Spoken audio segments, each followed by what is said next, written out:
Well, it was funny you just asked when does it start because I am here, everybody. Welcome to the stream. There's going to be a lot of people, of course, popping in while the stream begins. That's usual. But nice to see you, Jacois. Glad to see you in the chat. And there's a lot going on, especially in the coming days of the summit. We are going to conclude the summit, in fact. So definitely want to stay tuned for these next few days. Very, very important stuff, particularly action as well. But for today, we're going to be going over interviews, of course, and featured videos, as the usual. And that will be Nicholas Peter Ruggiero, Tobias Lars, and Roger Poole, in addition to some featured videos by Larkin Rose and a bunch of other resources on the website, of course. Be sure to check out. Glad to have you guys, and we're going to get started here since I had my little 20-minute intro.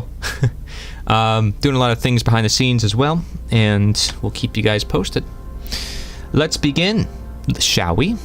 We start with Nicholas Peter Ruggiero. He talks about inner work and principles, what natural law and how it connects to health. How does it relate to ourselves and our actions internally and externally? Tobias Lars goes into everything, learning how to discern through the whole world, all the topics, everything.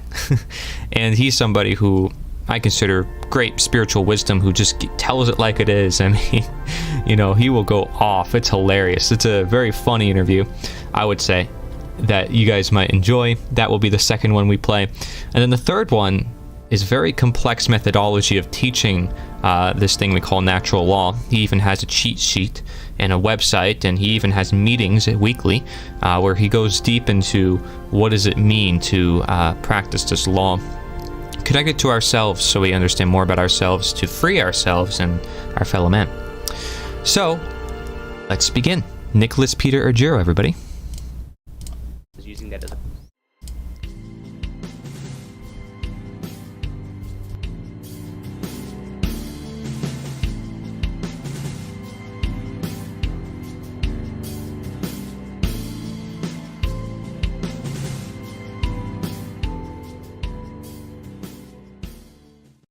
Hello and welcome. This is Corey Angela. Welcome to the End of Slavery Summit. I'm here with Nicholas Peter Ruggiero. Am I saying that correctly? I'm probably not. Ruggiero. I know you should ask me beforehand. Yeah, it's Ruggiero.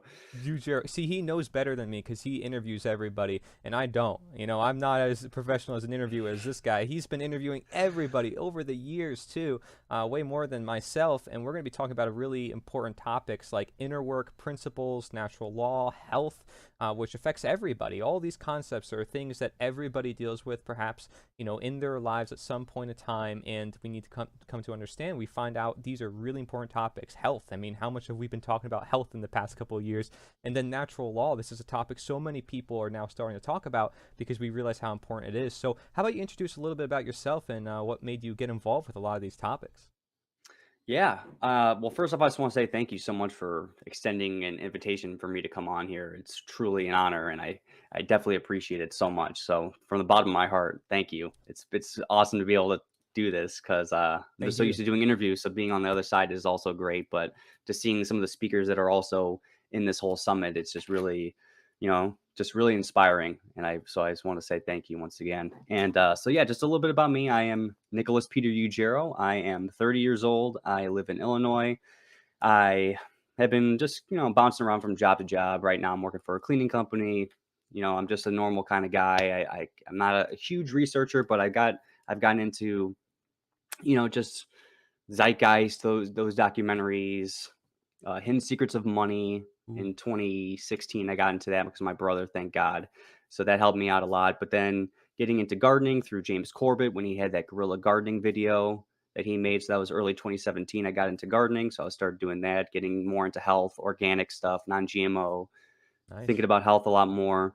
And then in 2018, that's when I got introduced to Mark Passio through an Anarchast interview that Jeff Berwick did with him. I guess it was the second one that they did. And I watched some of it and I rewatched a couple months later. I was like, holy crap, what is this guy talking about? Like, I have no idea. I've never heard anyone say any of this stuff. So I got into his Demystifying the Occult. That was the first one I watched, and just blowing my mind. I couldn't believe how powerful this information was, and I've never heard anything about it, even people in the truth community. So that really opened up the gates for me. And that was around the time 2017, 2018 was when I started making videos. I did like a James Corbett, questions for Corbett. I was trying to ask him a question. So I just made a quick little video, and so then, yeah, I was just doing just normal, like just really crappy videos with my phone, and whether it was gardening or a product that I really liked. So I started doing that, and then I got into Camtasia software. My brother was able to download a free version for me. So that's when I made a visualized podcast of Mark Passio's first podcast. So that took about 2 weeks for me to do that. And I wanted to keep doing that more and more, but I didn't do any more of those. But yeah, that's when I just started doing more interview, or just more videos, more elaborate, more well produced. And yeah, then I got called to do an interview because I left a job, Now Foods, over temperature checks, and he was inspired by my videos. So I started talking to him, and that's when I started doing a lot more interviews. So if you see my videos, that's what I'm doing. But yeah, I just, like, I'm trying to question everything that I see. I don't try to just be all and put all my eggs in one basket. I try to think for myself, and be objective about things. And so yeah, I guess it's just, that's, I'm not used to doing intros about myself, obviously. So No, no, yeah. it's great. And you've like experimented with different types of content, which I think is fantastic. Like you're not just doing interviews, you've done other types of content too. I saw you did a speech on the street, and I told you I wanted to mention it because I thought it was really cool. Like it takes courage to speak up and then to not like trip on your words and to say everything really concisely what people need to know. I mean, really, you summed up what people need to know, and that is natural law, right? You were talking in that principle about the simple concept of natural law, which most of the people there probably were unaware of, although their intent was in the right place. Like, yeah, we want freedom, we want truth, but how do we get there? And you sort of like really filled in all those gaps, I feel like. Well, yeah, I appreciate that. Thank you. Yeah, that was a little nerve wracking at first when I was thinking about going up there, but yeah. I'm sure it is, but then once Yeah. you get that energy and you start doing it, it's you start to get a little bit more better with it. And I think you and I as content creators, maybe we can ascribe to that to say like, wow, once you start doing it, you gather the practice necessary to keep going. And so for anybody who's new to natural law and these concepts, or even new to content creation, how could we introduce that to them? The act of becoming a content creator themselves. Yeah, and why Um, natural law? Why would it be important for them to look at that or talk about that on their channel like you have? yeah, that's a very, very good question. Because I know I told you when I interviewed you that I didn't want to know the questions, so you're catching me off guard with all these, so I like it. Um, so the reason why for me natural law is so important is because I didn't just listen about it. I didn't just look about, like watch videos or watch all these presentations by Mark Passo. I didn't just do that. I was actually applying it within my own life. So I worked at Aldi for about 6 months, 7 months. And within the first month or two, I realized obviously they're throwing out so much food. I couldn't stand it. I was already a gardener at the time, and I didn't do any pesticides or anything like that. So I was all about composting and stuff. So I thought to myself, well, you know what? I'm gonna start taking some of this. So I was taking it, I was composting some, I was eating some because some of it was still good. And then near the end, I was also donating to a local church that was literally within the same strip mall. So I was doing that. The supervisors were telling me, Nick, you can't do this. I agree with you. I mean, you're not doing anything wrong, but you're going to get in trouble and I'm going to get fired or whatever. So I don't want to risk it. I'm like, well, you can go ahead and tell the district manager or the manager. I don't care. I know not doing anything wrong. You obviously know that. So I'm going to keep doing it. I don't care. I'm not doing anything. I'm not purposely breaking anything in order to get it later because I know the process of them throwing stuff out. I didn't do anything like that. They already Mm. threw out stuff without it being even damaged. The cereal box is broken, but the bag inside's still good. Oh, let's toss the whole thing out. Wow. So it didn't make any sense. So I was sticking to my guns. I knew I wasn't doing anything wrong. So I was standing in truth. I ended up getting fired one morning when I was opening up, and they sat me down. They talked to me. They asked me what I did with the stuff. I told them flat out, I composted some, yada yada, and I told them legality doesn't equal morality. It's not this. It's not like Yeah. together. It's sometimes it is separate where one thing could be labeled as a right when it's really not. So I was speaking plainly to them. And I told them exactly how I thought. And so they ended up firing me. I had to grab my stuff, and I told the district manager, I told her, even if you guys didn't fire me after this conversation, I would have quit, because I don't want to work for people like you, because you're just good at following the rules and not doing what's right.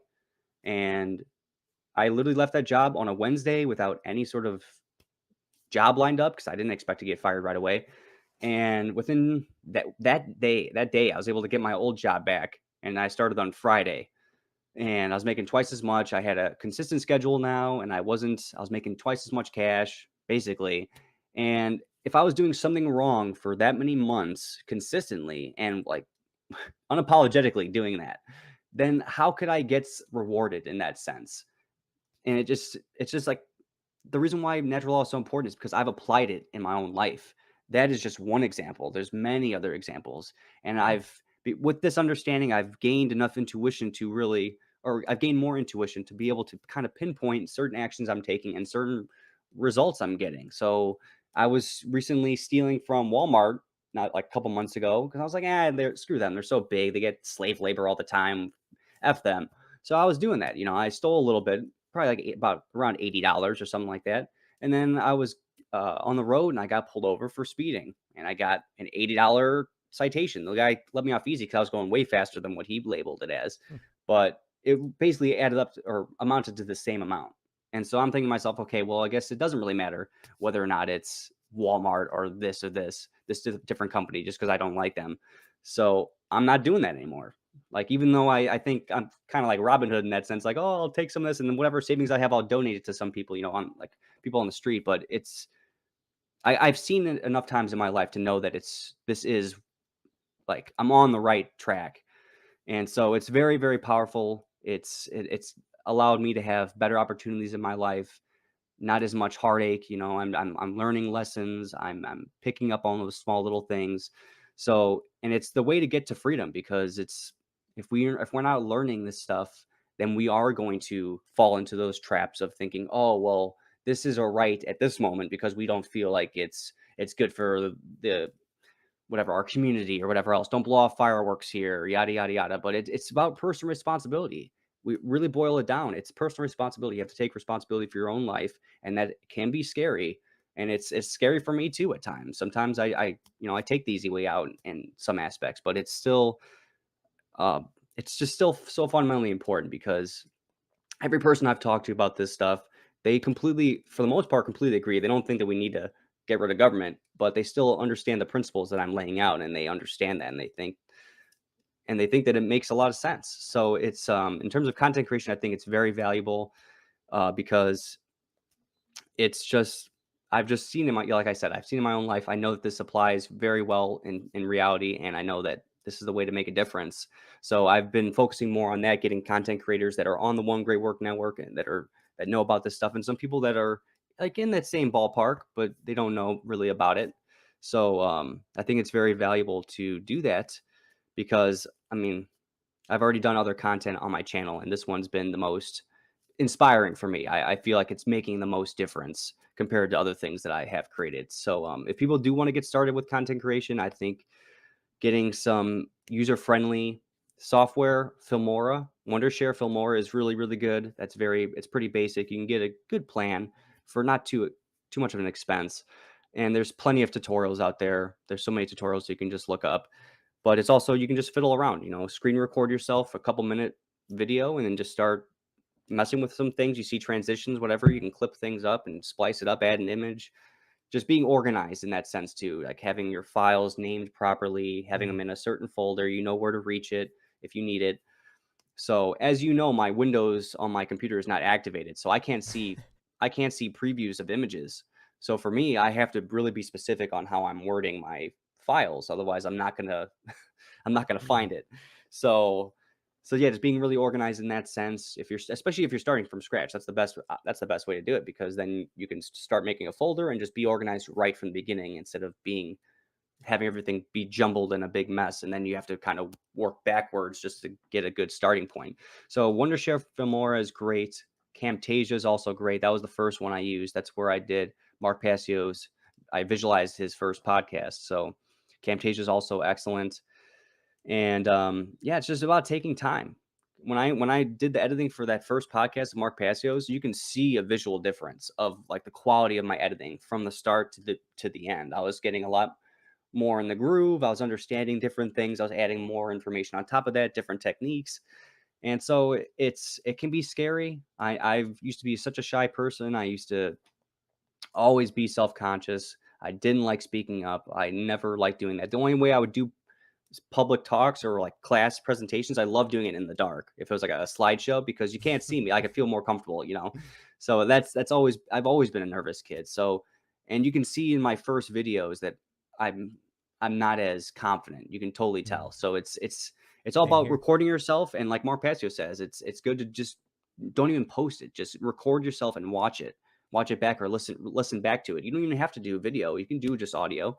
Uh, Andre Mitty, who I just had on my channel, he just does basically strictly audio. That's all he does is audio podcasts, and it's a lot easier too. He doesn't have to do all this editing, all this elaborate stuff like I'm Right. doing. I'm adding a lot more stuff to my plate in that sense, and it's a lot more convoluted. It can be convoluted. It's time consuming process. So you don't have to do it where your face is showing. But I definitely encourage people to use their real names because Mark Passio made a good point. You know, it's like, what's there to hide? I mean, they already got my, even though this is a de-Googled phone, they still got all my stuff. You know, Right. they already know who I am. They're already gonna see my face anyway. It's like I don't care. So Yeah. me personally, I'm not in fear of it, even though I know that there's a risk. It is what it is. But yeah, I think it's just it's something that we definitely need to do. I'm totally inspired by you with your age and the content that you're producing. It's just blowing me away. And I mean, especially when you start younger, the younger you're starting, the better it's going to be. You know, you're going to get that ball rolling. It's just going to be a lot better. And Mm. there's so many people that are sitting on a lot of good information that just aren't speaking up, and they can do it in their own way. They don't like you said in our interview. Don't copy what someone else did. You can take inspiration from it, but then you got to put your own spin on it. It's your personality. You are yourself. You can take in information, but it's always good to do it in your own way. Like when I edit my interviews, I add a little humor into it. I add a little funny stuff, and I'm cracking up as I'm making it because it's enjoyable, and I try to have it where it's still serious. There are a lot of still serious things I put in there, but because it is a serious topic, but it's also good to just have it a little bit more entertaining. So that's just my personal spin, and I try not to, you know, put on a facade or anything like that. I try to just speak pretty plainly and not fake it till I make it. I'm trying to just be genuine, and if Yeah. people resonate with that, then they resonate with that. And if they don't, then they don't. Respect. Yeah, respect. I mean, that's great. I mean, authenticity, right? What we want is a world that is honest, not a world that is ran by people who are lying to us, which we find out, and so I respect that. You're walking the talk. You want honesty throughout, and so you're honest within, and you can sort of see that as natural law at work too, which we're going to talk about, sort of like that inner work process. But when you first started talking about natural law, sort of what came to mind was the idea of principles, living by principles. Because it seemed to me it's like I'm finding what I need to live by. You're finding your path. Like when you were mentioning your life experiences, sort of like, well, I did this and this is what happened. I did this is what happened. So I changed this behavior and now this happens. It's like I'm understanding what principles that I need to live by. And so I think that's great, and that's a process I think everybody goes through, whether they want to say it's objective or subjective, whatever. Everybody lives through some sort of principles, right? Because they know they shouldn't do certain things and they should do other things.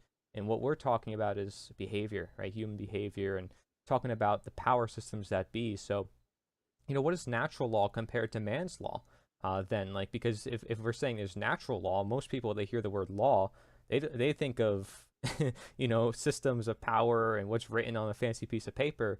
So what makes natural law different from man's law? And do you notice, is that where you got to understand how government works?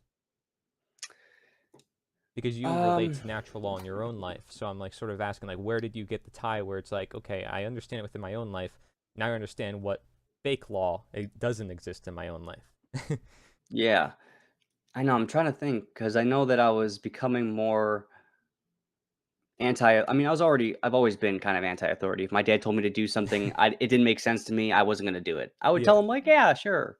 And then when it would come, like when it would come to where I had to do that, I wouldn't do it. So I've always had that kind of rebellious aspect to myself. I And see. like I told you in our interview, my parents would always give me different stories regarding the past, and I would just be able to, all I could do was just entertain the ideas. So I had to be kind of objective. I wasn't the one that the type to take sides. So Mm, I would kind of like just sit on the information and wait for more that's information to good. possibly come up at a later date.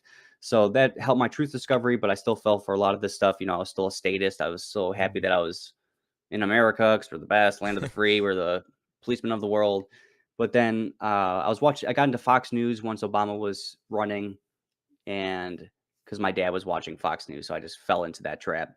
So I was like 2008 to about 2013, I was watching that, and then I just got burnt out. It just got or discouraged. I was thinking to myself, nothing is changing. It's mm, been already half a decade now. Nothing's happening. No real improvements have been made in society. We know what some of these problems are because Obama was talking about lobbying and all this. All these people influencing elections and stuff. We're gonna get rid of the pork fat, whatever he said. And I was seeing that nothing was happening. So then I got burnt out. I got out of that stuff, and then I got into the Young Turks like a year or two later, like during the Bernie Sanders when he was running against Hillary for the whatever you call it, preliminaries or whatever the hell that term is, the primaries. That's what it was. And so he was getting stolen from every single time, and they were pointing it out at mm. least, and they were saying that she's a criminal, whatever else. She's screwing him over every single state. He ends up losing. He rolls over like a dog and says, "Oh, I support Hillary," and and then Young Turks are like, "Yeah, well, we have to support him or support her now because it's either her or Trump." And I was paying to be a member, even though you can watch them for free. I was paying to watch Wow. these people, and I was thinking to myself, what are you guys talking about? It goes completely against everything you said for the last 6 months. I'm out. I'm canceling my subscription. You guys suck. So I got completely just both sides. I was on one side, now I was on the other. I was seeing that it was just ridiculous. And then 2016 was when I watched the Zeitgeist documentaries that got my mind blown into just, we can do things a lot better than we're doing it now. Mm, Now, I don't really trust Peter Joseph. Yeah, the way that his mind is working right now with COVID, I don't agree with him at all. And he doesn't talk about a lot of stuff. He talks about some stuff. He doesn't talk about a lot of stuff. So I just took in some of his information. I absorbed some of that, but then I also added more things to that pile. I wasn't just gonna stay in that camp because it didn't take that long for me to get out of that camp. But I do know that we have technology that we can use to create an abundance. We already have an abundance right now, obviously, with just the food that we're throwing out just in America. So we already know that stuff. So that kind of got my like me branching out of politics or out of government in a sense. And then just I guess it was really James Corbett and then Mark Passio that really kind of got that mindset really going and having it, especially with Mark Passio, having it make a lot more sense yeah. because the natural laws versus the man-made laws. I was already a stoner, so I already knew that these stupid laws were ridiculous anyway. And there's already so many stories of black men getting their lives destroyed because of being arrested for this stuff. And so it already didn't make sense to me. And then this stuff just really solidified that aspect, the fact that prohibition can happen, and then it's gone, and then it's good, and then it's bad. But if you look at, okay, here we go. Oh, watch out, guys, censor it. All right. So so we have some weed in a jar, right? Is this any different if anywhere else in the world? No, it's still what it is right I'm now. sorry. Let me call my hired gang real quick to make sure they go to your It house and like this right here, it is what it is, right? Like this is what it is right now. So if I bring this to China, is this going to change? No, it's still exactly the same thing. So just think about anything, any action you take, any substance that you have, whatever it may be. It's literally the same anywhere on the planet. It's just our minds and our perceptions of that thing based off of our history, our childhood, or whatever adults are saying or authority is saying that makes us have a different outlook on it and think that we can just say, you know what, that's bad. Can't do that now. Yes, this is a vice. Like this can be a vice. This can be, if I use it all the time, it's going to be a vice. It's going to be negative for me. It is, but it's not where it's causing harm to anybody. It's causing harm to me. And granted, if I abuse this enough, maybe I will have mental degradation to where I do cause harm to people because I'm Mhm. not functioning at a high in a high capacity to my highest extent. So yeah, that's a possibility, but that's what personal responsibility is. So that's just how I see it, because especially taking shrooms, that definitely helped me out with intuition spiking up and really just thinking about this stuff. Um, because it is what it is.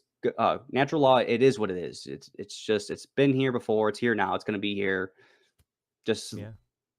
have, at least if someone talks to you about it and you just think about it and you just consciously try to not do those seven wrongdoings: murder, assault, rape, theft, trespassing, coercion, lying, you will see stuff in your life.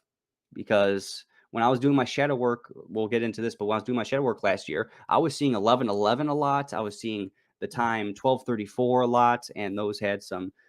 I've had those have some significance, and then once I stopped doing that stuff, the shadow work, I didn't see it again, which is random. Yeah, it's a coincidence, whatever you want to say. It's all whatever. But now that I'm starting to do this stuff again, I'm seeing 1111 a lot, and I'm seeing all these things, and I know I can just feel it in my gut that I'm on a right path. I'm doing better. I feel better about myself.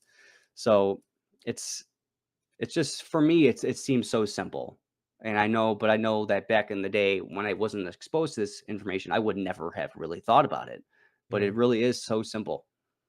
Yeah, I mean, it's amazing how many people I've talked to who've gone from like leftist or right wing or who knows what, every sort of side I've talked to at this point, and they all come together here with this one topic that sort of unifies everybody and says like, hey, this is past this entire man-made system with all their laws and all their statutes, which go for miles. I mean, nobody's read this stuff, not even themselves. It's crazy, but I think you really like summarized it beautifully, and I like how you sort of tie that into inner work at the end, because that's what I really want to ask you about is how could we tie inner work into natural law and having principles, and what is your personal experience with inner work, if you want to abbreviate more on your personal experience with that. Ooh. So, okay, can you repeat the first part again? You said How do how. you tie in inner work with natural law and the principles? So, like you mentioned before, you had personal experiences that helped you understand natural law more. And I'm assuming that sort of like ties in that question, that sort of answers the question. But if you have like particular things that you really had to work on, inner work that really helped you understand natural law even more, um, how could you bridge the connection between natural law and inner work? Is it required? um I wouldn't, I guess it's not required, but I think it's in terms of aiding that process, I think it is extremely beneficial. Mm, Definitely so. I mean, all of us have to come to this understanding about natural law in general anyway. right. So might as well learn about it before you do shadow work, or as you're learning shadow work or doing that process. So yes, I guess the way that it was tying in with me was me being a porn addict for a long time. I was using that as a coping mechanism since childhood, and even a girlfriend in like 2008, 9 was telling me that I should stop doing it. And I was thinking to myself, well, I don't feel any difference, whatever. So I just kept doing it. And then it wasn't until last year, early last year, was when I finally stopped doing it. But in 2020, I was a liar. I was totally a narcissist. If anything, like I might have been a sociopath becoming that way, because Mm, this was not working really very much at all. I was operating under the reptilian brain. I was a mhm. beast. My thoughts, emotions, and actions were not consistent with what I was journaling about, because I could see the stark contrast within my own life. And so I was a liar. I cheated on her, and I didn't feel good about doing that stuff. Mm, But because of my addictions, it was like I would think about it, and I would think that this was not right. I shouldn't do this. But then this little reptile would come right up to the front and just start barking orders or barking all these different excuses as to why it's good to do it or it's worth it. The benefits outweigh the risks. And so I would still do actions that weren't in line with my true self, but it was because of addictions, and it was like a thirst that I could never quench. And so it was all about that excitement, something brand new, shiny toy, whatever it may be. And then, mm, I would get bored with people or whatever. So I was lying, I was cheating, I was being manipulative, and I was destroying this person in the inside. And I got I got my comeuppance, and like so I was leading into 2021, and she told me that she was starting to pursue somebody else, and that's when I dropped all my negative stuff, my baggage, and I started doing that shadow work process. But it was at the same time of me losing her because she was still pursuing me and this guy at the same time. So it was really screwed up. So I was gaining trauma at the same time I was losing trauma or losing shadows, but just knowing that a lot of my shadows and a lot of my regrets and all this stuff was because of bad actions, wrong actions I was taking. So me understanding natural law too, it's like I know that I've just so consistently just hurt so many people by being manipulative or lying or knowing that they aren't setting proper boundaries and being firm about it. So I know I can just, oh, I feel like I can get away with this because they like me more than I like them or whatever else it may be. So like I was manipulating people. I was a narcissist at the very least, and without realizing it. And so all that stuff was coming back to bite me in the butt. And especially when I was releasing porn and masturbating and that stuff, my mind started becoming a lot more clear because I was using video games and porn and cannabis and all that stuff as coping mechanisms. So whenever I had some hard times or a breakup because of something I did, I would just go to that stuff to pass the time, to make myself feel better, to not think about it, and just to move on throughout the day and have the day pass by faster and not have to deal with all this stuff. But this was the first time that I actually had to deal with all this stuff. I didn't have all these distractions. I only had my mom, her dogs, and watching some empowering videos, maybe watching some stuff that's, just entertainment like video game reviews or whatever. But I wasn't doing that stuff anymore. I stopped gaming. Within a week or two, I just stopped wanting to even smoke because I was just releasing all this toxic stuff and I wasn't doing it anymore. So I was noticing a difference in myself. But having that clarity made me really see the damage I was causing people because I knew internally I didn't feel good about any of that stuff. But now I could not feel good about the things I did, but understand why it was happening. Look back at the history of my life, being abused by my dad physically and emotionally, and then not having good self esteem anyway. I had a crush on this girl from first grade to fifth grade. She never liked me. So my self esteem about myself wasn't that high. I was already a shy and nervous kid. I got accused of rape in eighth grade. I got beat up for it right at the tail end of the year. Going into high school, I was first 2 years, I was being called a rapist by a good amount of people. So that definitely affected my Wow. self-esteem. And and then yeah, starting getting into cannabis in eighth grade, way too early of an age, abusing the crap out of it during that summer leading into freshman year. So that also didn't help me out. And then just the porn getting worse and worse and worse. That's what it was. Like my first true love, me and her were great for the first year. I didn't even see her besides one time in 2007. It wasn't until like a year and a half later that I saw her again. But 2007, I was great. I wasn't thinking about all these women that I saw at school. I wasn't thinking about any of that stuff. I was fine. I was perfectly content being with this woman until just one day, these pathways just got cemented into a faulty pathway, and it was like back here. And then that's when I started, getting desperate and doing this kind of stuff. And it kept going on for another 13 years. So I just like progressively worse, but I can look back and see that progression. I can see some of those first bricks being laid into this foundation that I have, and the building and the structure I created out of it was just Yeah. dark and total shame, no self-esteem. I could never say anything really nice about myself. I always call myself an idiot. So but it's because I knew deep down I could never lie to myself. That was always my problem, or it was a problem. It's not now. It's a gift. But I had depression for 7 years, 2008 to 2015, and I couldn't lie to myself. I never had that ability to just be like, oh, you know what, it was her loss, or like she was this or this. No, I knew it was me. So I knew that I was doing something wrong inherently. But now knowing about natural law and all that stuff, and in addition to the shadow work, getting more insight in that sense and having that, being able to look back with clarity, not feel like I'm just confused about why I'm here and why I'm doing what I'm doing. I think that's both been extremely valuable for me on a personal level. I'm still not perfect. Obviously, I still have a lot of issues, but I do Don't know we that all? I know, don't we all? And I know that I am like No, I'm making saying like, improvements.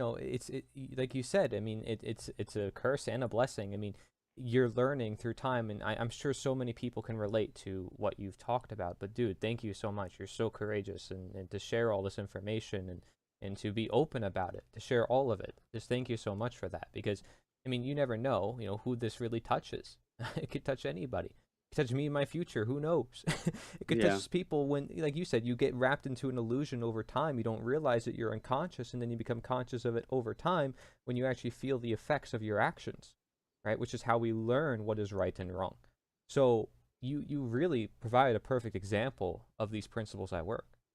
Thank you. Yeah, and I'll drop another drop another bomb. I've talked about this before on my Okay. channel, but me and my second oldest brother, like I was in 7th grade. He was 2.5 years older than me. Me and him were actually we did some stuff too.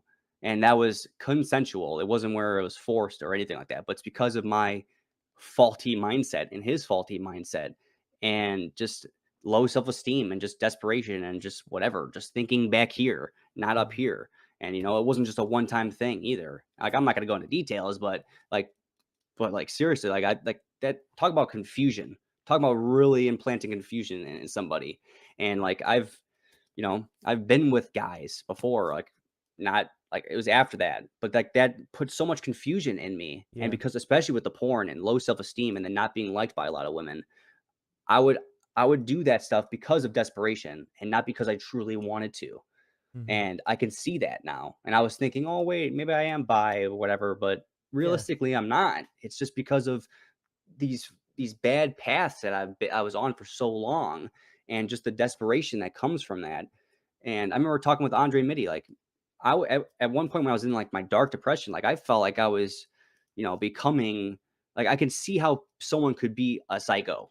like Hmm. that's literally how like I was getting so bad that I could like literally empathize with how people do some of the things that they do. And that's Yeah. not a good sign. That's a really big red flag that you should kind of try to turn the ship around, it's just and not continue on that path. Yeah. So yeah, I just want to lay some more crap out there for people. Just if if people are scared about facing their stuff, look at me. I'm saying it right here, and who Yeah. knows how many people are gonna watch this. Yeah. So Yeah, well, thank you, man. I mean, like I said, I mean, it is something that, especially, you touched on some subjects I feel like this generation has to deal with, and who knows what the future generations have to deal with.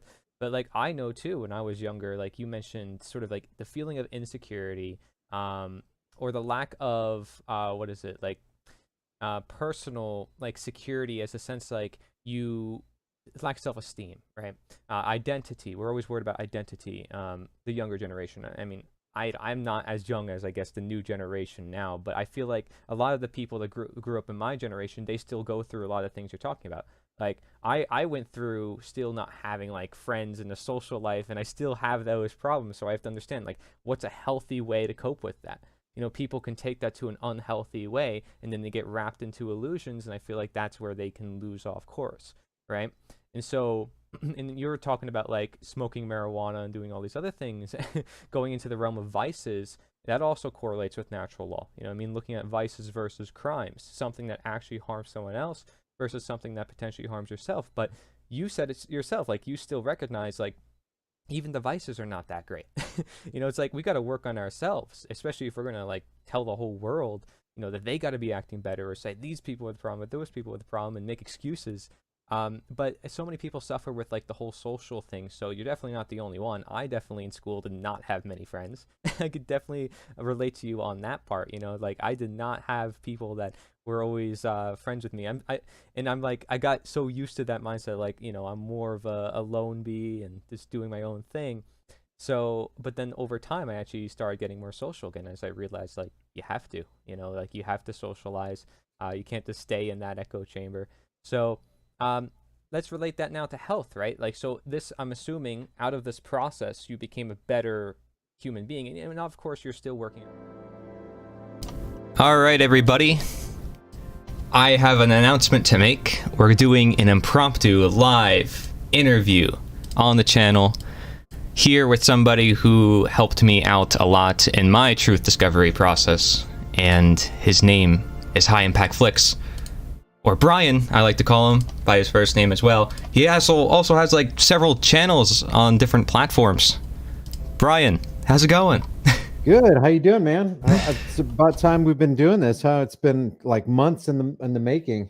Yeah, for sure. I mean, it's really nice to talk to you because I tell a lot of people on my channel that you were the one who really helped wake up my eyes to statism. You asked questions, 7 questions in your video, which now I use those 7 questions for my audience, and I put them in the brochures and different videos that I have to share with them a lot of this information that a lot of people do not know about.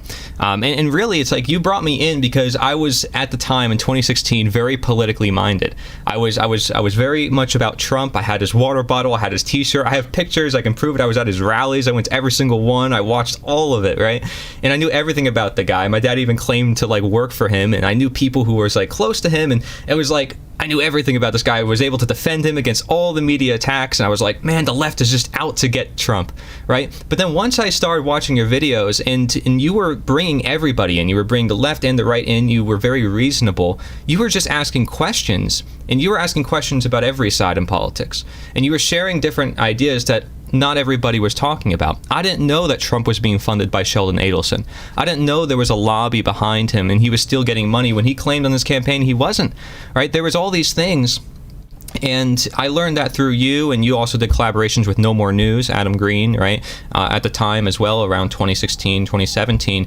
And then you made this one video where you started asking questions, and these questions were really basic. They said, do you have the right to steal from someone? Does anyone else have the right to steal from you? And then you asked, well, can you give that right that you don't have to a group of individuals, or as several individuals calling themselves a government? And that, I was like, I couldn't wrap my head around it at first. I'm like, I was never asked this question at all. Like connecting morality to politics, despite how basic and simple it is, despite how, I care about morality in my everyday life. I don't want violence to be done to my fellow man. I never connected it to politics. I never saw that laws are backed by violence. You really helped connect that for me. And then I started looking in a lot of your older videos, your oldest stuff, which not a lot of your followers know about. You were openly anarchic. You were sharing anarchist ideas. What I would say abolitionist, voluntarist, however you want to say it. You just want people to be free. And I want you to share a lot more about that perspective here, Brian, since maybe not a lot of your audience even knows this. In some of your older videos, they were like, beautiful, man. I thought you were a professor. You were like doing animations, and you had like the top 9/11 videos on YouTube. They each had like 10 million views each. You looked up 9/11. That was the first result back in the day. They're not on there anymore, and it's like and then you gained like national prominence when the Las Vegas event happened a couple years back. You were on every local news channel. I saw your face on my TV. I'm like, what is this? And so you definitely have done a lot of work, and you're one man. You're a one-man show. I know I put on this summit with about 50 speakers by myself as well, and I think there's so much we can do as just individuals, but you proved it to me. And a lot of my work is inspired from you. So I'm not here to boost your ego. I just want to say thank you for your work, first of all, and for helping me come to realize what I've realized. And I want to learn from you how you came to understand your own mentality. Why you led down that road of anarchism, and how that can be scary for a lot of people who are following the political spectrum today. Well, what's important for everybody to understand is none of us is greater than all of us. No man is an island, and we can all learn something from somebody. Even people that you might not like too well, if you just humble yourself and you open yourself up, and you constrain the ego, because we all have it. We all have pride that we need to overcome. We all have ego that needs to be knocked down a notch or two. But if you open yourself up, you can really learn a lot. And then when you learn, you accumulate knowledge, right? And as we learned from Schoolhouse Rock back in the 70s or 80s, knowledge is literally power. But the application of knowledge is wisdom. You can know all there is to know, and if you don't apply it, that's why I wanted to talk to you, because we need to apply knowledge right now. We need to apply we need to use the wisdom that we have to live in this age where they're trying to bring on board transhumanism. You got Elon Musk, who just took over Twitter. He's got Neuralink. This guy and a whole bunch of others like Klaus, Fourth Industrial Revolution, Great Reset, Eat the Bug, Schwab, wants to usher us into the Great Reset and give us this CBDC, centralized digital currency. And I'll tell you this, if we don't get together and get our heads out of our collective derrieres and do something about what is materializing right now on earth, we're done for. If they bring on the CBDCs, the central bank digital currency online, for example, all our freedoms are gone. I mean, yeah, fiat currency is bad. Oh, I got fiat currency right here. Look at that. That is a representation of your time and laboring energies. That's what this is. How did I get this $10 bill?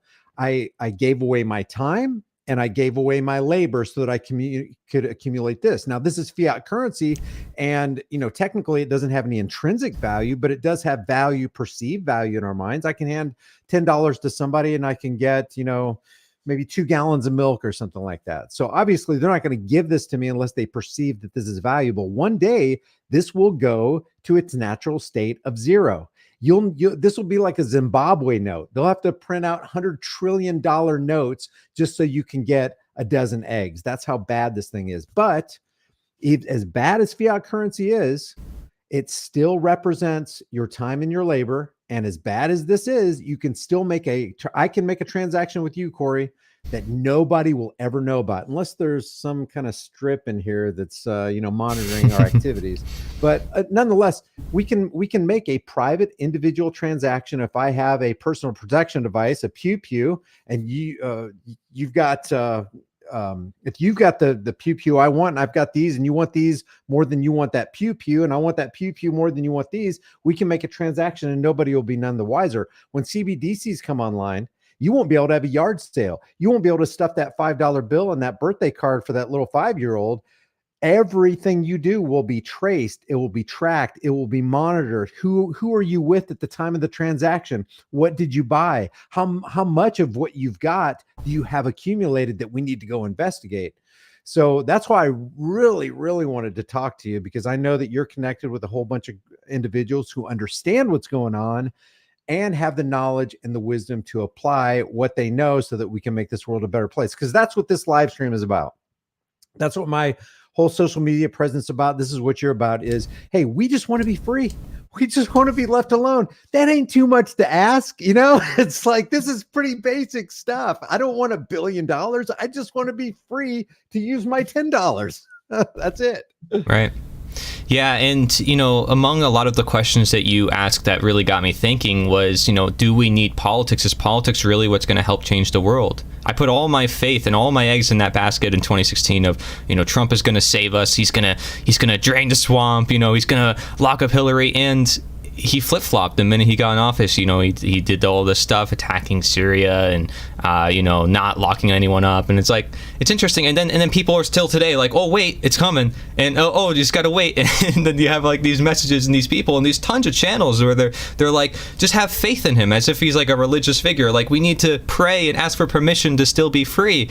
And that's the underlying philosophy that never gets questioned: is, does freedom work like that? Does freedom require permission? Does freedom require these political processes? And that's when I really I broke out of this nonsense, this game that is called politics, this theater sports show. Well, you kind of touched on the Q prophecies and the breadcrumbs and the 40,000 unsealed documents, but just wait, the swamp is going to be indicted, and there's always that salesman that's willing to give the people the hopium, and there's always going to be the people who want the hopium and will buy onto anything that anybody says. Like Elon Musk is another example of this. Yeah, Elon Musk is doing a lot of good things. Yes, it looks like he freed up he carved out a huge space in the public square, the digital public square, for there to be open dialogue. But if you look at the other aspect of it, man, you cannot be drinking the Kool-Aid of the cult of personality, or you will go down, and history is not going to look very kindly on you if you look at Elon Musk or Joe Biden or Donald Trump or Kamala Harris or any of these people as your savior, because they ain't there for that. They're there to take over and to dominate the world and not give you freedom, but take whatever freedoms you have left and take some money out of your pocket while they're at it. Because for these people, when you arise to the status of an Elon Musk or a Henry Kissinger or a Donald Trump or a Donald Rumsfeld or anybody, we know their names, but there are more powerful people behind the curtain. And for these people, these psychopaths, it's more than an issue of money. It's more than an issue of accumulating wealth, because they have far more than they could ever spend in 100 lifetimes. For them, it is grabbing the ring of power. I want to control you. And all we're saying is, we just don't want to be controlled. We don't consent to this. And if I don't consent and you're still trying to force me to do that, well, what's that called? Well, on the sexual scale, it's called rape. On the life scale, it's called murder. If somebody doesn't want to give their life away, but the other person wants to take it, that's called murder. And really, it all boils down to one cardinal sin. And that cardinal sin is, you can have 10 commandments if you want, but there's really only one commandment: thou shalt not steal. Don't steal that person's, life. Don't steal that person's goods. And you mentioned politics too. It's really hard to get away from politics when so many people are immersed in the cult of personality of politics. And I like what Larkin Rose, how he defines politics. Politics is nothing more, nothing less than the clever and deceptive art of using euphemisms, lies, emotionalism, and fear-mongering in order to dupe average people like you and me into accepting and even demanding the chains of their own enslavement. And that's what you do, whether you're Republican, Democrat, or Libertarian, is you're going to the voting booth to cast your support for somebody to rob and rule you. It may be give me the chains of my oppression, but just make them a little bit lighter. Oh, and by the way, I don't want you to just rob and rule me. I am giving you my permission to rob and rule my neighbors. You know what that's called? That's called immorality. That's called doing to others what you wouldn't want done to you. That's why I don't vote. Yeah, so what started you on that process? And I want people in the chat as well, if you want, share your experiences as well while you're going on with this. I want to know, what really started you on this process? From creating all this content, having several channels. I mean, what really started you with this? I mean, was it a life experience, or was it, Ron Paul, some people will say, really started making them think? Was there any particular process where you were engaged in politics long ago? Ron Paul was a key component in this, but I was, up until about 2006 or 7, I can't remember when I read the book, but up until about that time, I was apolitical. I wasn't Republican, Democrat, or anything. I didn't even know what was going on in the realm of politics. I never watched TV. I didn't even own a TV from 1994 until 2010, I guess. I don't know what it was. But somebody gave me a book called The Creature from Jekyll Island by G. Edward Griffin. I read that, but this thing is a big book. It's got a lot of resources in the end, and he backs up everything that he says. And when my eyes were opened to who owns this, because unless in politics, unless you're talking about who owns this and how are we going to bring them to justice because they need to be brought to justice, you ain't talking about nothing. Yeah, you could talk about Ukraine, but guess what? You can't fund Ukraine without funny money. You can talk about the military-industrial complex, but guess what? You can't fill the coffers of the military-industrial complex unless you have funny money. And like Amschel Rothschild said, give me control over the nation's money, and I don't care who makes the laws. I don't care what the Democrats say. I don't care what the Republicans say. I don't care what Congress says. I don't care what the judges of the Supreme Court says. I don't care what the Constitution says. All I care about is I control the value of your time and labor. And if you think about it, whoever does own this, I'm talking about not just the issuance, but the value thereof. They own you. They own your children. They own your grandchildren. They own your time. Your most precious commodity on this earth, and it's limited, is your time. And the next thing is your labor. They own your strength. They own you putting your hand to the plow and the sweat of your brow and all that stuff. They own your chicken noodle soup. They own your car. They own the property that you got your house parked on. They own your dog. They own your cat. If they've got this in their back pockets, they've got you in their back pockets. And if a Republican or Democrat is not going to operate on the plank of, we got to get rid of the Federal Reserve and figure out how to reinstall sound money, you're not talking about anything. You can talk about gun control. You can talk about abortion rights. You can talk about how the Democrats hate Republicans. But if you don't put the axe to the root of the corrupt tree that owns this, you're not talking about it. This is the most important thing to talk about. And let's see, have I talked to you, Corey, about, have I talked to you about goldbacks? Yeah, you did say some state is doing that, right? Yeah, there's 3 states doing this. And check this out. I'm not a salesman for this, but people are like, okay, what's the answer, Brian? If it's not fiat currency, if it's not CBDCs, what is the answer? The answer is sound money. And when I say sound money, I mean real gold and silver. I'm not for the Constitution. I'm along the lines of, and people who say that you're not for the Constitution, that you're not for freedom because the Constitution is synonymous with freedom. Well, no, it's really not, because part of the Constitution says that Congress shall have the power to lay and collect taxes. If taxation is theft, then we're going to actually say there's a group of people on this planet that legitimately has the right to steal from the rest of us. I can't buy into that. Is there stuff that's good in the Constitution? Of course. The Second Amendment, 27 words of the Second Amendment is not bad. I mean, there's some adjustments I'd make to make things a little bit more clear, but nobody's got a right. Everybody's got a right to keep and bear arms, and nobody has the right to infringe on that. I don't have a problem with the First Amendment. I don't have the problem with the Fourth Amendment, except for the warrant part. It's like, who's going to give themselves the power to issue a warrant? But one thing we do know is you need sound money, and that's gold and silver. Why is gold and silver sound money? Because it takes a lot of time, effort, energy, and planning to take silver and gold or platinum or whatever precious metal out of the ground, bring it to market, hammer it into coins that everybody can recognize. It's got to be fungible. It's got to be recognizable. It's got to be duplicatable. Everybody's got to be able to recognize it. So there are these principles of sound money that have to be adhered to. So people go, okay, what's the answer then? It's this. Check this out. I'm holding in my hand literal gold. This is 1/20th of a troy ounce of gold. I don't know if you can see. Not that sponsored, by the way. No. I'm not sponsored. Yeah, we're not sponsored. I don't get paid by these guys. These guys did give me this wallet. We're showing real money. Yeah, this is real money, and this is actually being used for transactions. Now, what the government will respond with this, by the way, this is limited. There's only one of these. If you lose this, then you lost actual gold. This has intrinsic value. People just have to recognize it. And it's in tons of denominations. You know, you got $25, you got $50, you got $1. Again, I'm not trying to sell this. I'm just trying to give you an idea of how we can replace this, because we got to replace this.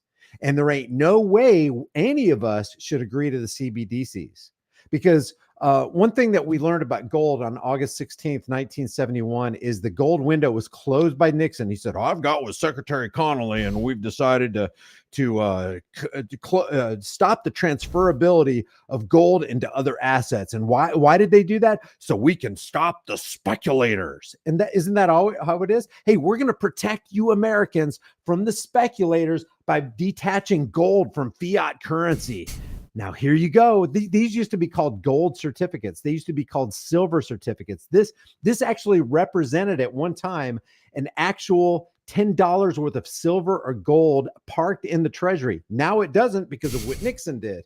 And he said, we're gonna suspend temporarily the convertibility of gold into these other assets. Well, nothing is quite as permanent as a temporary government program. And what are we working on? 52 years now, and it's still detached. And the only reason that this is perceived as value right here was unearthed in I'm kind of working around answering your question. What brought light to my eyes, what made the scales begin to fall off, because there's a lot of ignorance that we all got to still deal with, even though we think we know a whole bunch. There's still cognitive dissonance cobwebs in our brains that we got to kind of get the broom of wisdom and just kind of shake out.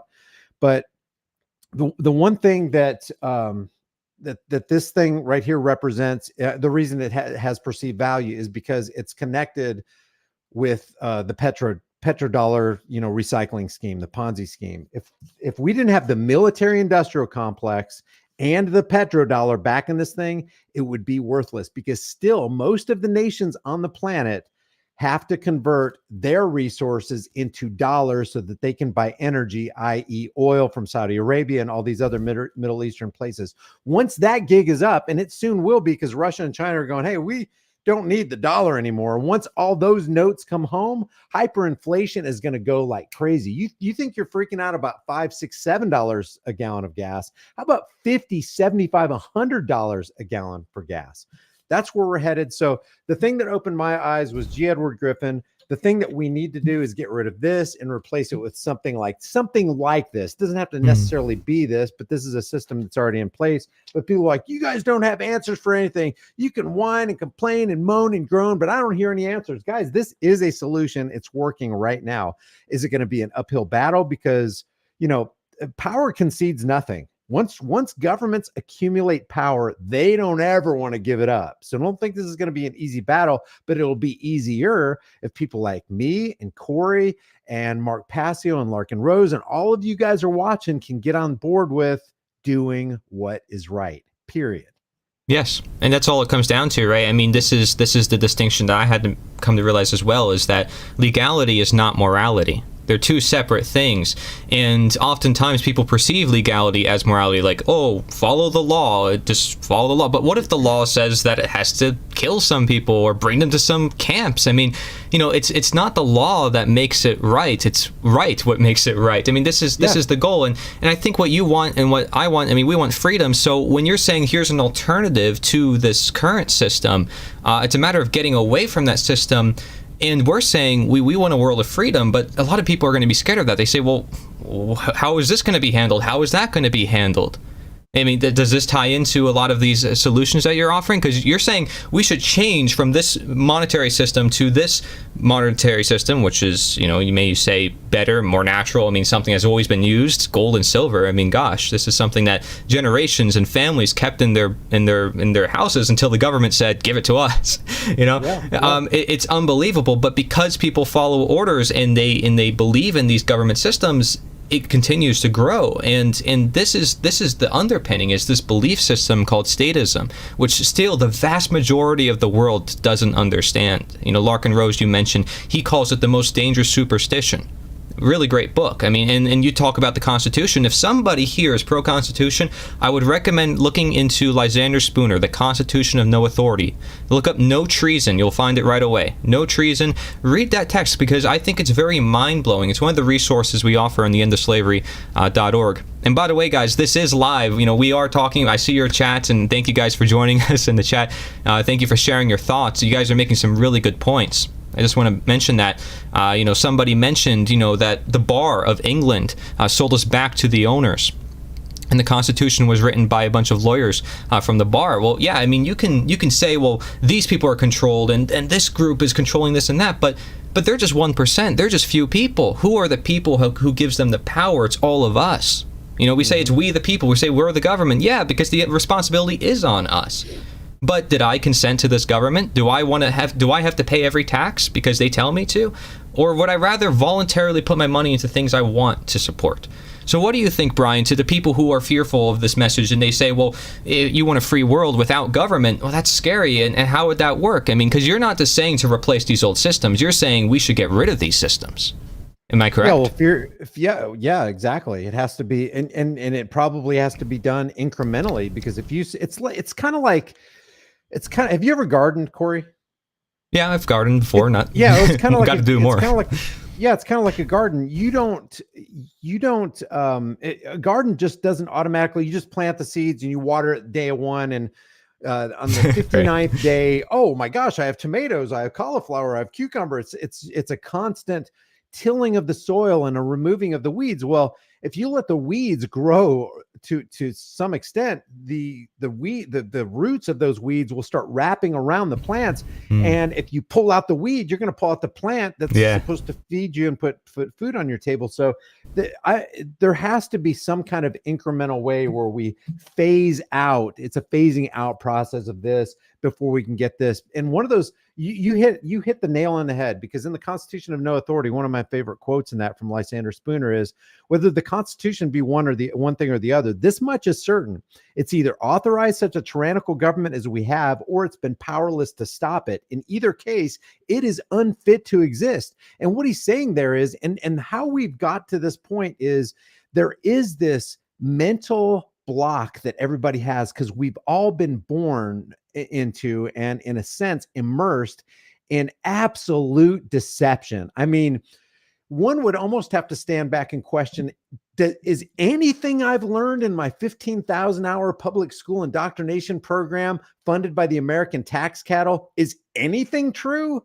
And then you have to literally be ridiculous to the point of, okay, let me just pull back to the basics. What can I verify? What is objective? 1 + 1 is 2. Can I demonstrate that? Yeah, I've got 1 pen. I've added another 2 pen to it. Now I have 2 pens. You start at the rock bottom. Truth will set you free. And the thing that governments want you to do, the reason politics exists, the reason we have psychopathic, parasitic, banker-controlled puppets as sitting in Congress, in the Senate, at 1600 Pennsylvania Avenue, behind the desk resolute, in the Supreme Court. The reason we have those puppets is because they don't have a moral compass. And when you don't have a moral compass, I like what who was it? Samuel Adams said, no people will tamely surrender their liberties, nor can any be easily subdued when knowledge is diffused and virtue is preserved. On the contrary, when people are universally ignorant, and that's where the fear comes from. A lot of fear comes from ignorance. I don't know about you, but when I was a kid, I was truly scared that there was a monster under my bed. And I would be like, I'd be over here at the light switch, I'd be over here. And I'm just ready to jump in my bed because I was convinced in my mind, so irrational, that if I didn't go fast enough, some unseen hand would come out and just grab me and pull me out from under the bed. That's the kind of ignorance a little kid has. Imagine the ignorance that we all have because we've been in the 15,000-hour indoctrination camps. So when knowledge is fused and virtue is preserved, you can't be taken in. You're not drinking the Kool-Aid. You don't have a RIP ticket to show that you are in the cult of personality. So I got my cult of personality. Yep, I'm totally for Biden. Or how about this? People know they're deceived because they go, well, I didn't like Trump, but he was the lesser of two evils. What are they literally admitting there? I chose Eve. I wasn't forced or coerced. I literally spent my time. I took off of work. I used my resources. I stood in that line. I pulled that curtain and I pushed that button for somebody I knew was evil, but I considered him a little less evil than the other guy. They've actually gotten us to the point of demoralization, dehumanization, to the we'll accept anything. And if we break that chain right there, the floodgates of freedom is coming at you, baby. Can I get an amen? I mean, it is. This is something that's so fundamental, so basic, so essential. Everybody knows it because they even say it. Well, I didn't like Joe Biden, but he was the lesser of two evils. It's just, we live in crazy, crazy times. So you hit the nail on the head. It is a superstition, like Larken Rose said. By the way, that is one of the best books I have ever read. It's understandable. He says it in a way everybody can comprehend. He's knowledgeable about it. You can verify everything that was said by just sitting back and asking yourself just a couple questions. One of those questions is it ever right, ever, to initiate unjust force and violence on a peaceful person who just wants to be left alone? You know the answer to that. I know the answer to that. No, it's never right. It could never be right. It's never right to do wrong, and is never wrong to do right. So stop voting for oppression and theft and coercion and violence on other people, and stop buying into. That's why I like what Larken Rose said about that politics. Politics is I've already said, a clever and deceptive art of using euphemisms. Well, what are some of those euphemisms? Well, gun control. It's not gun control. It's people control. Do you think the politicians really care about controlling inanimate objects? No, they want to control you. So why does a politician who says, hey, trust me, want to take guns away from you? Because he can't be trusted. He doesn't trust you with firearms because he thinks you're going to maybe resist a policy that's about to come down the pike. So yeah, you hit the nail on the head. It is a great superstition, and people are fearful of things that they don't understand. They can't comprehend. They don't comprehend, but they could if they just sat and asked themselves, is it ever right to initiate unjust force and violence on peaceful people? Does anybody have a higher claim over my life and property than you? No. If you think they do, then you're saying, hey, I'm just a slave. There's somebody somewhere that has a higher claim over my life and my family's life and my children's life and my grandchildren's life greater than we all have. No, you control you. The only legitimate censorship is self-censorship. That's it. If you don't want to watch something, turn it off, but don't request a politician or a law enforcer to make that guy shut up, because censorship is violence. Censorship is literally forcing somebody into into silence through coercion and violence. That's literally what it is. So instead of using these euphemisms like war is just legalized mass murder. Gun control is people control. Guns, and then they go, oh God, we need to drop the control word because it sounds too much like control. Let's use gun safety regulations. Let's say we're here to protect the children. You want to, and then they get you into this false dichotomy. Wait a minute. If this is gun safety regulation, you're not for gun safety. And it's like, hold on. Before I say yes or no to this, let's define the terms. What do you mean by that? How's it going to flesh itself out? Is it going to be a beta male O'Rourke who gets up there and goes, hell yeah, we're going to take their AR-15s and AK-47s. Hell yeah, we're going to take their high capacity magazines, whatever that is. It's a standard 30-round magazine is a standard capacity magazine. But what is Beto saying is, he's saying if you own an AK-47, an AR-15, a standard capacity magazine, we, the government, will view you as a criminal. And because we view you as a criminal, we think that we have the right to go into your house, violate your Fourth Amendment right to be secure in your person's house, papers, and effects, so we can steal your Second Amendment right to protect yourself. It's a convoluted, crazy world that we live in, and most of the people you will encounter are glazed over zombies because they believe what fake stream CIA infiltrated Operation Mockingbird MK Ultra is telling them. They believe the Donald Lamones from the Communist News Network. They believe the Sean Hannitys from the Faux News Network, and they can't see. But like, this is why you can go to Thanksgiving dinner with your family that you haven't seen for, I don't know, since last Thanksgiving, and they look at you like a horse staring at a new gate, and they do not want you to talk about politics, and they do not want you to talk about religion, because they've literally been programmed. They don't call it TV programming for nothing. Everybody that you meet has, and you have too, and I have too, we have this measure of programming inside of us, and we have to deprogram ourselves so that we can find our humanity, get back to basics, and run society without force, violence, theft, and coercion. And there you go, right there. So this is the action right here. I mean, people say, like you said before, what's the action? I mean, this is the action. It's education, and I'll explain why in just a second. So if you look on the screen, guys, right here of this stream, you'll see there's a bunch of abolitionists. I share a lot of the abolitionists from the past, one of which we mentioned, Lysander Spooner, for this reason. They knew what to do, and they did not use politics. Wow, they didn't use politics to end slavery? You know why? Because politics was upholding slavery. They said it in their own words in their own documents. And not only were they talking about the chattel slavery at the time in the 1800s, they were calling out other forms of slavery, particularly economic and political slavery. As Lysander Spooner said, the government, if you are under a government which you do not want to be under, you're still a slave. He was criticizing the government because although they were helping to act like the moral victors of the Civil War, saying we helped free all the slaves, they did that so they can keep their other forms of slavery, such as taxation, and under their jurisdiction, which the slaves, still had to play by their rules. And Frederick Douglass, even in his own autobiography, tells people taxation is basically still slavery.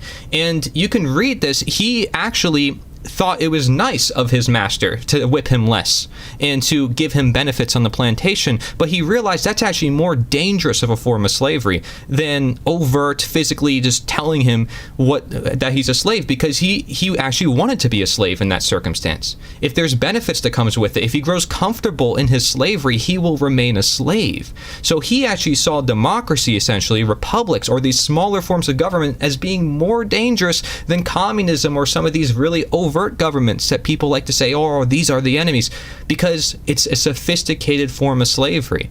It's saying, oh, well, you have a voice, you can vote, even though you're still a slave by definition, because you're under a government which you did not personally consent to. Now, if you do, does everybody? Are you voluntarily choosing where to put your money in this system? Because taxation is just another word for theft. It's another euphemism. As you mentioned euphemisms before, that is what it is. And I would like to see if somebody thinks there's a justification for it, because the only justification that someone could make is the individual being violated for the collective.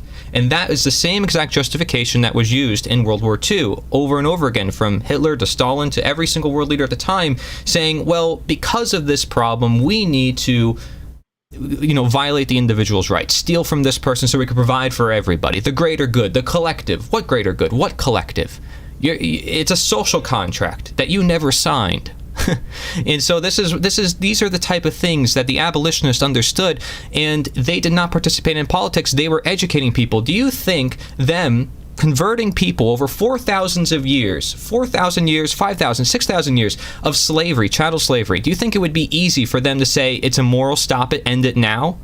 And that's why they were called immediatists. They were not somebody who said, well, we need to pass laws, gradually make it better. Let's make it so that way the slaves get whipped less per day and their conditions are better, or they go to a new plantation. They said, no, it's wrong, end it now. They were called immediatists. They were called the abolitionists. They were called radical at their time. They were blamed on the events. There were houses being burned, and the media would say, oh, it's the abolitionists. Look what they did. Their information, they're dangerous. They need to be censored, just like right now, where people are getting censored. Right? So it's insane. Just to springboard off what you said, there's a guy named Mike Lundy who said to say humans can't exist without government is to say animals can't exist without farms and cages. See, a lot of people are like, but what would we do without government? Without government, we can't have schools, roads, bridges, clean running water. The entire fabric of human society would devolve into chaos. And so what they're saying is, unless we have a vile armed band of government agents stealing from, coercing, enslaving, and violating and brutalizing everybody, we can't have flat places to drive our cars, which is ridiculous. But because most of the things that we have, actually 100% of the things that government gives people, they've stolen it from somebody else. They've taken it from the free market. The free market will work itself out because the free market it welcomes competition, and it eliminates laziness and inefficiency and expense. But when you have government, you actually increase all these things. When you have a violent, coercive force doing things to people that they don't want done to them, things get more expensive, quality goes down. But if the free market is allowed to take over, efficiencies are exponentiated. You've got an internal combustion. We shouldn't even be operating internal combustion engines right now. We should have something far more advanced. Back in the mid-1990s, General Motors made this car called the EV1. Are you familiar with it? No, I'm not. They made this car called the EV1. On a 1-hour charge, it would produce a 300-mile. The battery could take you for 300 miles on a 1-hour charge. It was highly efficient, but they produced. I can't remember the number. They produced. It was a massive quantity of cars, but they never sold one. They only leased them out for people to test drive. People who drove these cars loved the comfort, loved the fact that they weren't buying gas, 300 miles per charge. And then one day, General Motors came to everybody's house with a big truck and loaded all the EV1s up and took them all out to the Mojave Desert, dug a big hole, crushed them and threw them in there. There's only 2 in existence. Jay Leno's got one in his little museum, and there's another one in the Smithsonian that's been disassembled.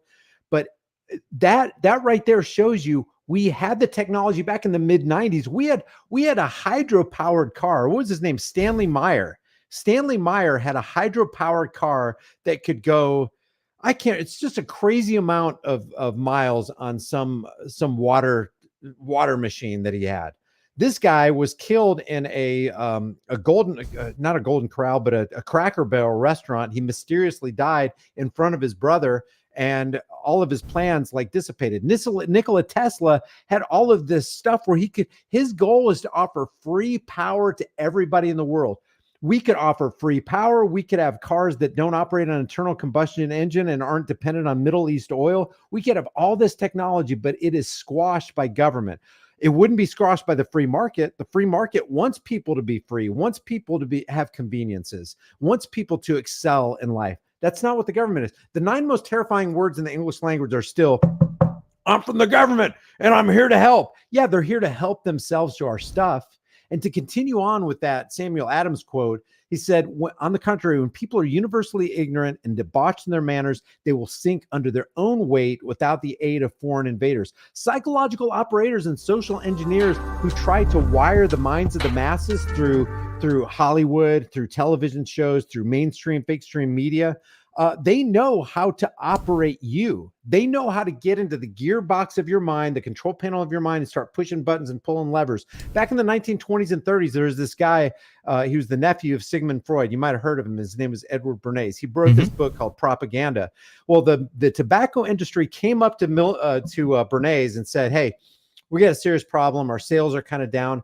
But the way we can increase tobacco sales, if we can get women on board to start smoking our cigarettes and using our product." Edward Bernays goes, "I think I have your solution." So for $125 or $150, the tobacco industry employed Edward Bernays to come up with a plan, a mass media program, a social engineering psychological operation to get women somehow to smoke cigarettes like men. And this is back in the time where, hey, women weren't on an equal plane with men. They couldn't vote and all that kind of stuff. So he made a couple of calls to a couple of debutantes he knew, some highfalutin, high-rolling women in society, and then somehow they were able to get out the word to 12 or 13 or 14 cities throughout the United States to stage a demonstration marching against man's inhumanity to women by lighting torches. It was called Torches of Freedom. And their torches of freedom were the cigarettes. And they're like, we're on equal plane with men. We expect to be treated fairly. And we want to light these torches of freedom to signify man's inhumanity to women. Well, sure enough, the tobacco industry got this big groundswell of support and financial, filled their coffers because Edward Bernays knew how to get into the mind of women and manipulate them to the point where they begged for the tobacco company to make more cigarettes, throwing money at the tobacco company. That's exactly what you see in movies and television and mainstream media today. They know how to operate you. They know how to play on your fears. They know how to play on your ignorance, and you will sink under your own weight. You don't even need any help. They know it, but they're there always to push you off the cliff into tyranny. This is why, Brian, I mean, what you're showing us is this is why education is so important, because it affects the minds of the masses, and that determines our actions, and then those actions turn into the world reality around us. So, if we want a better world, how can we just put one person on a pedestal in a political office if the minds of the masses are still in ignorance, if the minds of the masses still want to be controlled? And that is the point that we're driving home here, is that the individual, you out there, the audience, if you have this knowledge that other people do not, you sort of have a moral obligation to share that knowledge with them, and you got to find out how to do that. This is another reason why Larken Rose has Candles in the Dark, the method of how to talk to people, because so often we can jump at them and say, you know about this, you know about that, when we sometimes just have to ask questions. The average person knows what's right and wrong. They are excusing right and wrong in the name of politics, in the name of authority. It's okay if authority does it. It's okay if a cop does it. It's okay if a politician does it, but it's not okay if the individual does it. That's moral hypocrisy. That's like what you said before, a right turning to a wrong, or a wrong turning to a right. You can't do that. It doesn't make any sense. So, what we're trying to do is just bring that back to light, and this is exactly what the abolitionists did. They said, hey, look at the Declaration of Independence. It says we're all equal, we're all created equal. Then how come you have some slaves on the plantation? And some of the founding fathers were saying it at the time too. They're like, why do we have slaves?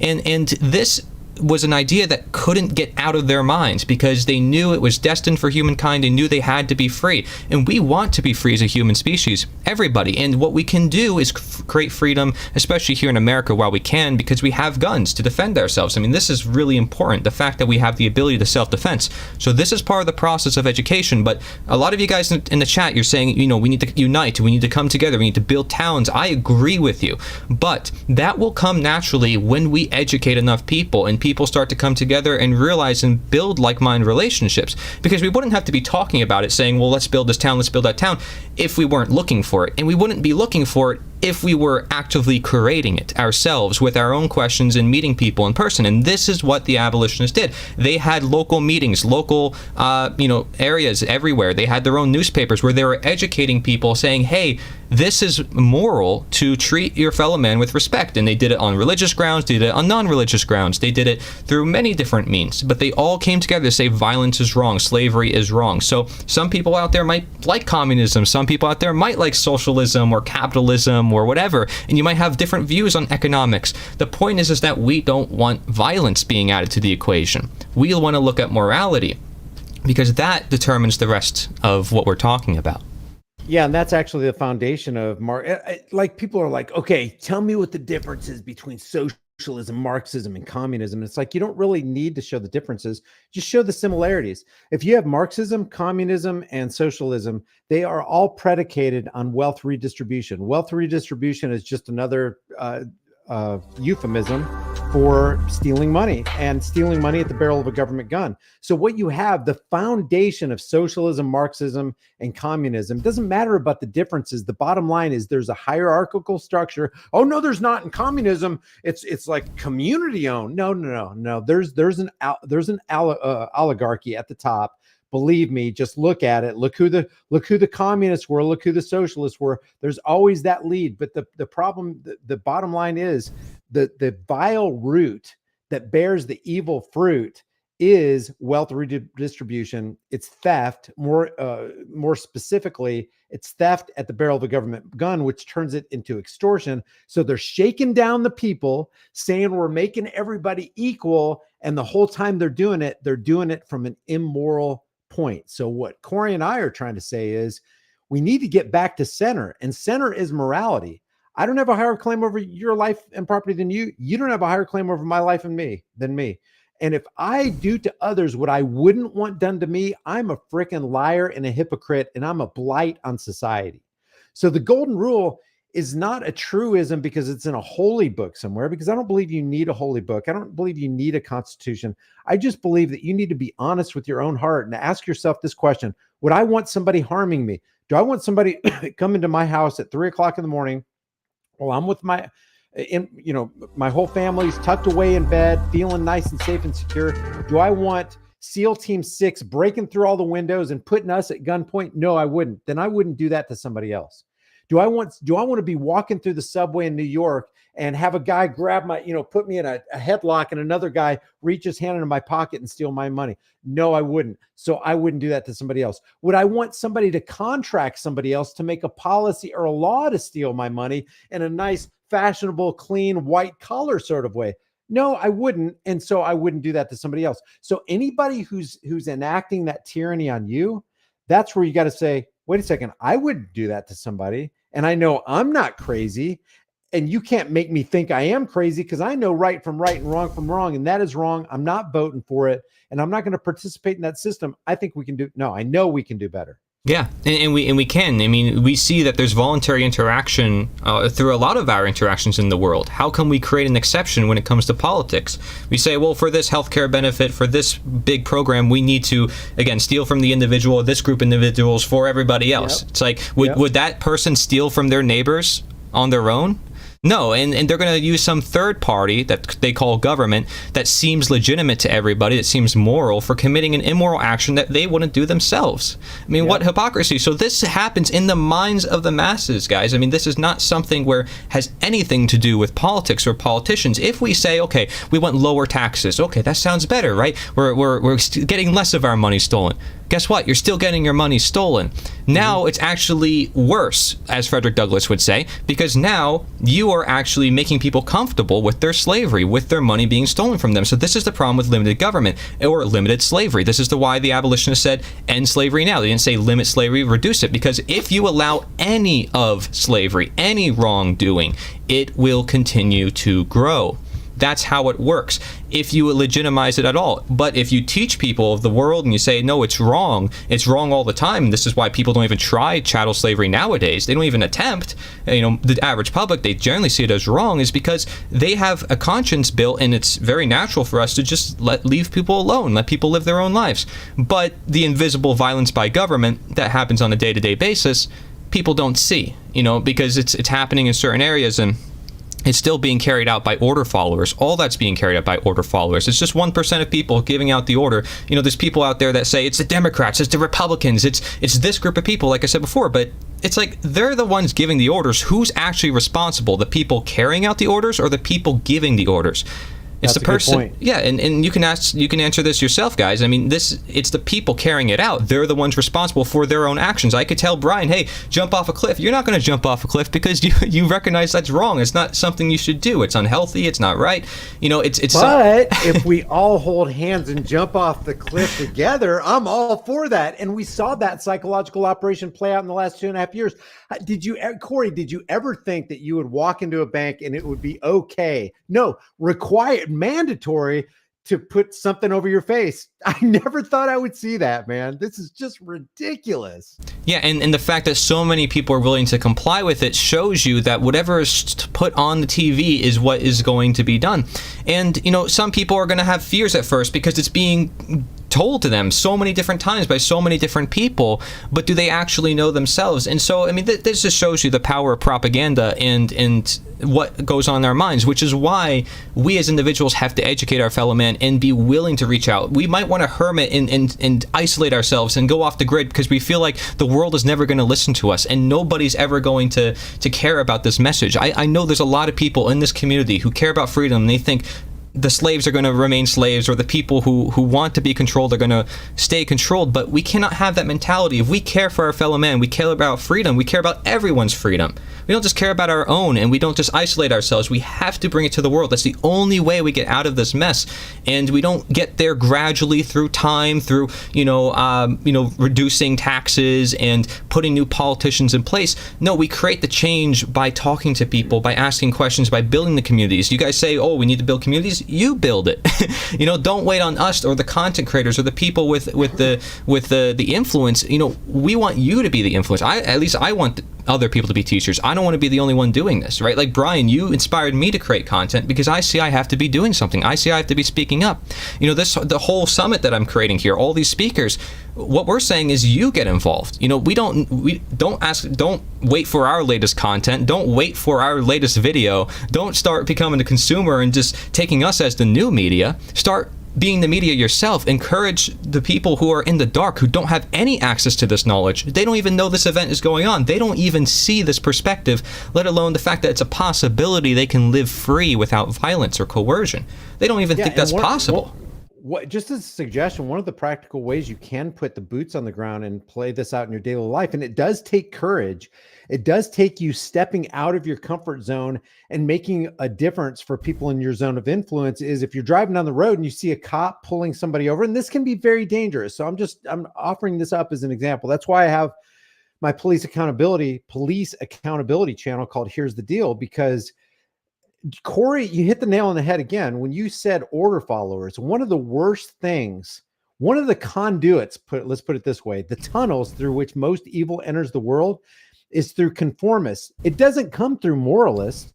A moralist does what is right regardless of what he's told. A conformist does what he's told regardless of what is right. That's why you can have an individual whose whole job it starts with putting his hand on a Bible, raising a right hand toward heaven, saying, I swear to protect and defend the Constitution against all enemies, foreign and domestic. Part of that Constitution is the First, Second, and Fourth Amendment. And what do cops go out there and do? They violate the First, Second, and Fourth Amendment. No problem at all. So they're the conformists. It's hard to get a person to come to the knowledge of the truth when his paycheck depends on him not understanding it. So when you have an order follower who's deriving a paycheck from doing something that he's convinced himself in his mind is right, but in his heart of hearts he knows is wrong, one of the ways you can be boots on the ground for freedom and stave off the veil of tyranny is if you see the cherries and berries on somebody pulled over. Likely they're being pulled over so they can be extorted by the road pirate. You are perfectly within your right to pull over somewhere safe and get out and record that cop. You don't have to say anything, just record. You remember, you got a Fifth Amendment right to be silent. You don't have to incriminate yourself. You don't have to answer questions, but you can record. And a lot of those times when you're recording a cop, he'll start doing right because you've just offered a layer of transparency he wasn't expecting. Maybe he's got a body cam, but a lot of times they don't turn it on. And when they activate those body cams and you have FOIA requests, they drag their feet on it. It takes 3 months, 6 months, 2.5 years. And then when you get the body cam, it's redacted. But if you record it, you've got everything. You can upload it right there on roadside. You don't have to wait for a FOIA request for a body cam. And cops are starting to know this. And I've seen time after time and video after video, not only on Venmo and BitChute on YouTube, where when somebody started recording, they let the guy go because it was making them look real bad. I'll tell you this, if I was a cop and I saw people recording me, I would want that because I would be a good cop. Now, if I'm doing something bad, then guess what? I don't want you recording my actions because, sunlight is always going to be the best disinfectant. And when you turn the light on an evil deed, mysteriously, a lot of that evil starts stopping. But a caveat to that is, even though they've got dash cams, rear and front facing, they got body cams, and there's people out on the street with cameras, and there's street cameras that you can verify things. Even with that, the conformist who's dyed-in-the-wool tyrannical, even then he can't help but act out on how evil his heart is, and his actions will be a direct reflection of what that is. So I just wanted to throw that out there. You could be going, I don't even have much knowledge. I'm pretty low IQ, and I consider myself, I'm just an average person, man. But Right. I know what, Same. I got a camera, and I don't have to say anything. And all I got to do is press record. I think I can do that and just go. Yeah, we got mass information at our fingertips. Awesome. I mean, exactly, Corey. and that video can potentially be seen by, what is there, 7.5 billion, 8 billion people on the planet? I'm not saying it would be, but if there's a potential there, once it goes on the internet, there ain't no take backs. It stays there. Whether you delete it or not, somebody's got it downloaded somewhere on some server. So yeah, that's how I met you. That's how I found your content. Like I said, you had the top 9/11 stuff on YouTube, and some people don't even know this. I mean, they each had, like, you had several videos and several parts. They each had like 10 million views each. They were like amazing.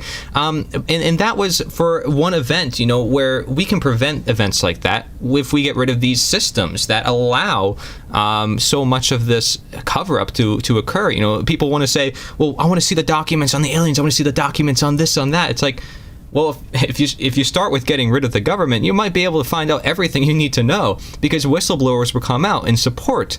But the thing is, they don't have any backing right now. They're afraid to come out. People who are in the system might want to get out of that system, and they're afraid. They don't know how to get out of it. There's a lot of order followers who may know that what they're doing is wrong, and they still feel like they have to do it because of their family, because of their job, or what have you. And that's how they got them trapped. I'm so glad you mentioned that. I talked to a cop. It was back in 2015 in St. Louis. And I said, dude, what you're doing right here is wrong, because he was basically trying to censor it. There was a protest or something like that, and he was trying to push people back, and he was going hands on. I said, how can you live with yourself? What you're doing is wrong. You know what he said to me? Literally, he goes, I got to feed the children, man. This is how I derive a paycheck. And I was like, do you realize what you just admitted to me? That if there's money attached to it, there ain't nothing you won't do. And you're in a dangerous spot, man. And I hope, this goes back to Samuel Adams. All we can do, it's not the majority who will prevail. It's the irate and tireless minority who are keen. They're laser focused on setting brush fires of freedom in the minds of men. And I'm telling you, once that seed gets planted, maybe they won't all germinate, but a certain percentage will come back germinating. And I was just hoping when I walked away from that guy that he'll really think about what he said, and the reflection of my words back into his heart, and he won't be able to sleep at night, and he'll go, I got to get it. I got to feed my children another way. He was a friendly enough guy, but it's like, oh, do you want angry, mean-spirited tyranny, or do you want friendly tyranny? Oh, Bob, I think I'll take no tyranny for $200. Yeah. Ends justifying the means, utilitarian morality, which, again, is the same justification used in World War II for all the atrocities. If you vote me in, well, you'll get this. If we do this, then you'll get that. And so you got to think about it. Is it moral or is it not moral? And there is no justification for an immoral action, for evil. So when people say there's a necessary evil, then what's the point of calling it evil? And like you said, you're still supporting evil if you're choosing the lesser of greater of an evil. Some of you guys. But when evil visited me, it was very professional. It was professional evil. I was wearing a suited tie. It sounded nice. It's like, wasn't that, but that cop was super nice, and it was really professional. He gave you the business card. It's like, you don't say that when you just got like a purse snatcher. It's like, when he snatched my purse, he was so gentle.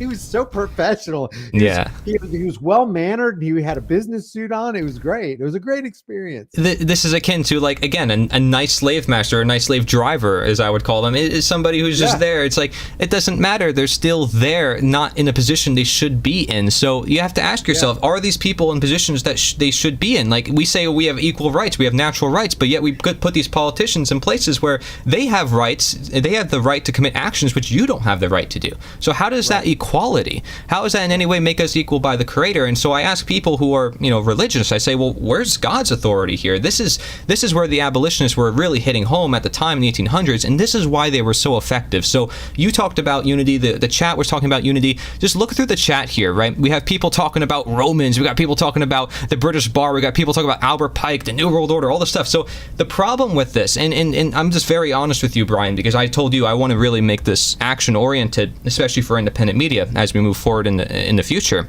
My goal is to bring action to this community. I think there's already millions of people who want freedom. They just don't know what to do with it. So if you look at this, there's some confusion. Like, people are talking about this, talking about that, and there's so much we can talk about. We mentioned this guy, we mentioned that, because we live in the age of mass information. It's great. But that's one of the downsides of the age of mass information, is we can get distracted. We can be talking about so many different things that may not actually get to the root cause of the problem. And this is, again, what also may overwhelm a lot of people. So what did the abolitionists do? They said, we want to end slavery regardless of their other differences. What did the revolutionists of America do? They said, we want to end the British, even though they had slaves at the time. Some of them said, could we end slavery at the same time? And it was hard for them to do too many things at once. But they all focused all their time and energy on one effort, and it ended. So this is what we got to do, is if we want to unite, we have to understand what we are trying to go after, and that is our own belief systems. And to see our fellow man as our fellow man is all we're asking for. We're not saying, oh, these people are statist or these people are bad. No, we're all equal here. But that is just a matter of understanding that we're all fellow men, and we enslaved each other. We enslaved ourselves. So thank you guys for joining me. I think Brian has to go now, but yeah, I do. But let me end with one thing. I love everything you just said. I totally agree, sure. and on board. And yeah, there is so much information, and it is great, but it is also overwhelming. But just one nugget to take away is nobody has a higher claim over your life and property than you. If anybody's initiating unjust force and violence on peaceful people, they're doing that with, and an injustice against one man anywhere is injustice against all men everywhere. Just work on yourself. When you work on yourself, you will automatically make the world a better place. And then you spread that out and you duplicate well, not really duplicate, but you inspire others to be better in themselves. And that's how you make the world change. And it can have a massive ripple effect that will have a positive change. It'll yield a positive change. Yeah, Brian, thank you. You detail so much of what's going on, not just in the roots, but the symptoms. And I just see that a lot of people may tend to focus on the symptoms, like what's happening in today's world, what's the latest event, what's the latest psyop, what's the latest false flag, or what have you, when the root cause has always been this mentality we call statism. So I encourage that people look into this mentality, because this is what we're saying is at the root to everything. You put out a video on your channel, the most important thing you need to know, on your Grease Monkey videos channel. And unfortunately, it did not get as many views as some of the trending topics of today. But that's where we're at, guys, is if we want to create change, we need to make these ideas the popular ideas. That slavery is still occurring, or that, there is violence occurring and people are allowing it. And it's through this belief system that psychologists can understand. History even proves it. The abolitionists we're talking about, historians are ignoring it. And we have all the evidence here. We have so many documents in this event with over 50 speakers and hundreds of resources. It's very much evidence. So, I encourage you guys to get involved. I have a method where you guys can send me articles, right? And I will turn them into videos for you. I'll help you create your content. We can work together. We can all be the independent media. But this is what we need to do. We need to unify, just like the abolitionists did back then, for their very hard cause of convincing a population of people who thought it was perfectly natural and moral and healthy for society to have slavery. We need to say it is exactly the same arguments used today for government. People think it's perfectly necessary, perfectly moral, and without it, the world would collapse. They want us to fear our freedom. They want us to think freedom is chaos, when in reality, people are self-organizing. People will come together and voluntarily choose what they want to create. And thank you so much, Brian, for sharing all those great ideas about how we can make that happen. No problem. Just for the audience, don't forget, like this video and share it with everybody you know. Share it on all your social media platforms, and just to borrow a quote from George Carlin, because it's just so dead on. Statism is a religion, and statism is like the American dream. You got to be asleep to believe it. Statism requires that you believe in it. Freedom doesn't require belief. It just requires knowing, knowledge. Knowledge will always be the enemy of belief. Belief will always be the enemy of knowledge. Corey, I really appreciate you inviting me, man. This is a great time. Thank you. I appreciate it very much. Awesome. Thank you guys for joining me, everybody in the chat, and anybody who is new who also subscribed. I'll hang out for a while. Brian, I know you have to go. That's okay. You can leave whenever you want. Thank you, man. Thank you for talking. Awesome. Great stuff. Here, I can activate my regular camera as well, but thank you guys for joining me. And I like to interact with the chat a little bit too, because it's important that, like I said, we sort of have a direction as to what we're trying to do. And in this event that you can see by the outline of this whole talk, you can see that there will be a lot of action steps on the final days, and we're reaching the final day. We're on day 15 of the summit. You may have missed the other days of the summit. If you're coming into this live stream, you're new here, you've never been here before, I welcome you. Okay, but we've had 15 days of this summit, the Choose event. Don't worry, because tomorrow and the next few days there will be replays of every single day, so you can have access to all the resources, download all the books in case you like to read and you don't like to watch. You can choose what you want to look into for yourself. And if you have questions and you have concerns, please feel free to ask. Tomorrow, in fact, will be a live stream roundtable at 8 p.m. EST. So that's December 16th, 8 p.m. EST. We're going to have a live roundtable with a lot of the speakers from this event. So in case you sign up for the event and see some of the speakers who are speaking, we have David Icke. We got Brian Young from High Impact Flix. We got Mark Passio, Larkin Rose, we mentioned him before. We got Jim Cost, we got Logan Hart, all these great guys, and maybe you don't know all of them. Derek Brose, for example. Derek Brose, I mean, somebody who's really action-oriented. I would consider him the most action-oriented person in independent media. But thank you guys for subscribing on YouTube. I appreciate that. Yeah, but and I'm also on other platforms, by the way, just so you know, because I'm not just on this platform. As you know, there could be a lot of problems with that. I'm on every single platform that I can try to be on, but I'm here to help people create action themselves. That's my main goal here with what I'm trying to do. Thank you so much, High Impact Flix, for joining me. High Impact TV, here's the deal. You got like 1 billion channels, man. If you thought this was important, please share. Yeah, please share with everybody. What I do usually on these live streams for the past 15 days, I've actually been showing replays from the summit from each day and different speakers. And I also show featured videos. We have some talks about different things. And you're right, Lena, if I don't know how to say your name correctly, but you say people create the state. Exactly. It's us who create the state. And that's why, people like the idea of we are the government and we the people. It sounds nice to them because it's real. We are the ones who do create the government. But did we all consent? Did we all voluntarily give our money toward that government? Is it really a government once it's voluntary? And if you read the works of Charles Lane, an abolitionist from the 19th century, you read the works of Lysander Spooner, you read the works of Adin Ballou, Henry Clark Wright, William Lloyd Garrison, we're not taught about these individuals in school on purpose. It's incredible, the amount of information we have, and it's just a matter of bringing that information out to the people. And that's why having a huge event like this, where it's all compiled in one place, is really fundamental. So stay tuned, guys. If you sign up for the summit, tomorrow is action day. Like I said, there will be tons of action steps where you can see how you can get involved personally with this effort. Whether it's sharing brochures, printing them out, giving them up to your neighbors, talking to your neighbors, learning how to talk to people, putting music into a Truth Music radio 24 hours. I'm setting up a newspaper that's online and in person where you can print it, where people can submit articles, and I will make videos out of those articles for you. I will make you personalized business cards. I mean, we got to really think of and be strategic here as to how we can get this message out there.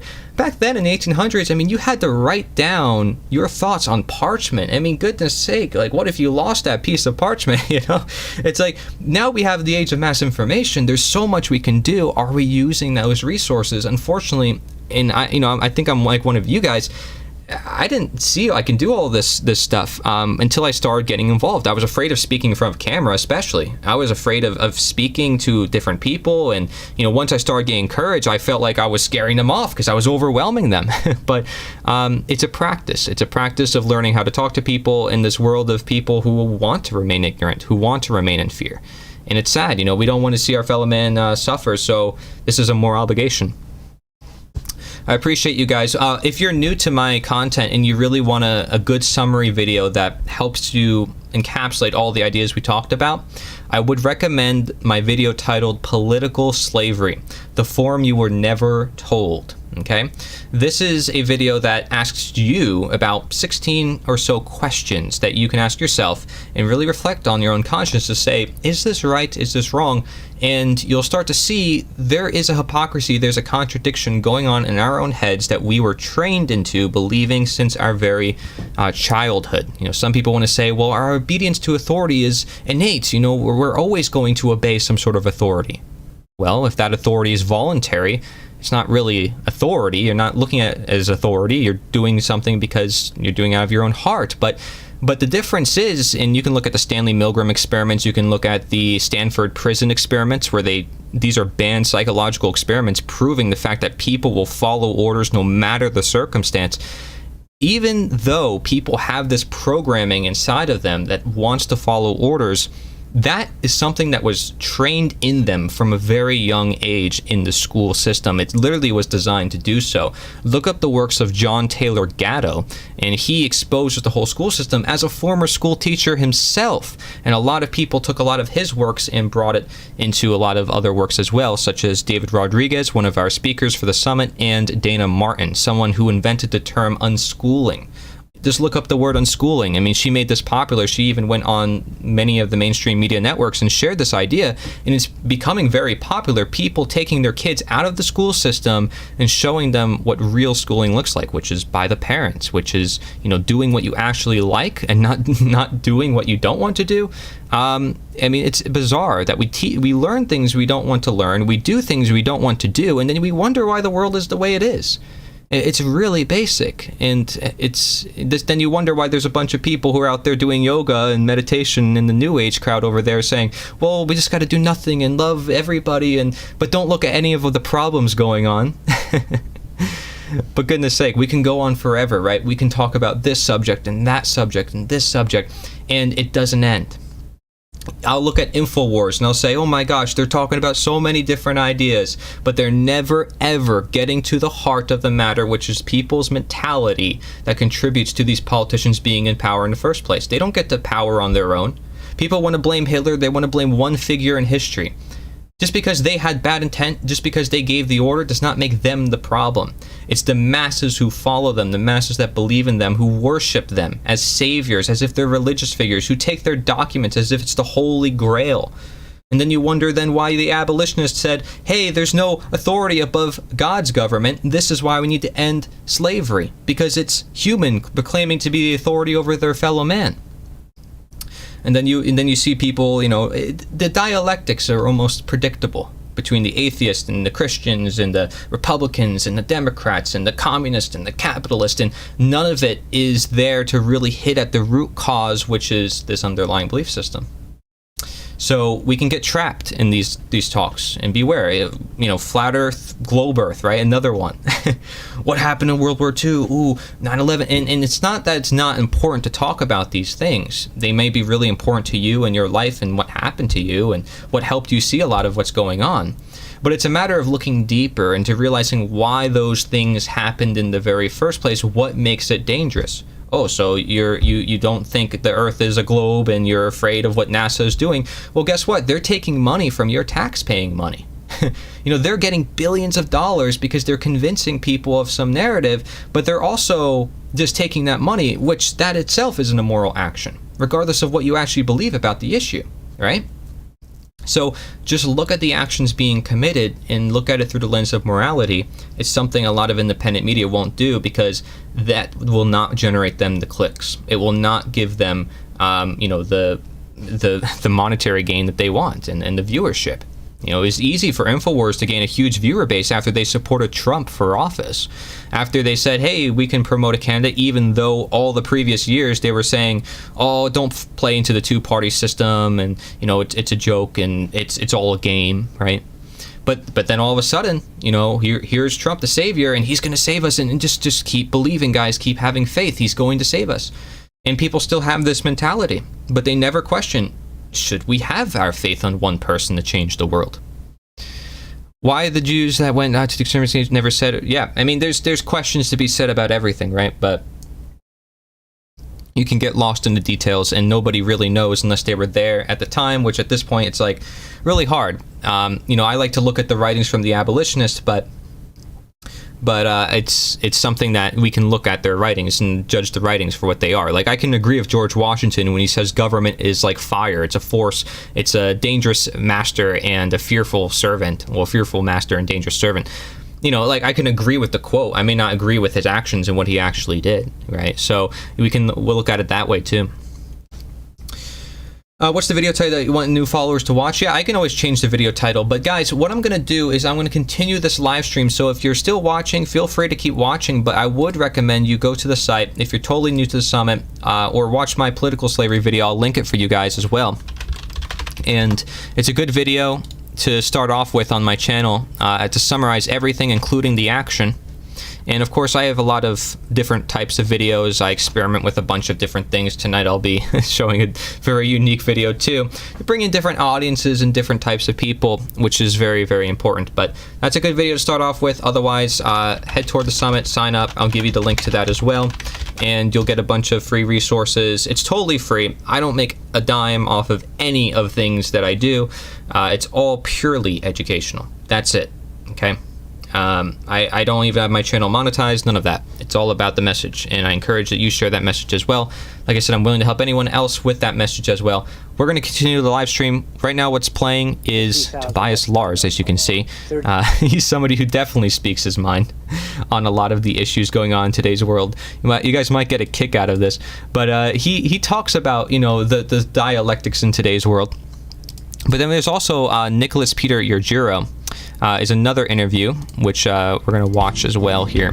And that one is one of the interviews for day 15, because again, we're on day 15 right now. I would recommend, if you're new, you start with day 1, but you'll have access to it tomorrow. You'll have access to everything tomorrow.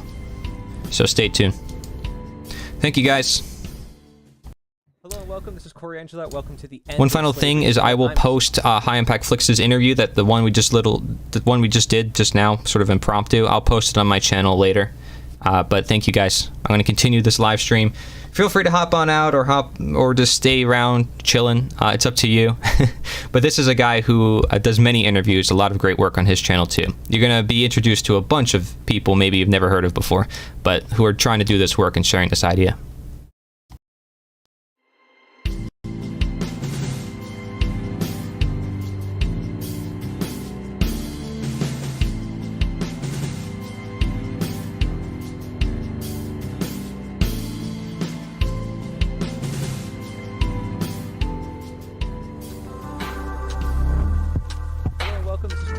Welcome to the End of Slavery Summit. I'm here with Nicholas Peter Yergiro. Am I saying that correctly? I'm probably not. Yergiro. I know you should ask me beforehand. Yeah, it's Yergiro. Yergiro. See, he knows better than me because he interviews everybody, and I don't. You know, I'm not as professional as an interviewer as this guy. He's been interviewing everybody over the years too, way more than myself. And we're going to be talking about really important topics like inner work principles, natural law, health, which affects everybody. All these concepts are things that everybody deals with, perhaps, you know, in their lives at some point in time, and we need to come to understand. We find out these are really important topics. Health, I mean, how much have we been talking about health in the past couple of years? And then natural law, this is a topic so many people are now starting to talk about because we realize how important it is. So how about you introduce a little bit about yourself and what made you get involved with a lot of these topics? Yeah. Well, first off, I just want to say thank you so much for extending an invitation for me to come on here. It's truly an honor, and I definitely appreciate it so much. So from the bottom of my heart, thank you. It's awesome to be able to do this because I'm just so used to doing interviews. So being on the other side is also great. But just seeing some of the speakers that are also in this whole summit, it's just really, you know, just really inspiring. And I just want to say thank you once again. And so yeah, just a little bit about me. I am Nicholas Peter Ugero. I am 30 years old. I live in Illinois. I have been just, bouncing around from job to job. Right now I'm working for a cleaning company. I'm just a normal kind of guy. I'm not a huge researcher, but I've gotten into, just Zeitgeist, those documentaries, Hidden Secrets of Money. Ooh. In 2016, I got into that because of my brother, thank God. So that helped me out a lot. But then getting into gardening through James Corbett when he had that guerrilla gardening video that he made. So that was early 2017. I got into gardening. So I started doing that, getting more into health, organic stuff, non-GMO, Nice. thinking about health a lot more. And then in 2018, that's when I got introduced to Mark Passio through an Anarchast interview that Jeff Berwick did with him. I guess it was the second one that they did. And I watched some of it and I rewatched a couple months later. I was like, holy crap, what is this guy talking about? Like, I have no idea. I've never heard anyone say any of this stuff. So I got into his Demystifying the Occult. That was the first one I watched, and just blowing my mind. I couldn't believe how powerful this information was. And I've never heard anything about it, even people in the truth community. So that really opened up the gates for me. And that was around the time 2017, 2018 was when I started making videos. I did like a James Corbett, questions for Corbett. I was trying to ask him a question. So I just made a quick little video. And so then, yeah, I was just doing just normal, like just really crappy videos with my phone, and whether it was gardening or a product that I really liked. So I started doing that. And then I got into Camtasia software. My brother was able to download a free version for me.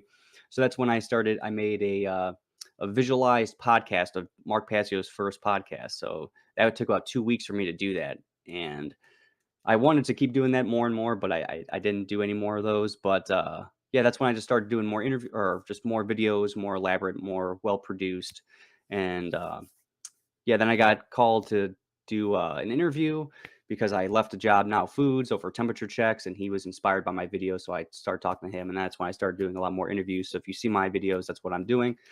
But yeah, I just, like, I'm trying to question everything that I see. I don't try to just put all my eggs in one basket. I try to think for myself and, be objective about things.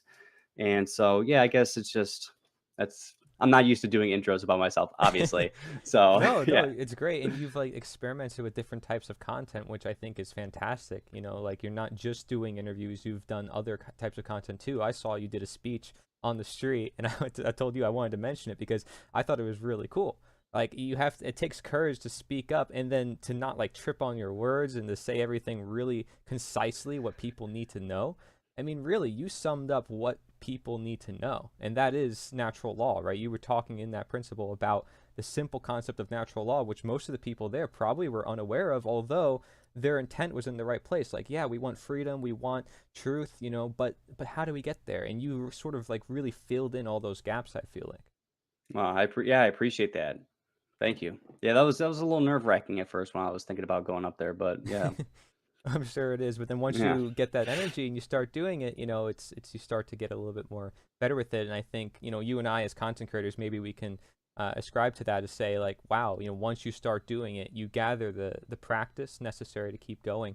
And so for anybody who's new to natural law and these concepts, or even new to content creation, how could we introduce that to them? The act of becoming a content creator themselves. Yeah, and why Um, natural law? Why would it be important for them to look at that or talk about that on their channel like you have? yeah, that's a very, very good question. Because I know I told you when I interviewed you that I didn't want to know the questions, so you're catching me off guard with all these, so I like it. Um, so the reason why for me natural law is so important is because I didn't just listen about it. I didn't just look about like watch videos or watch all these presentations by Mark Passo. I didn't just do that. I was actually applying it within my own life. So I worked at Aldi for about 6 months, 7 months. And within the first month or two, I realized obviously they're throwing out so much food. I couldn't stand it. I was already a gardener at the time, and I didn't do any pesticides or anything like that. So I was all about composting and stuff.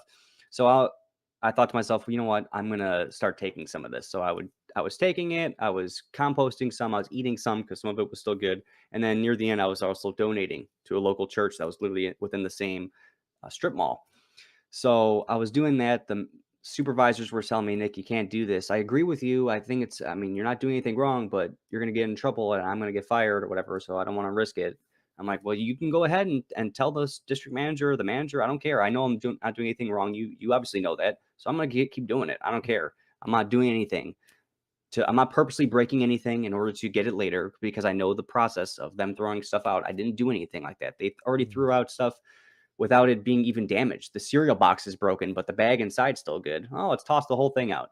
Wow. So it didn't make any sense. So I was sticking to my guns. I knew I wasn't doing anything wrong. So I was standing in truth. I ended up getting fired one morning when I was opening up, and they sat me down. They talked to me. They asked me what I did with the stuff. I told them flat out, I composted some, yada, yada. And I told them legality doesn't equal morality. It's not like together. Yeah. It's sometimes it is separate where one thing could be labeled as a right when it's really not.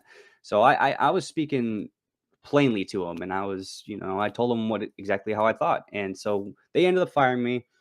I had to grab my stuff, and I told the district manager, I told her, even if you guys didn't fire me after this conversation, I would have quit because I don't want to work for people like you because you're just good at following the rules and not doing what's right. And I literally left that job on a Wednesday without any sort of job lined up because I didn't expect to get fired right away. And within that day, I was able to get my old job back, and I started on Friday. And I was making twice as much. I had a consistent schedule now, and I was making twice as much cash, basically. And if I was doing something wrong for that many months consistently and like unapologetically doing that, then how could I get rewarded in that sense? And it's just like the reason why natural law is so important is because I've applied it in my own life.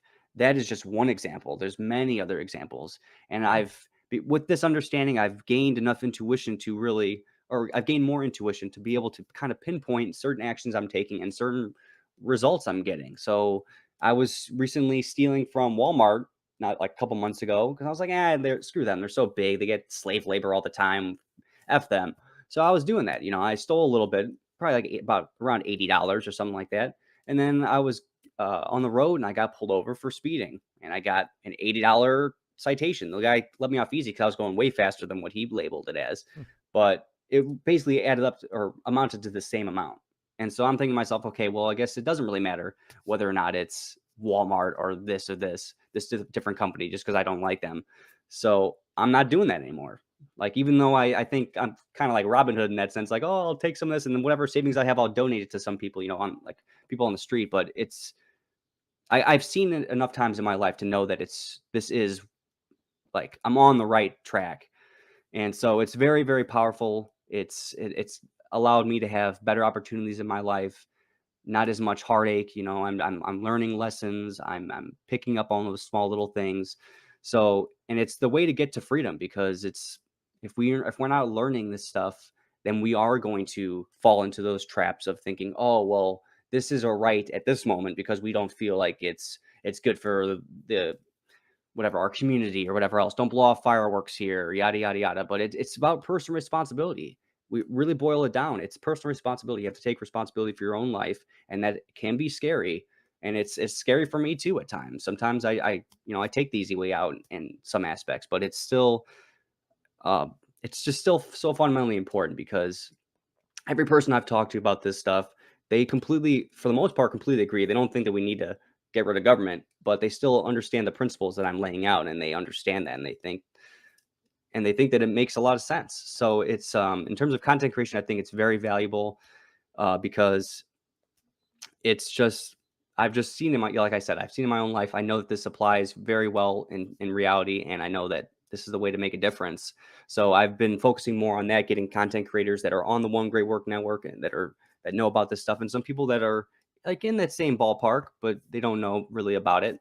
So I think it's very valuable to do that because, I mean, I've already done other content on my channel, and this one's been the most inspiring for me. I feel like it's making the most difference compared to other things that I have created. So if people do want to get started with content creation, I think getting some user-friendly software, Filmora, Wondershare Filmora is really, really good. It's pretty basic. You can get a good plan for not too much of an expense.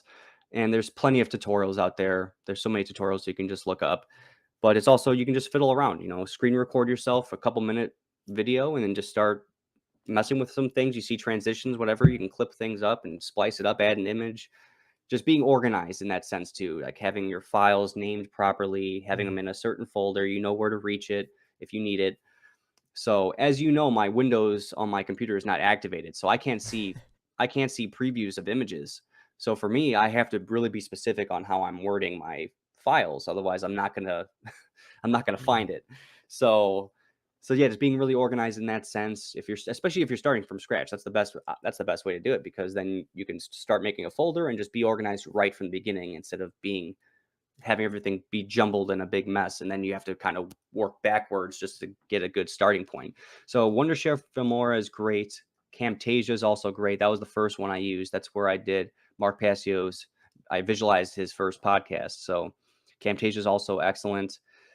And yeah, it's just about taking time. When I did the editing for that first podcast of Mark Passio's, you can see a visual difference of like the quality of my editing from the start to the end. I was getting a lot more in the groove. I was understanding different things. I was adding more information on top of that, different techniques. And so it can be scary. I've used to be such a shy person. I used to always be self-conscious. I didn't like speaking up. I never liked doing that. The only way I would do public talks or like class presentations, I love doing it in the dark. If it was like a slideshow, because you can't see me, I could feel more comfortable, So that's always, I've always been a nervous kid. So, and you can see in my first videos that I'm not as confident. You can totally tell. So it's all about recording yourself. And like Mark Passio says, it's good to just don't even post it. Just record yourself and watch it back, or listen back to it. You don't even have to do video. You can do just audio. Andre Mitty, who I just had on my channel, he just does basically strictly audio. That's all he does is audio podcasts. And it's a lot easier too. He doesn't have to do all this editing, all this elaborate stuff like I'm doing. I'm adding a lot more stuff to my plate in that sense. And it's a lot more convoluted. It can be convoluted. It's a time-consuming process. So you don't have to do it where your face is showing. But I definitely encourage people to use their real names, because Mark Passio made a good point. It's like, what's there to hide? I mean, they already got even though this is a de-Googled phone, they still got all my stuff, Right. They already know who I am. They're already going to see my face anyway. It's like, I don't care.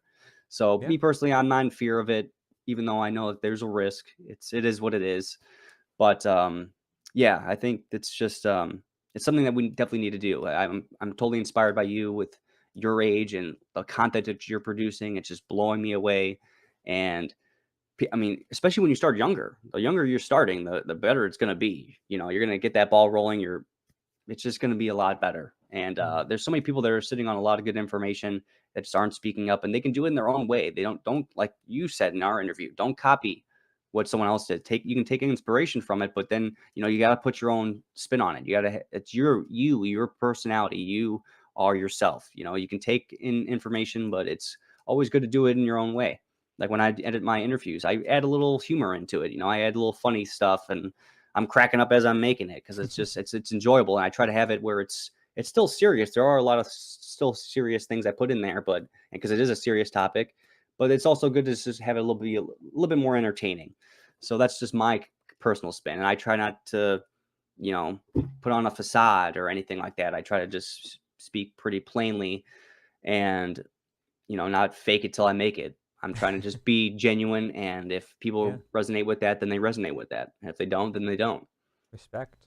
Yeah, respect. I mean, that's great. I mean, authenticity, right? What we want is a world that is honest, not a world that is ran by people who are lying to us, which we find out, and so I respect that. You're walking the talk. You want honesty throughout, and so you're honest within, and so you can sort of see that as natural law at work too.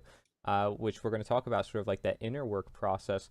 But when you first started talking about natural law, sort of what came to mind was the idea of principles, living by principles. Because it seemed to me, it's like, I'm finding what I need to live by. You're finding your path. Like when you were mentioning your life experiences, sort of like, well, I did this and this is what happened. I did this is what happened. So I changed this behavior and now this happens. It's like, I'm understanding what principles that I need to live by. And so I think that's great, and that's a process I think everybody goes through, whether they want to say it's, objective or subjective, whatever, everybody lives through some sort of principles, right? Because they know they shouldn't do certain things and they should do other things. And what we're talking about is behavior, right? Human behavior, and talking about the power systems that be. So, what is natural law compared to man's law? Then, like, because if we're saying there's natural law, most people, they hear the word law, they think of systems of power and what's written on a fancy piece of paper. So what makes natural law different from man's law? And do you notice, is that where you got to understand how government works? Because you relate to natural law in your own life. So I'm like sort of asking, like, where did you get the tie where it's like, okay, I understand it within my own life. Now I understand what fake law, it doesn't exist in my own life. Yeah, I know. I'm trying to think because I know that I was becoming more I mean, I've always been kind of anti-authority. If my dad told me to do something, it didn't make sense to me, I wasn't going to do it. I would Yeah. tell him like, yeah, sure. And then when it would come to where I had to do that, I wouldn't do it. So I've always had that kind of rebellious aspect to myself. I And see. like I told you in our interview, my parents would always give me different stories regarding the past, and I would just be able to, all I could do was just entertain the ideas. So I had to be kind of objective. I wasn't the one the type to take sides. So Mm, I would kind of like just sit on the information and wait for more that's information to good. possibly come up at a later date. So that helped my truth discovery, but I still fell for a lot of this stuff. I was still a statist. I was so happy Mm, that I was in America because we're the best, land of the free, we're the policemen of the world. But then I got into Fox News once Obama was running, and because my dad was watching Fox News, so I just fell into that trap. So I was like 2008 to about 2013, I was watching that, and then I just got burnt out. It just got or discouraged. I was thinking to myself, nothing is changing. It's mm, been already half a decade now. Nothing's happening. No real improvements have been made in society. We know what some of these problems are because Obama was talking about lobbying and all this. All these people influencing elections and stuff. We're gonna get rid of the pork fat, whatever he said. And I was seeing that nothing was happening. So then I got burnt out. I got out of that stuff, and then I got into the Young Turks like a year or two later, during the Bernie Sanders when he was running against Hillary for the whatever you call it, preliminaries or whatever the hell that term is. The primaries, that's what it was. And so he was getting stolen from every single time, and they were pointing it out at mm, least. And they were saying that she's a criminal, whatever else. She's screwing him over every single state. He ends up losing. He rolls over like a dog and says, "Oh, I support Hillary." And and then Young Turks are like, "Yeah, well, we have to support him or support her now because it's either her or Trump." And I was paying to be a member, even though you can watch them for free. I was paying to watch wow. these people. And I was thinking to myself, what are you guys talking about? It goes completely against everything you said for the last 6 months. I'm out. I'm canceling my subscription. You guys suck. So I got completely just both sides. I was on one side, now I was on the other. I was seeing that it was just ridiculous. And then 2016 was when I watched the Zeitgeist documentaries that got my mind blown into just, we can do things a lot better than we're doing it now. Mm, Now, I don't really trust Peter Joseph. Yeah, the way that his mind is working right now with COVID, I don't agree with him at all.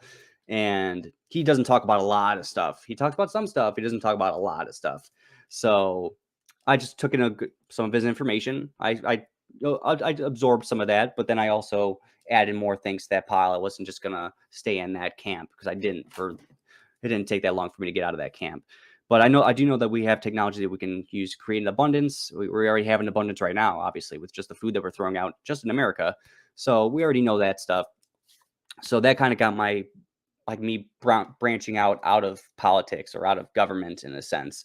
And then just, I guess it was really James Corbett and then Mark Passio that really kind of got that mindset really going and having it, especially with Mark Passio, having it make a lot more sense yeah. because the natural laws versus the man-made laws, I was already a stoner. So I already knew that these stupid laws were ridiculous anyway. And there's already so many stories of black men getting their lives destroyed because of being arrested for this stuff.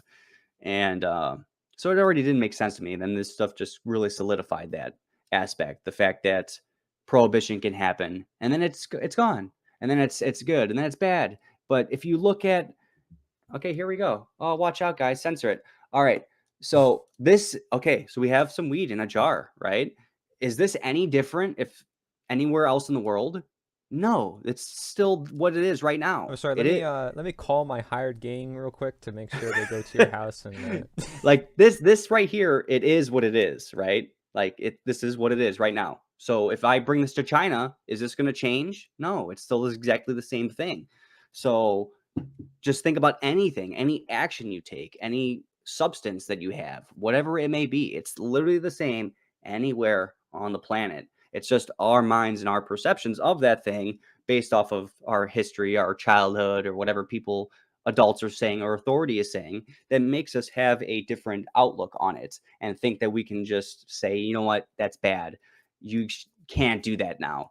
Yes, this is a vice. Like this can be a vice. This can be, if I use it all the time, it's going to be a vice. It's going to be negative for me. It is, but it's not where it's causing harm to anybody. It's causing harm to me. And granted, if I abuse this enough, maybe I will have mental degradation to where I do cause harm to people because I'm not functioning at a high capacity to my highest extent. So yeah, that's a possibility, but that's what personal responsibility is. So that's just how I see it, because especially taking shrooms, that definitely helped me out with intuition spiking up and really just thinking about this stuff. Because it is what it is. Natural law, it is what it is. It's been here before. It's here now. It's going to be here. Just Yeah. have, at least if someone talks to you about it and you just think about it and you just consciously try to not do those 7 wrongdoings: murder, assault, rape, theft, trespassing, coercion, lying, you will see stuff in your life. Because when I was doing my shadow work, we'll get into this, but when I was doing my shadow work last year, I was seeing 1111 a lot. I was seeing the time 1234 a lot, and those had some, I've had those have some significance. And then once I stopped doing that stuff, the shadow work, I didn't see it again, which is random. Yeah, it's a coincidence, whatever you want to say. It's all whatever. But now that I'm starting to do this stuff again, I'm seeing 1111 a lot, and I'm seeing all these things, and I know I can just feel it in my gut that I'm on a right path. I'm doing better. I feel better about myself. So it's just, for me, it seems so simple. And I know that back in the day when I wasn't exposed to this information, I would never have really thought about it. But Yeah. it really is so simple. Yeah, I mean, it's amazing how many people I've talked to who've gone from like leftist or right wing or who knows what, every sort of side I've talked to at this point, and they all come together here with this one topic that sort of unifies everybody and says like, hey, this is past this entire man-made system with all their laws and all their statutes which go for miles. I mean, nobody's read this stuff, not even themselves. It's crazy. But I think you really like summarized it beautifully, and I like how you sort of tie that into inner work at the end, because that's what I really want to ask you about: is how could we tie inner work into natural law and having principles, and what is your personal experience with inner work? If you want to abbreviate more on your personal experience with that. Ooh. So, okay, can you repeat the first part again? You said How how? do you tie in inner work with natural law and the principles? So, like you mentioned before, you had personal experiences that helped you understand natural law more. And I'm assuming that sort of like ties in that question, that sort of answers the question. But if you have like particular things that you really had to work on, inner work that really helped you understand natural law even more, how could you bridge the connection between natural law and inner work? Is it required? Um, I wouldn't. I guess it's not required, but I think it's, in terms of aiding that process, I think it is extremely beneficial. Mm, Definitely so. I mean, all of us have to come to this understanding about natural law in general anyway. right. So might as well learn about it before you do shadow work, or as you're learning shadow work or doing that process. So yes, I guess the way that it was tying in with me was me being a porn addict. For a long time, I was using that as a coping mechanism since childhood, and even a girlfriend in like 2008, 9 was telling me that I should stop doing it. And I was thinking to myself, well, I don't feel any difference, whatever.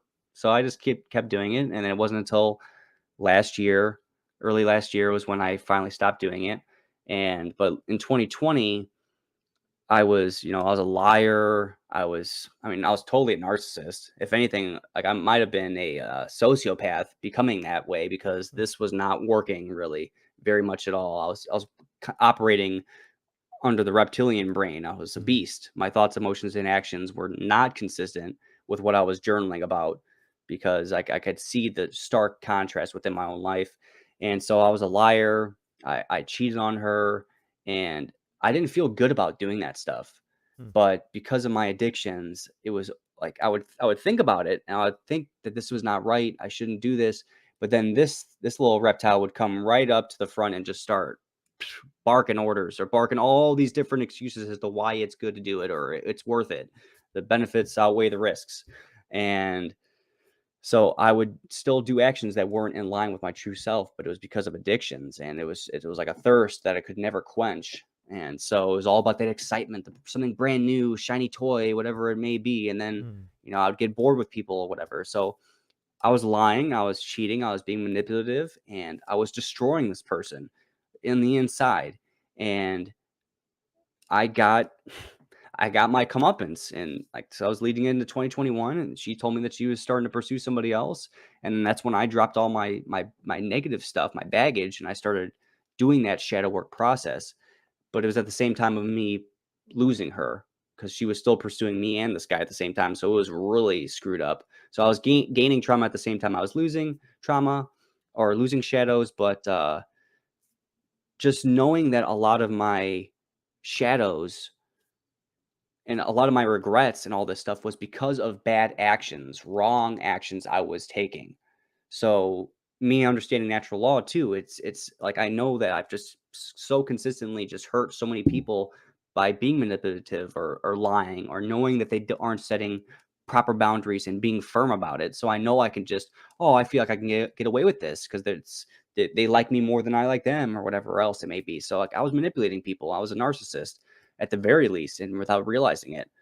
And so all that stuff was coming back to bite me in the butt. And especially when I was releasing porn and masturbating and that stuff, my mind started becoming a lot more clear, because I was using video games and porn and cannabis and all that stuff as coping mechanisms. So whenever I had some hard times or a breakup because of something I did, I would just go to that stuff to pass the time, to make myself feel better, to not think about it, and just to move on throughout the day and have the day pass by faster, and not have to deal with all this stuff. But this was the first time that I actually had to deal with all this stuff. I didn't have all these distractions. I only had my mom, her dogs, and watching some empowering videos, maybe watching some stuff that's, just entertainment like video game reviews or whatever. But I wasn't doing that stuff anymore. I stopped gaming.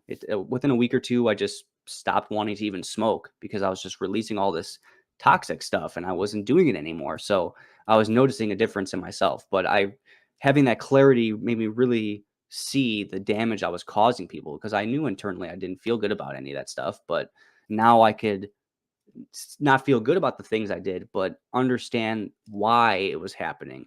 Look back at the history of my life, being abused by my dad physically and emotionally, and then not having good self-esteem anyway. I had a crush on this girl from first grade to fifth grade. She never liked me. So my self-esteem about myself wasn't that high. I was already a shy and nervous kid. I got accused of rape in 8th grade. I got beat up for it right at the tail end of the year. Going into high school, I was first 2 years I was being called a rapist by a good amount of people. So that definitely affected my self-esteem. Wow. And then, yeah, starting getting into cannabis in 8th grade, way too early of an age, abusing the crap out of it during that summer leading into freshman year. So that also didn't help me out. And then just the porn getting worse and worse and worse. That's what it was. Like my first true love, me and her were great for the first year. I didn't even see her besides one time in 2007. It wasn't until like a year and a half later that I saw her again.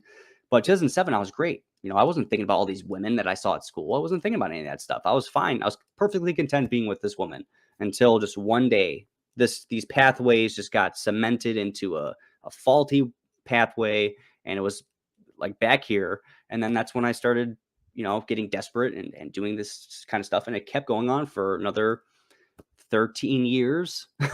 So I just like progressively worse, but I can look back and see that progression. I can see some of those first bricks being laid into this foundation that I have, and the building and the structure I created out of it was just dark and total shame, no self-esteem. I could never say anything really nice about myself. I always call myself an idiot. So, but it's because I knew deep down I could never lie to myself. That was always my problem, or it was a problem. It's not now. It's a gift. But I had depression for 7 years, 2008 to 2015, but I couldn't lie to myself. I never had that ability to just be like, oh, you know what, it was her loss, or like she was this or this. No, I knew it was me. So I knew that I was doing something wrong inherently. But now knowing about natural law and all that stuff, and in addition to the shadow work, getting more insight in that sense and having that, being able to look back with clarity, not feel like I'm just confused about why I'm here and why I'm doing what I'm doing. I think that's both been extremely valuable for me on a personal level. I'm still not perfect. Obviously, I still have a lot of issues, but I do Don't know we that all? I know, don't we all? And I know that I am like No, I'm making saying like, improvements. like you said. I mean, it's a curse and a blessing. I mean, you're learning through time, and I'm sure so many people can relate to what you've talked about. But dude, thank you so much. You're so courageous, and to share all this information and to be open about it, to share all of it. Just thank you so much for that, because I mean, you never know, who this really touches. It could touch anybody. It could touch me in my future. Who knows? It could Yeah. touch people when, like you said, you get wrapped into an illusion over time. You don't realize that you're unconscious, and then you become conscious of it over time when you actually feel the effects of your actions, right? Which is how we learn what is right and wrong. So you really provide a perfect example of these principles at work. Thank you. Yeah, and I'll drop another drop another bomb. I've talked about this before on my Okay. channel, but me and my second oldest brother, like I was in seventh grade. He was 2.5 years older than me. Me and him were actually we did some stuff too. And that was consensual. It wasn't where it was forced or anything like that. But it's because of my faulty mindset and his faulty mindset and just low self-esteem and just desperation and just whatever, just thinking back here, not up Mhm. here. And it wasn't just a one-time thing either. Like I'm not gonna go into details, like like seriously, like I like that talk about confusion. Talk about really implanting confusion in somebody. And like I've been with guys before, like not like it was after that, but like that put so much confusion in me. And Yeah. because especially with the porn and low self-esteem and then not being liked by a lot of women, I would I would do that stuff because of desperation and not because I truly wanted to. Hmm. And I can see that now. And I was thinking, oh wait, maybe I am bi or whatever, but Yeah. realistically I'm not. It's just because of these bad paths that I was on for so long, and just the desperation that comes from that. And I remember talking with Andre Mitty, like at one point when I was in like my dark depression, like I felt like I was, becoming like I can see how someone could be a psycho. like Hmm. that's literally how like I was getting so bad that I could like literally empathize with how people do some of the things that they do. And that's Yeah. not a good sign. That's a really big red flag that you should kind of try to turn the ship around, it's just and not continue on that path. Yeah. So yeah, I just want to lay some more crap out there for people. Just if if people are scared about facing their stuff, look at me. I'm saying it right here, and who Yeah. knows how many people are going to watch this. Yeah. So Yeah, well, thank you, man. I mean, like I said, I mean, it is something that, especially, you touched on some subjects I feel like this generation has to deal with, and who knows what the future generations have to deal with. But like I know too, when I was younger, like you mentioned, sort of like the feeling of insecurity, um, or the lack of what is it like, personal like security, as a sense like you lack self-esteem, right? Identity. We're always worried about identity. The younger generation. I mean, I'm not as young as I guess the new generation now, but I feel like a lot of the people that grew up in my generation, they still go through a lot of things you're talking about. Like I went through still not having like friends and a social life, and I still have those problems. So I have to understand like what's a healthy way to cope with that.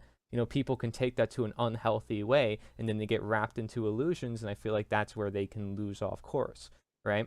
And so, and you were talking about like smoking marijuana and doing all these other things, going into the realm of vices. That also correlates with natural law. I mean, looking at vices versus crimes, something that actually harms someone else versus something that potentially harms yourself. But you said it yourself, like you still recognize like even the vices are not that great. It's like we got to work on ourselves, especially if we're going to like tell the whole world, that they got to be acting better, or say these people with the problem, with those people with the problem, and make excuses. But so many people suffer with like the whole social thing, so you're definitely not the only one. I definitely in school did not have many friends. I could definitely relate to you on that part. Like I did not have people that were always friends with me. I'm like I got so used to that mindset. Like I'm more of a lone bee and just doing my own thing. So, but then over time, I actually started getting more social again as I realized like you have to, like you have to socialize. You can't just stay in that echo chamber. So, um, let's relate that now to health, right? Like, so this, I'm assuming out of this process, you became a better human being. And of course, you're still working. I'm still working. We're all working on things, and we're not like perfectly healthy. Nobody's perfectly natural. Nobody's perfectly right. But the goal, right? And we recognize this, and we want to become more conscious is to become more healthy. So, what are some things you've done for your health? Did you change some of your diet? Did you change like exercise routines along this process or anything? Yeah, so since 2016, 2017, that's when I really started becoming a lot more conscious about things I was consuming and starting to read ingredient labels and yeah, slowly getting away from the Walmart great value crap and then going more towards things that are a little bit more pricey, but it's definitely worth it. I can feel a difference. And then I also started doing gardening in 2017, so that definitely helped me with just being more healthy, eating the stuff I was growing, stuff like that. I was dealing with brain fog at the time. That was because of porn, and I didn't realize that, so I was trying to take supplements for that and Mhm. stuff. But the path's kind of gone up and down. I was taking carbon 60. I don't know if you've heard of that No, I C60. haven't. It's supposed to be like a detoxifying, Oh, activated charcoal or anti-cancer. something. Yeah, it is a form of charcoal. Yeah, Okay. I was doing some of that stuff. Um, I have this one medical device. I think you can kind of see it right here. There's the little box right there. Okay. But it's called the Beamer. This Jeff Berwick on his Anarcast, he interviewed this gentleman that Huh. had that, and he had some stories, whatever. So I contacted that guy, and lo and behold, he was like 30 minutes away from me, Oh out of shoot. this guy that was on YouTube being interviewed by Jeff Berwick. He happens to be a half hour away from me, so I met up with him, and I tried it out. It helps with your blood flow. It gives a certain frequency that stimulates your micro What is it, like vessels. a blanket or something? Like what is It's it? yeah, it's a mat. It's got a mat, but it's also got another attachment where it's like a magnetic.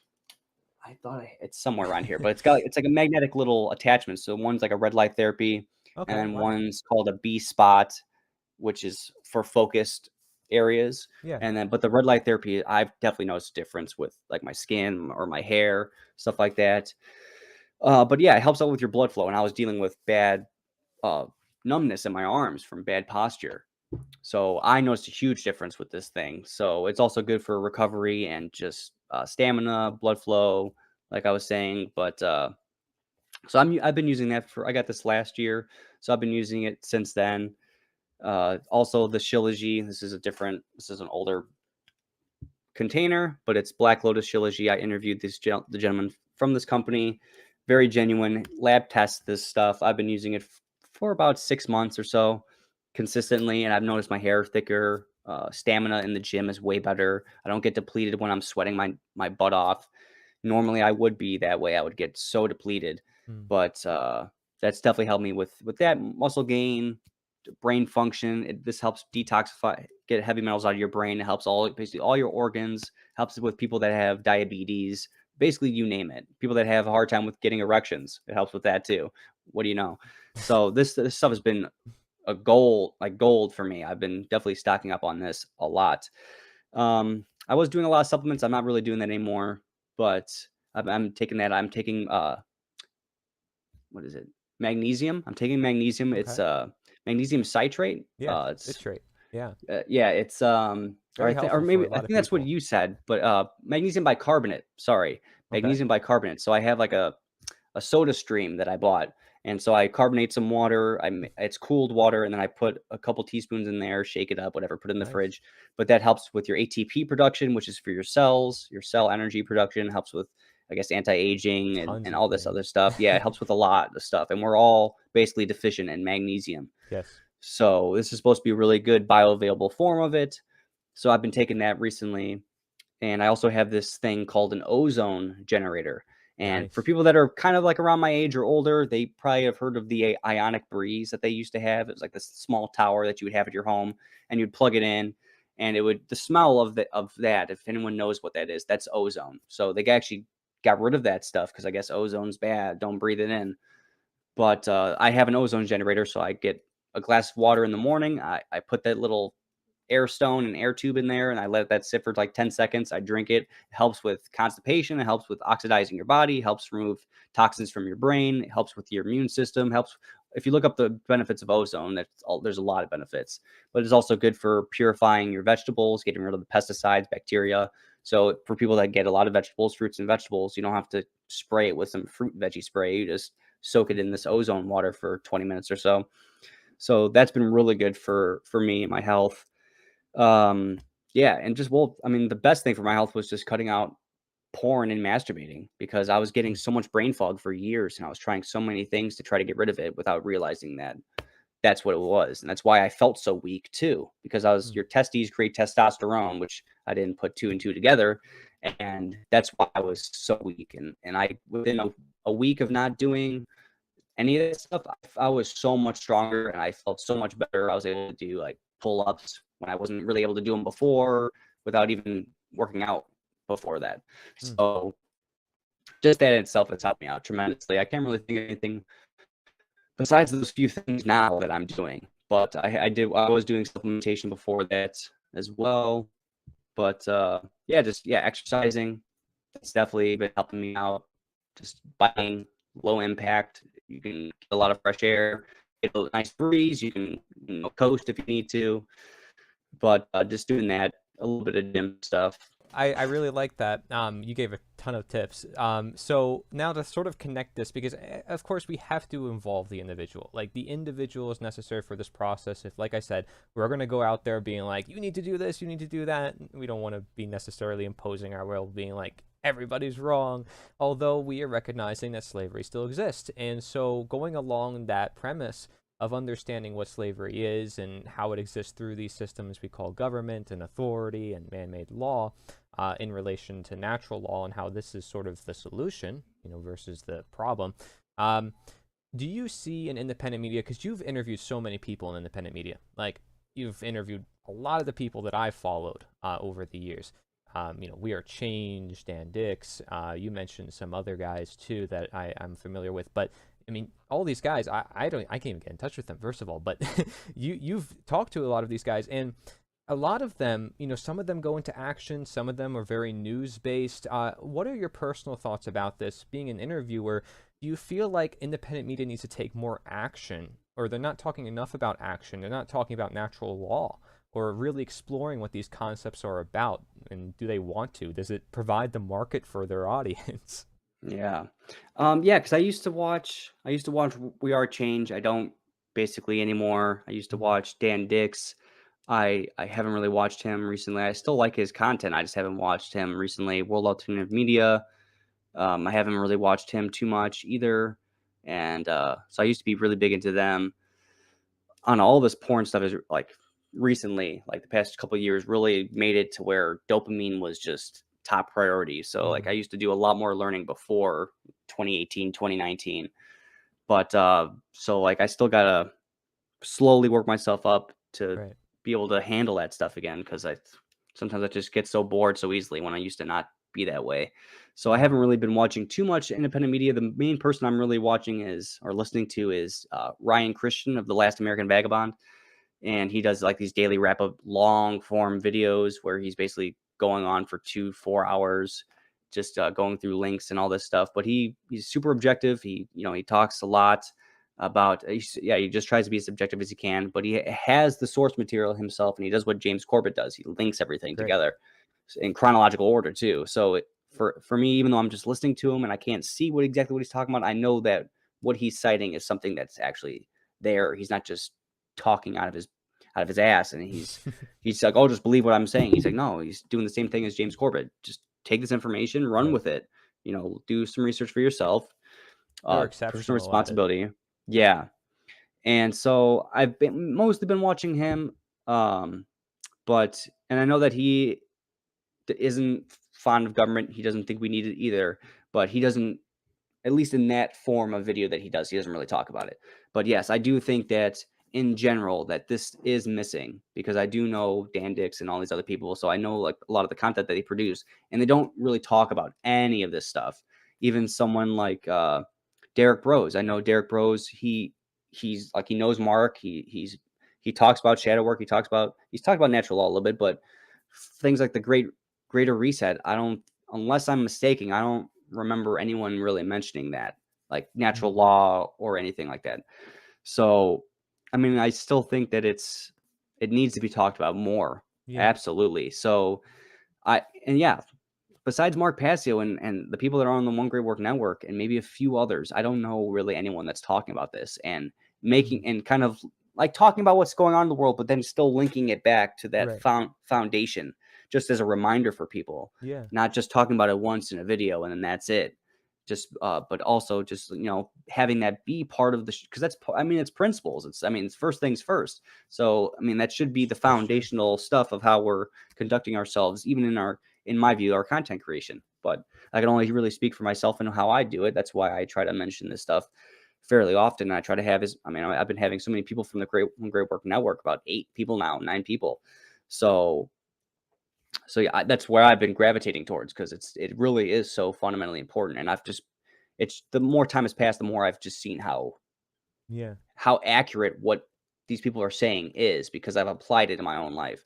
So yeah, I definitely think that alternative media needs to talk about this stuff more and talk about action. I know that they're talking about prepping a lot more and building community. I know Ryan Christian, he does do a lot of activism on his own, on his everyday life. Yeah. So, but he doesn't talk about it too much, at least in his long form videos. But I definitely see that there is a need or a gap that needs to be filled up a little bit more.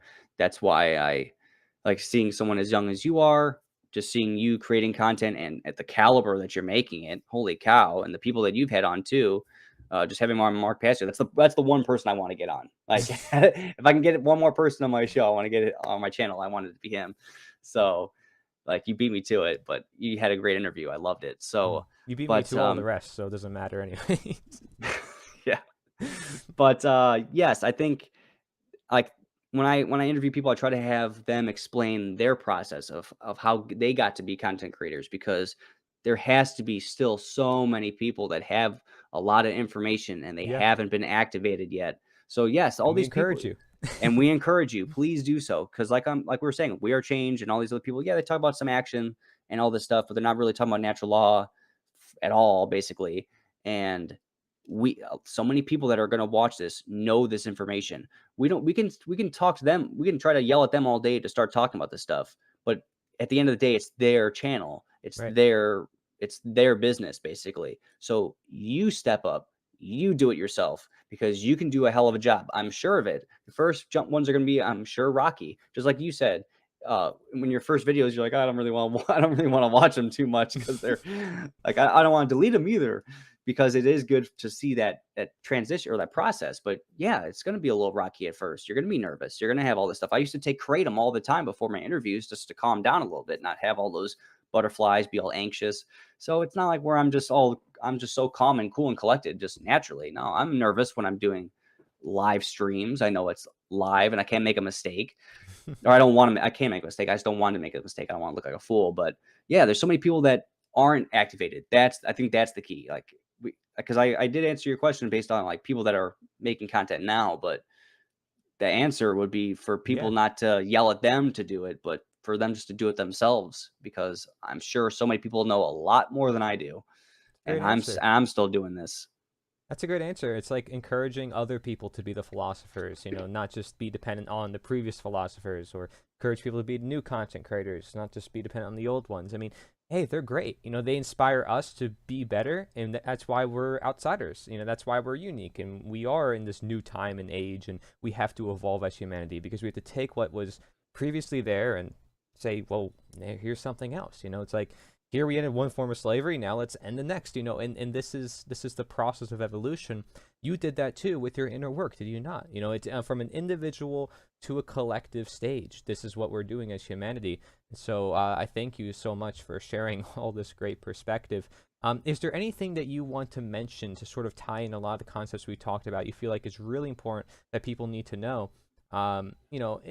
Personally, that anything that you think independent media has to cover, or you just want to share with the audience for the End of Slavery Summit, talking about this idea of slavery, perhaps anything in relation to that either. Yeah. I guess tying it all together, first thing is just yourself. Look at yourself in the mirror. I know Brandon Spencer had a really good segment on my show where he talked about shadow work. And one of the things he would do is get out of the shower and just look at himself in that vulnerable state of being just naked and just looking at yourself and really just, taking yourself in. You're very vulnerable at that stage, just taking yourself in. What are some things that you're avoiding? What are some things that you're just procrastinating on? What are some things you're numbing yourself from? What past instances are you numbing yourself from? And just really looking at that. Even recently, a couple days ago, whatever, I'm avoiding stuff. I'm choosing to look or watch stupid videos instead of sitting with those. What's my gut telling me? I'm getting this huge knot in my stomach, and why is that? I'm just gonna watch some mindless stuff on YouTube or whatever and not think about it and just hope that it goes away. Well, guess what? It hasn't gone away. So I have, even me on a personal level, I might be talking about this stuff, but I still need to take a lot of what I'm saying to heart, more consistently. So like if you're getting that constant aggravation or anxiety about stuff, just think about it. Try to write stuff down. You and I both mentioned journaling as a huge thing that could be very beneficial for numerous reasons, not just for shadow work or just like pinpointing inconsistencies in your life, but just in a general sense. It helps out your brain and just in general, just being able to write and do all that stuff and really contemplate and think. So journaling is huge, but just focus on yourself first and foremost, because the way that you are acting now, if you start or if you need to make changes, positive changes, you're going to be responding to the world in a better way. You're going to be able to take people's comments or whatever and be able to not react the same way, not to get that same trigger that you used to and just blow off the handle. You can see someone and be like, I can see why this person's acting this way. What's going on in their life? And then you can have empathy for people or whatever. Just the way that you're going to interact with the world and the ripple that you're going to have in that pond of all these other ripples, it's going to be different. They're going to feel difference around you. Animals will feel different around you. They have that heightened sense or sensitivity to that stuff. Just your own personal life. That's all I can really have be like the main point, because that's going to make the whole thing. If you change your worldview perspective, you're going to change your world, and then you can extrapolate that out. If you influence somebody else and you change their perspective on the world, you're changing their world, and they're going to make different decisions that way. So being the example, like Corey, like he's so well spoken, he makes me want to stop saying and like when I'm talking, because he's just so eloquent and consistent. And what I don't hear you saying or like at all. You're doing a great job, man. Now you're gonna make me say it. No, please don't. You're so too good. Self-conscious. No, but yes. So just doing shadow work in any sense, there are some good books out there. One good book that I would really recommend is The Happiness Trap by Russ Harris. I got that from my therapist back in 2015, and it basically teaches you how to meditate without even using the word meditate, and different ways of looking at your thoughts, being more observant than just taking it literally and as gospel and truth and fact, but seeing it for what it is. Like I can notice when I'm thinking here and then when I'm thinking back here. I can notice when I'm more observing and when I'm getting lost in my thoughts. Like I can feel it, because I've been so used to observing that stuff. So I can tell when I'm getting out of my out of the reality and just into my own head. So it's just stuff like that. And then think about some of the vices that you're doing. Think about the comforts that you're doing. Like me with video gaming, I can stem that back to childhood. I need to, like, I know that that was a coping mechanism. I know that weed is a coping mechanism. I know that I used to be a former cigarette smoker. So like this sensation of smoking has been something that's been hard to drop. But it's not the action that you're doing, but it's how consistently you're doing it and when are you doing it? Are you doing it when when you start to feel a certain way, or are you doing it just in general on an everyday basis? Because that has different contexts, has different meanings. Like for me, I would do that stuff in really bad situations to avoid it. So I was using coping mechanisms in a very unhealthy way because those weren't helping me out. Those weren't fulfilling things for me to do. Nicholas, I would have never thought you've gone through everything that you've shared with me. I'll be honest. You don't look like you've gone through really all of that. Like I know, you know, looks can be deceiving, right? But you look healthy, you look bright. I mean, you look great. So I'm just putting that out there, and I just want to compliment you. Thanks, man. I appreciate it. It's also the things I'm taking too, but yeah, but also just working through my stuff because I'm when I interviewed Daniel Shane Maddox the second time, I just had him back on. He's my most recent interview. He even said that I looked different from the last time I saw him, and I was in a bad state last year. I was in a really bad state. I was ready to kill myself last year, literally. Like I was just in such a bad state, and I was getting back into gaming and smoking, and I started vaping again, and so like that was just not helping me out at all. But so I was in a really bad state. So now I feel a lot more lighter. So I guess that's also coming out. I encourage but I do people appreciate check out that. all your stuff, man. I hope everybody checks out your interviews. You have a lot of great stuff. I like how you also like remember bits and pieces of the interviews you've done, because that also helps with your interviews and your talking, because you're like, this person mentioned this person. It's like you just get the best of all worlds. But I definitely recommend people check out your interviews, because you do like to ask challenging questions. We were talking about that before, how you like to look at their past interviews and ask stuff that has never been asked. So thank you for doing all the great work you've done over the years, and I encourage anyone else to do the same. Apply a lot of tips that you heard in this video, and hopefully this can be a little bit of inspiration for you on your journey. Thank you, Nicholas, for everything, man. Yeah, absolutely. Thank you so much for having me on. It's really such a pleasure and an honor, honestly. Like I'm so pumped. I can't wait to watch everyone else that's in this summit.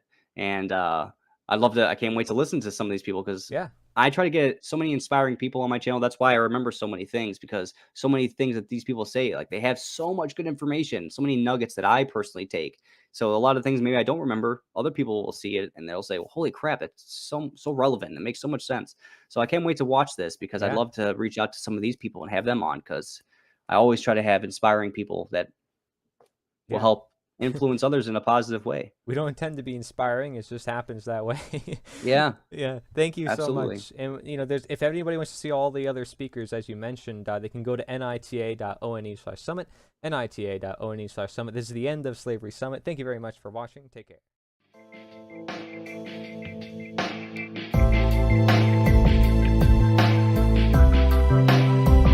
All right. Good stuff.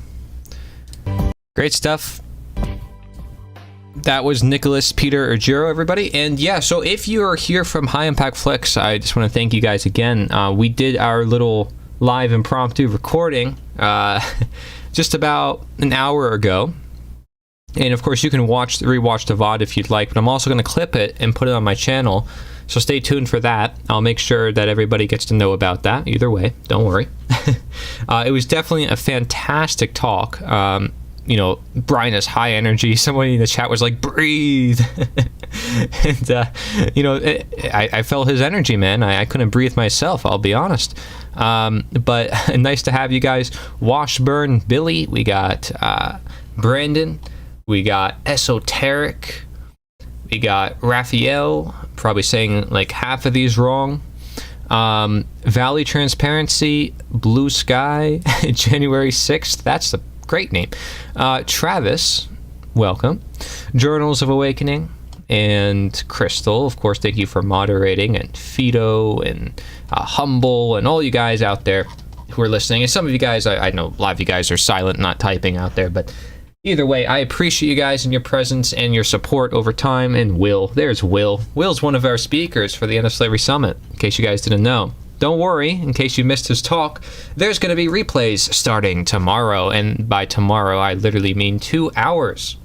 So if you sign up for the summit in about 2 hours from now, you'll have access to every single day And there will be a live roundtable discussion at 8 p.m. tomorrow. That's the 16th, 8 p.m. EST. Live roundtable discussion. You can ask any question you want. Any question. Now, when I say any question, I don't mean any question, but, most questions. So you get the point. If it's based in some sense of philosophy and slavery, freedom, what do we do, action, you get the point. It should be a question along those lines if you've been paying attention. But great stuff.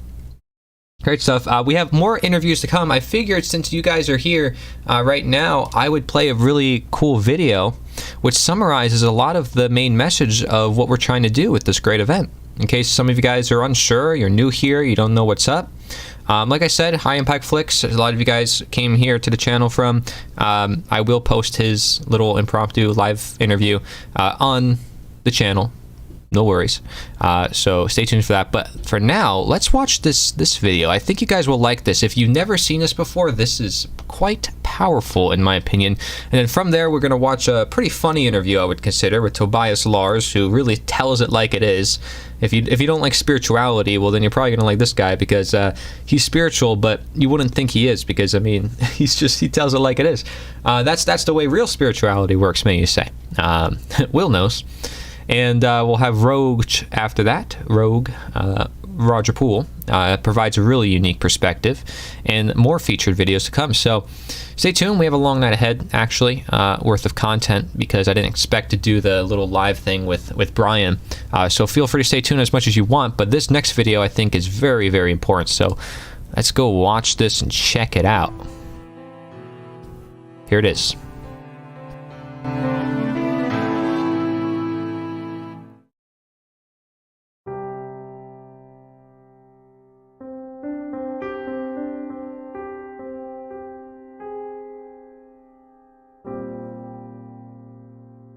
You cannot begin to imagine in how many ways the world is the opposite of what you have been taught to believe.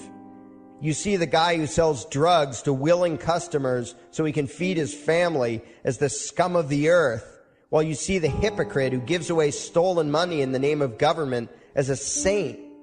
You see the guy who tries to avoid being robbed by the federal thugs as a crook and a tax cheat, but see as virtuous the politician who gives away the same stolen loot to people to whom it does not belong. You see the cop as a good guy when he drags a man away from his friends and family and throws him in prison for 10 years for smoking a leaf. And you see anyone who defends himself from such barbaric fascism as the lowest form of life, a cop killer. In reality, most drug dealers are more virtuous than any government social worker. And prostitutes have far less to be ashamed of than political whores, because they trade only with what is rightfully theirs, and only with those who want to trade with them. The upstanding, church-going, law-abiding, tax-paying citizen who votes Democrat or Republican is far more despicable and a bigger threat to humanity than the most promiscuous, lazy, drug-snorting hippie. Why? Because the hippie is willing to let others be free, and the voter is not. The damage done to society by bad habits and loose morality is nothing compared to the damage done to society by the self-righteous violence committed in the name of the state. You imagine yourselves to be charitable and tolerant when you are nothing of the sort. Even the Nazis had table manners and proper etiquette when they weren't killing people. You think you're good people because you say please and thank you? You think sitting in that big building on Sunday makes you noble and righteous? The difference between you and a common thief is that the thief has the honesty to commit the crime himself, while you whine for government to do your stealing for you. The difference between you and the street thug is that the thug is open about the violence he commits, while you let others forcibly control your neighbors on your behalf. You advocate theft, harassment, assault, and even murder, but accept no responsibility for doing so. You old folks want the government to steal from your kids so you can get your monthly check. You parents want all your neighbors to be robbed to pay for your kids' schooling. You all vote for whichever crook promises to steal money from other people to pay for what you want. You demand that those people who engage in behaviors you don't approve of be dragged off and locked up, but feel no guilt for the countless lives your whims have destroyed. You even call the government thugs your representatives, and yet you never take responsibility for the evil they commit. You proudly support the troops as they kill whomever the liars in D.C. tell them to kill, and you feel good about it. You call yourselves Christians or Jews or claim to follow some other religion, but the truth is what you call your religion is empty window dressing. What you truly worship, the God you really bow to, what you really believe in is the state. Thou shalt not steal, thou shalt not murder, unless you can do it by way of government. Then it's just fine, isn't it? If you call it taxation and war, it stops being a sin, right? After all, it was only your God that said you shouldn't steal and murder, but the state said it was okay. It's pretty obvious which one outranks the other in your minds. Despite all the churches, synagogues, and mosques we see around us, this nation has one God and only one God, and that God is called government. Jesus taught nonviolence and told you to love your neighbor, but the state encourages you to vote for people who will use the violence of government to butt into every aspect of everyone else's life. Which do you believe? To those about to stone a woman who had committed adultery, Jesus said, "Let him who is without sin cast the first stone." But the state says it's perfectly fine to lock someone up if they do something you find distasteful, such as prostitution. Which do you believe? The Christian God says, "Thou shalt not covet," but coveting is the lifeblood of the beast that is the state. You are taught to resent, despise, and hate anyone who has anything you don't have. You clamor for the state to tear other people down, steal their property, and give it to you. And you call that fairness. The Bible calls it coveting and stealing. You are not Christians. You are not Jews. You are not Muslims. And you certainly aren't atheists. You all have the same God, and its name is government. You're all members of the most evil, insane, destructive cult in history. If there ever was a devil, the state is it, and you worship it with all your heart and soul. You pray to it to solve every problem, to satisfy all your needs, to smite your enemies, and to shower its blessings upon you. You worship what Nietzsche called the coldest of all cold monsters, and you hate those of us who don't. To you, the greatest sin is disobeying your God, breaking the law, you call it, as if anyone could possibly have any moral obligation to obey the arbitrary commands and demands of the corrupt, lying, delusional megalomaniacs who infest this despicable town. Even your ministers, priests, and rabbis, more often than not, are traitors to their own religions, teaching that the commands of human authority should supersede adherence to the laws of the gods they say they believe in. Several years ago, I heard one pompous evangelical jackass in particular pontificating on the radio that anyone who disobeys the civil authority, be it a king or any other government, is engaging in rebellion against God. Those were the exact words he used. What if the government is doing something wrong? Well, this salesman for Satan opined, that is the business of those in government, and you are still obligated to obey. Everywhere you turn, be it the state or the church, the media or the schools, you are taught one thing above all else, the virtue of subjugating yourselves to mortals who claim to have the right to rule you. It is sickening the reverence with which you speak of the liars and thieves whose feet are so firmly planted on your necks. You call the congressmen and the judges honorable, and you swoon at the magnificence of the grandiose halls they inhabit, the temples they built to celebrate the domination of mankind. You feel pride at being able to say you once shook a senator's hand or saw the president in person. Ah, yes, the grand deity himself, His Royal Highness, the President of the United States of America. You speak the title as if you're referring to God Almighty. The vocabulary has changed a bit, but your mindset is no different from that of the groveling peasants of old who bowed low, faces in the dirt, with a feeling of unworthiness and humility when in the presence of whatever narcissist had declared himself to be their rightful lord and master.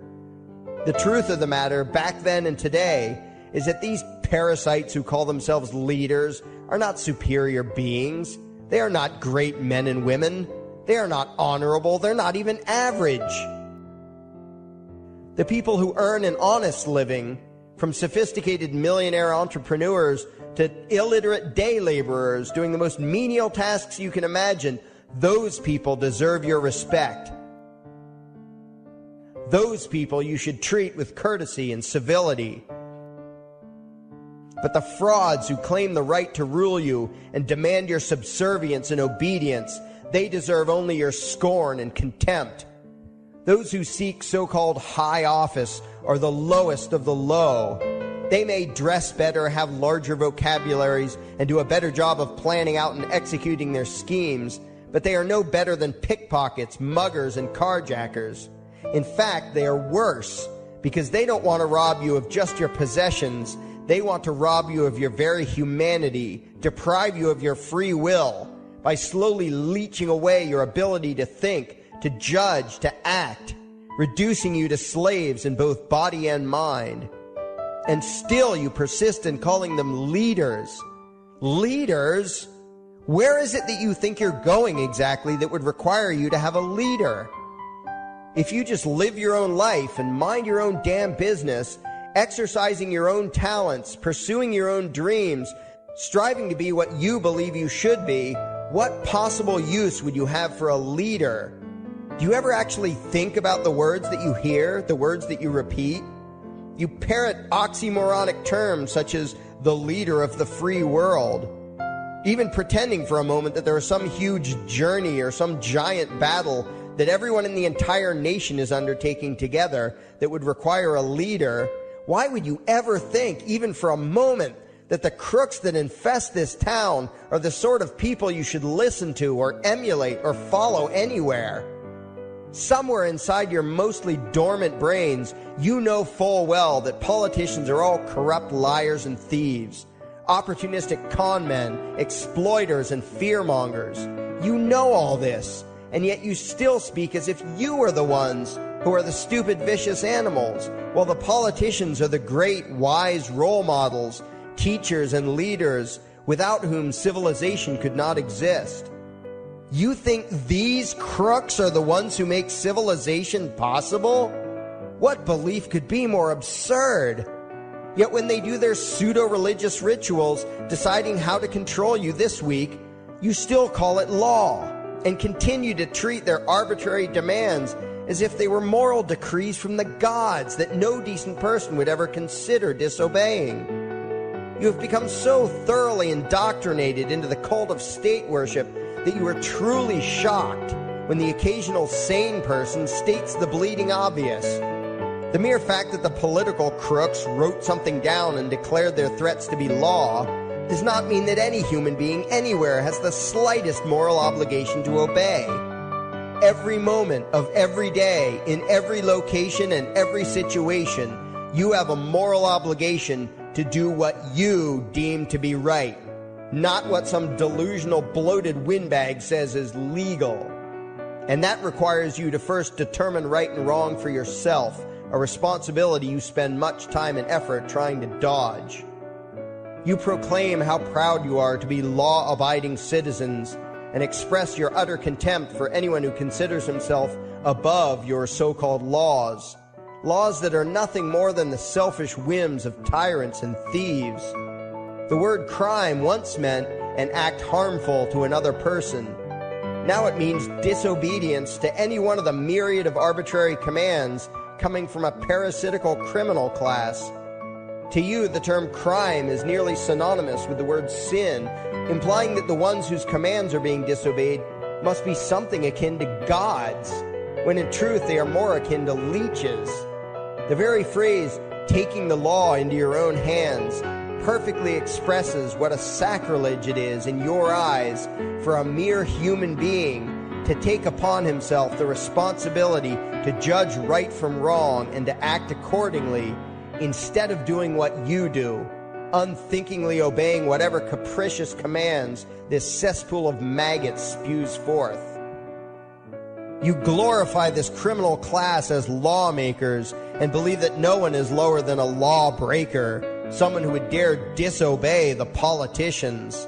Likewise, you speak with pious reverence of law enforcers, those who forcibly impose the politicians' every whim upon the rest of us.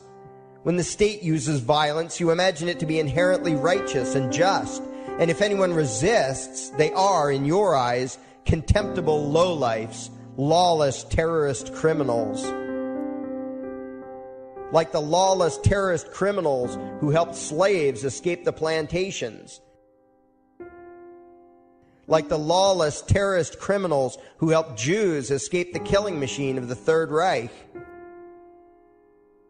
Like the lawless terrorist criminals who were crushed to death under the tanks of the Red Chinese government in Tiananmen Square. Like all the lawless terrorist criminals in history who had the courage to disobey the never-ending stream of tyrants and oppressors who have called their violence authority and law. And that includes the lawless terrorist criminals who founded this country. Everything you think you know is upside down, backwards, and inside out.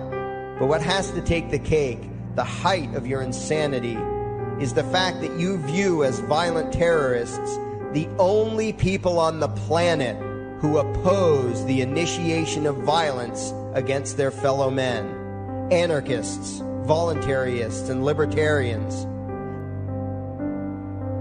We use violence only to defend ourselves against someone who initiates violence against us. We use it for nothing else.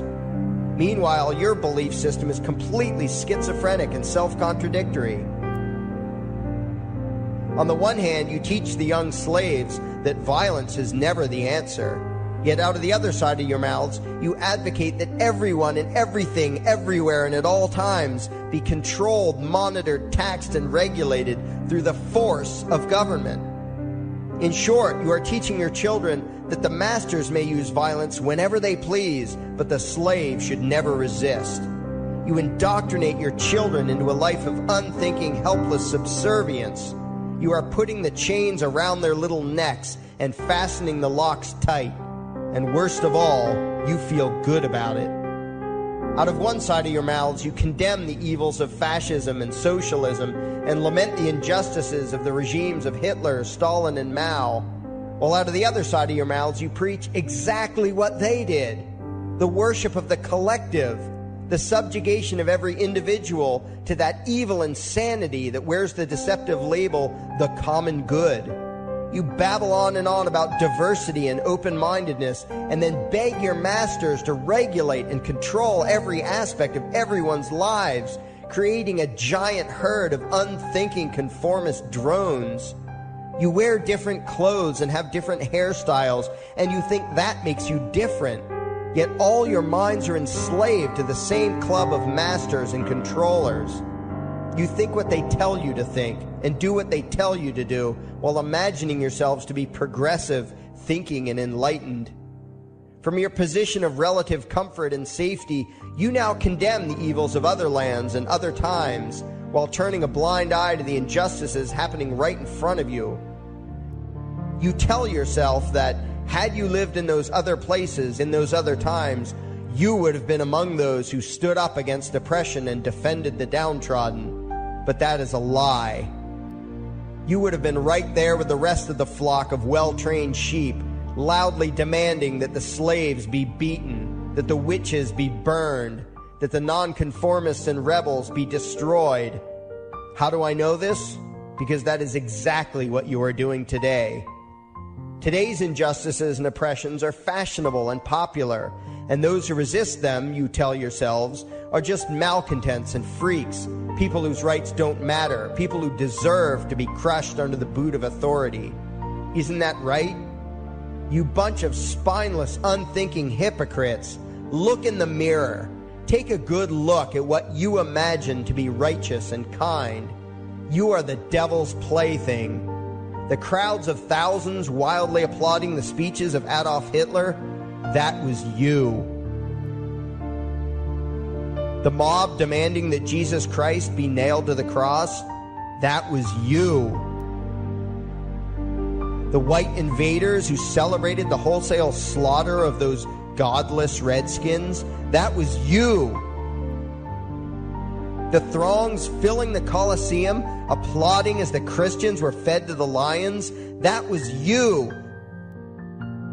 Throughout history, the perpetual suffering and injustice occurring on an incomprehensible scale, it was all because of people just like you. The well-trained, thoroughly indoctrinated conformists, the people who do as they're told, who proudly bow to their masters, who follow the crowd, believing what everyone else believes and thinking whatever authority tells them to think. That is you. And your ignorance is not because the truth is not available to you. There have been radicals preaching it for thousands of years.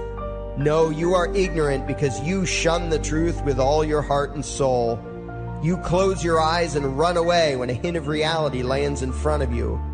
You condemn as extremists and fringe kooks those who try to show you the chains you wear because you don't want to be free. You don't even want to be human. Responsibility and reality scare the hell out of you, so you cling tightly to your own enslavement and lash out at any who seek to free you from it. When someone opens the door to your cage, you cower back in the corner and yell, "Close it, close it." Well, some of us are finished with trying to save you. We've wasted enough effort trying to convince you that you should be free.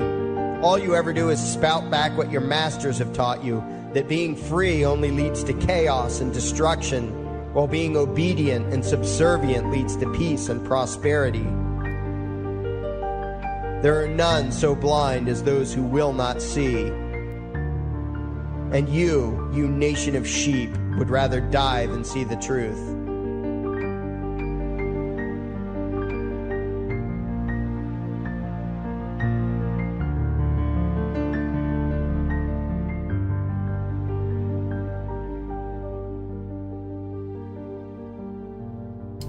All right. Goodness. Oh, crazy one. It's definitely very powerful. It's based on a speech from Larkin Rose's, one of his first novels, The Iron Web. And again, you know, High Impact Flicks came into the chat when I first talked to him and said his most favorite book, like most powerful he's ever read, was The Most Dangerous Superstition, which was by the same person who written and narrated what you just heard, basically. And he produces great video content. He's also one of the people I interviewed for this event. This is historic. I mean, frankly, it's very powerful. It's something that is going to shatter, I mean, thousands of years of illusion, just as much as, again, what was done just 200 years ago, or 300 years ago in our country. So a lot of work to be done still, but of course it's nice to see there's progression, and you can be part of that progression. Of course, pretty much have to. We need everybody we can to help share the message of truth. So thank you guys so much for watching that, and hope you enjoyed that. We will have another video like this one at the end of all these other interviews, but for now we're going to watch other interviews, so to keep it a little bit more light, I guess. But this next one is a little crazy. It's a little all over the place, which you might find entertaining. The guy is here trying to teach people how to discern, and so you're gonna see he's gonna talk about this random thing and this random thing, and you're gonna be like, what? And then you're gonna be like, oh, okay. And it's gonna be very interesting. This guy, he's also pretty famous on different video platforms over the years. For being a spiritual teacher, somebody who helps really make everything practical when it comes to spirituality. But over the years, and seeing how the world has developed, he started speaking his mind more and more, and kind of delved away from video content because he had to take more of a break in his own personal life as he realizes it. And he is still very outspoken. I love the way he breaks concepts down, but he's also very open-minded. And so in this interview, he talks about discernment and how important it is. Please, guys, if you liked the video that you just saw, that animation, well, not the animation, but that I don't know what to call it, like piano music song.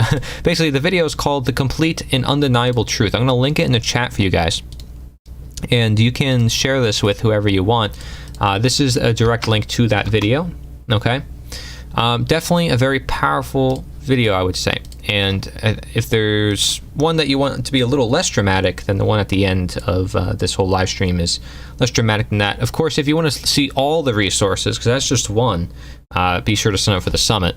And tomorrow you'll be able to access every single day of the summit. Again, tomorrow, round table live stream. You can ask any question you want, 8 p.m. EST, December 16th, 8 p.m. EST. And let us continue.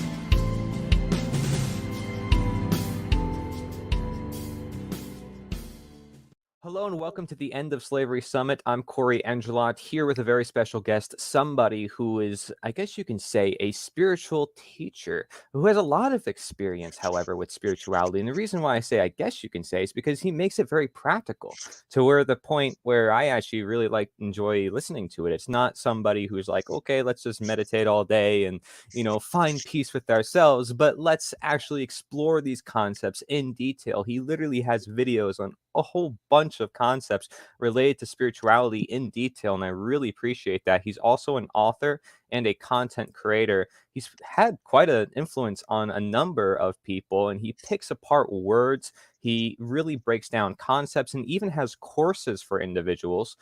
So I greatly appreciate his presence. He even does counseling now, and he really, just like I said, brings spirituality into a practical sense. And I like the fact he just tells it like it is. Not a lot of people are willing to do that in the spiritual realm always. They want to give you what makes you feel good. And maybe not everything is what makes you feel good. That being said, maybe there are aspects that can make us feel good while we still learn the truth to our world, while we still realize that there are bad things that are present. And so we're going to kind of break this down and realize, what do we have to do to move toward the future? And Tobias here, Tobias Lars is my guest, is going to kind of guide us through what we need to do with what he calls re-evolution.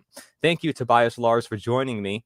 Your website is tobiaslars.com. That's TOBIASLARS.com.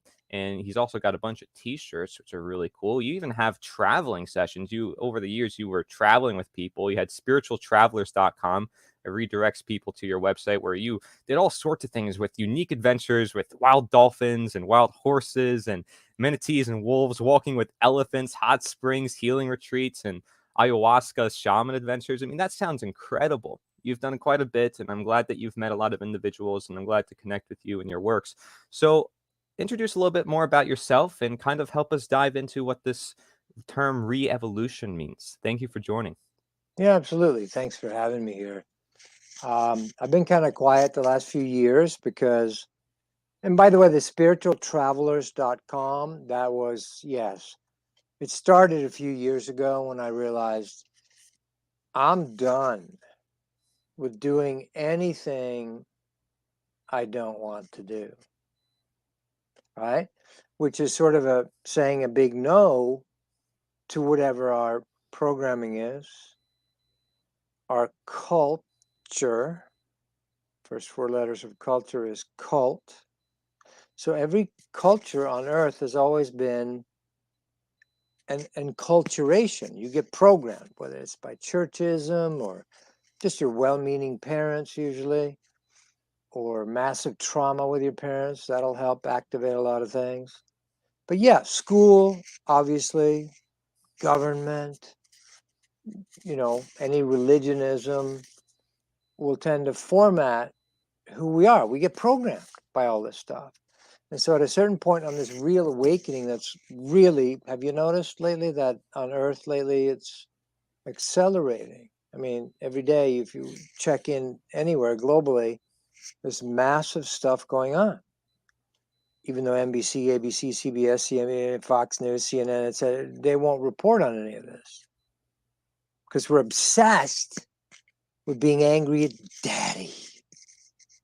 In this case, pick Trump or Biden, or angry at Pelosi or whatever. Pick your own. I used to call them Tweedledum and Tweedledummer, the bipolar game of Really? You can divide a whole country into this candidate versus that candidate? I mean, it's insane, right? But that's still where we're at, and we're just starting to come out of it. So anyway, years ago, I decided I just want to do what I want to do. Instead of trying to push things on, you ought to do this, you ought to eat this way, you ought to think this way, you ought to get unhooked from the matrix. That's sort of still ought tos, right? Which is okay. But I was done to being the ought to person. You ought to do yoga. I'm a Kriyaban with Yogananda's organization, Self-Realization Fellowship. La-di frickin' da. You with me? But that stuff's incredibly real. Shiva is, I've met Shiva. We all meet all kinds of entities all the time. Now, outer revolution usually is just sort of cycling of the same stuff. Like, we get to be in charge now, you dumb men from the feminist side. No. We get to be in charge now, you dumb women. You ran the whole thing into the, am I allowed to swear, by the way? I don't know. Yes. All right. You ran the whole damn thing into the fucking ground. So we're going to run it now. So you have a cycling of polar, slit in the middle of the brain, mind, left, right, hemisphere, up, above, down below, 3 chakras above. Hi, I'm a college professor. Or a super yogi, that's jnana yoga. It becomes mental only. Or lower chakras, or first 3 chakras, physical. Magicians, Houdinis, athletes, shamans work with the first 3 chakras, and in the middle of it all is the heart. First 3, now there's more than 7 chakras. And we can argue about that. No, there's 108, there's 112, there's 40, there's a black chakra. Yeah, it's all true. But traditionally, there's 7 churches, 7 chakras, you know, whether you're learning from Inca shamans or Shiva lineage like Sadhguru or Yogananda or whoever. And by the way, like Eckhart Tolle says, and I'm coming at it from a spiritual side. I've spent lifetimes chopping heads off. With me? Doing physical revolutions. I played both sides when the Rome went on for 1,200 years. So if you're a soul on earth and you've been here a while, not good or bad. If you've just landed, awesome, you're in for a ride. If you've been here since the beginning, yeah, interesting. But in Rome, I played both against the empire, kind of like Star Wars, but you know, and with the empire. You know, I love Gladiator. We've all lived Roman times. You have to be absolutely blind, deaf, and dumb not to notice that we're cycling another civilization right now.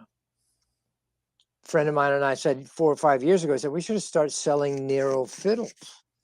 And if you don't remember, Nero was the guy that's traditionally represented as playing the fiddle while Rome is being sacked by the barbarians and being burnt to the ground. Nero's fiddle. Look it up if you don't remember that one. So we're currently obviously recycling something on Earth that looks terrifying. It's all coming apart. Fauci is being called out by Robert Kennedy Jr. He's written a big book with a black thing that says the real, I think it's called the real Fauci or something. That's a brave soul, right? Now his own family, some of them are disowning him for that.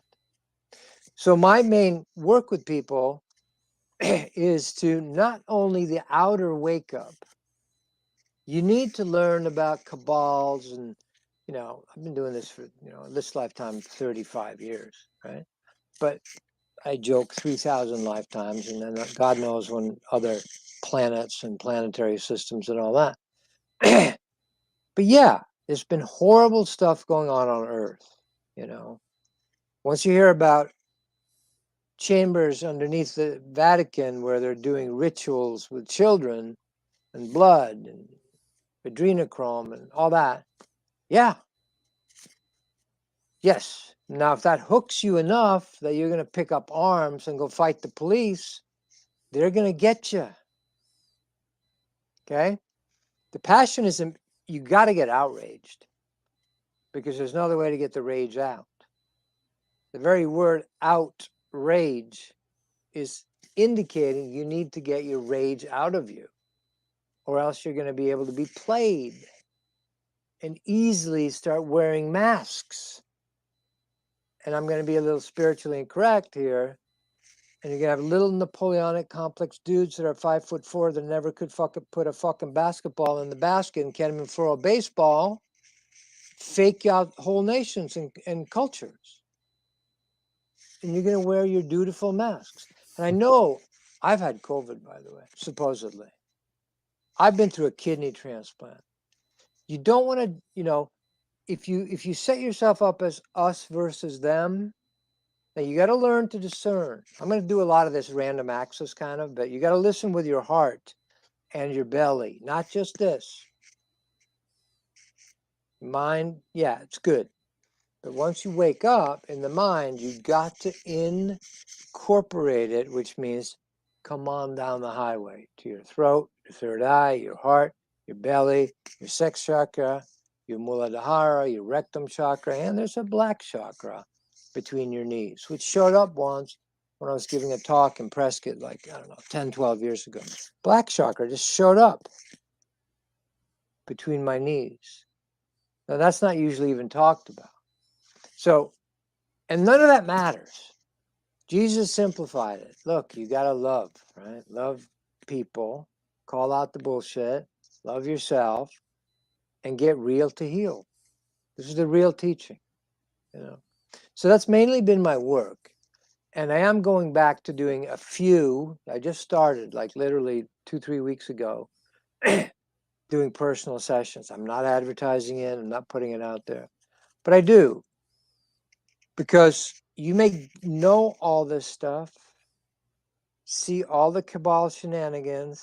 Yes, of course, the whole UFO thing and all that, and multiple races, and Pleiadians and Andromedans and Syrians and Arcturians, etc., and etc., Targetans and blah, blah, blah, right? All true, in my opinion. I've had my own daytime, full-on, undeniable, not lost in amnesia, which happens to a lot of humans. You've had this experience, most of us, right? You have a beautiful opening one night with a group of friends, and the next day, like, half the people are like, I don't know what you're talking about. If you were under some spiritual opening influence, not talking drugs. And then a few years later, everyone remembers different things. We're continually readjusting what we think is true by our current momentum. So if you insist on truth, you're going to lock yourself inside some box. You with me? This is the way it is. For you at this time, it's a flat earth, it's a round earth. I mean, that's crazy shit that's coming out nowadays, right? But if you're getting into an argument where that divides you, you're going to miss out on stuff.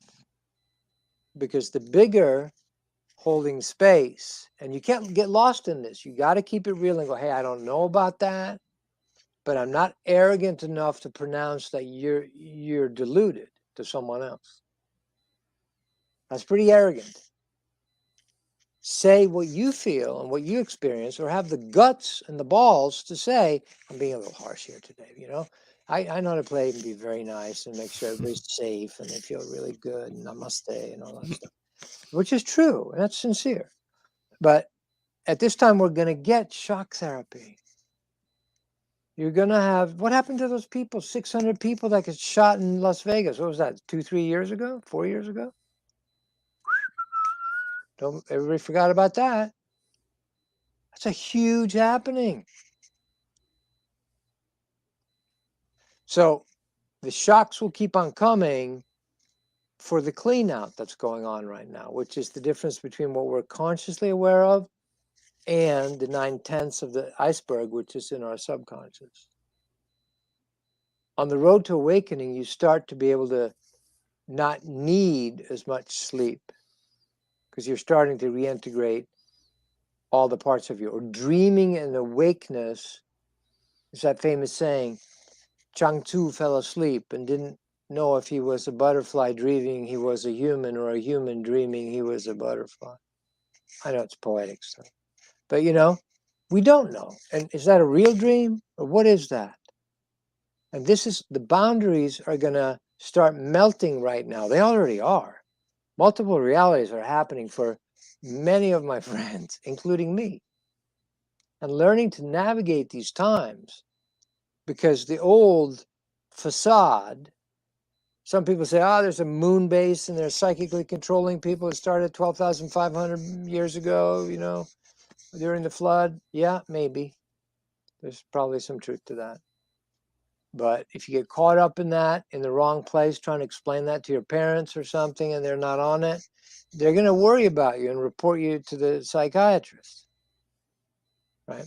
So learning to navigate in these undoing times is what I help people do. My clients are people that I literally had a client, just started back up like 3 weeks ago from Toronto. And the first 20 minutes, he's just sobbing,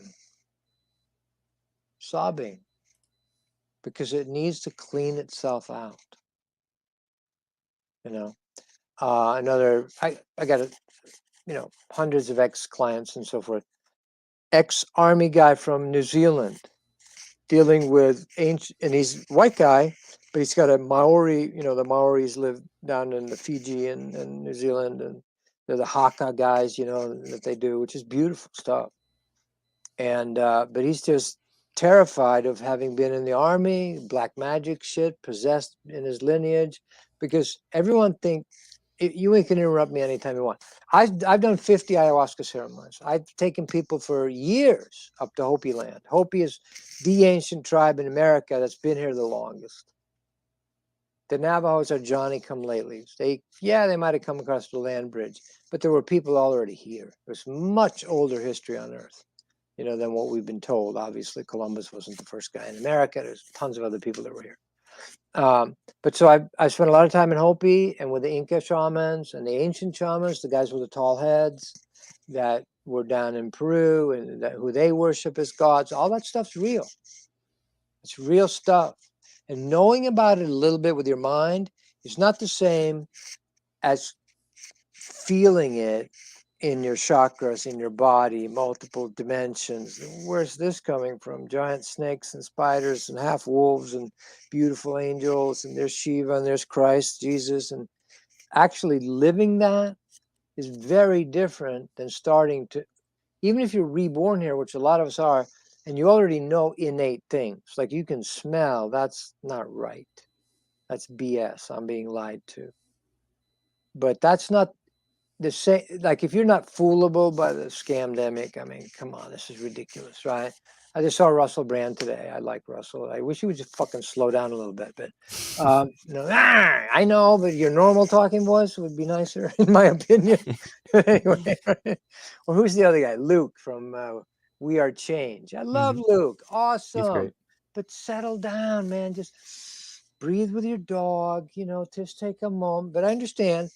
That's what we need in different arenas. I'm just putting in my little vote. But he just had a video today, Russell Brand, of we were scammed. He just put the title up there.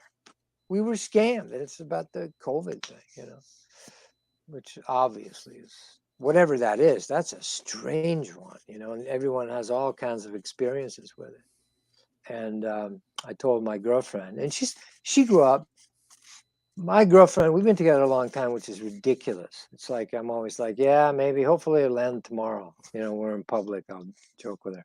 But anyway, she grew up normal, programmed American cult Christian. With me? One of the 30,500 Christian cults, you know, right? Yeah. Jesus comes along and goes, hey, let's not do cults. Oh, damn it, we're doing cults again. All right, we're gonna deal with this. But so it's intense for her to be with me, because I had zero religious programming as a child. I grew up in Sweden, which is sort of like, yeah, okay, but there's a few crazy people that are Holy Ghost and filled, but most people are like, well, yeah, it's a nice thing. It keeps people morally correct, but we're not, no one's fanatic about religion, you know. But in Southern America and parts of America, we have fanatic Christians, you know. And so joy, I forgot what I was going to tell you about that. By the way, if you lose your thread sometimes, it doesn't mean you're losing your shit. It means you're starting to access multiple parts of yourself. A lot of at this time for people will go, oh, I forgot what we're talking about. Good. Good. Because this dead air thing about you can never have dead air on the radio, that's manic. That's mentally obsessive. That's TV media personalities. Do you like most of them? No. They're so obviously programmed, right? Hmm. I've been saying that for 30 years to Joy. Back then, I used to make up the shit about, I used to call it the, what do we need this year? It's 25 years ago. I go, we need the swine, bird, dinosaur, flu. That's it. We need to mix them all together. And she used to fucking get mad at me for that, right? But some of us see this stuff early. Hmm. And usually the early ones are made fun of or literally crucified, you know? So now it's getting better and more crazy, right? Yeah. You can have full on, I'm sorry, at the Super Bowl, I just watched it. Dr. Dre, I remember listening to him and Snoop 30 years ago with the Chronic, way back. Now they're on the Super Bowl with Eminem, you know? For you, that's probably just normal. But that's a huge shift in the last 30 years. Yeah, well, you've lived longer than me to see all these things, and Yeah. you can probably make more predictions based on your experiences and the awarenesses that you've had. So, you know, Russell Brand is another individual who many may consider so-called spiritual, but yet he's speaking up about the system and talking about how bad it is. And isn't that interesting? Like, a lot of spiritual individuals nowadays are spiritual in the sense of like, yeah, we should have peace within ourselves, but then they also say, well, we need to take action. Isn't that interesting? Because there's a lot of spiritual texts that say, hey, you know, don't take much action, just meditate, just relax. But then now it seems like we kind of need action, because how could people practice spirituality if they're being forced under certain mandates to not conduct their practices or not be able to be spiritual? I mean, what are the spiritual people supposed to do about that? Are they going to meditate alone or no longer in groups? I mean, they have, at some point in time, do they have to get rid of the systems that are directly destroying the spirit of the population? Exactly. And this is where the the old traditional thing was. It comes from Vedanta and Sanskrit and Shiva. She's a picture of Shiva over here for me. And where basically you would have phases in the old Indian system, right? Where you were a young man and you were a family man. Towards the end of your life, you would retire from everything. Give all your money, you know, you would become a wandering sadhu, meditate, give up your name. You forgot if you were on a sincere spiritual path, right? So that old system has been so powerful in the human collective, right? That all you got to do is get dressed. You can see it all over. Now I love Yogananda. When I was 19 and a sophomore at the University of Connecticut, I had to go to a state school because we moved from Sweden, and in Sweden there's free education. And even though, you know, I had my scholarship gentleman who was helped start Hartford University, and he knew wanted to get me to Yale, and they let me in, and they wanted me to go to these schools. But no, it wasn't for me to do. But I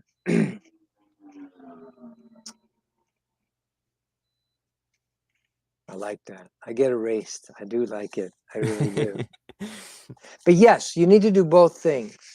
So one of those traditions from, you can dress up as a guru, right?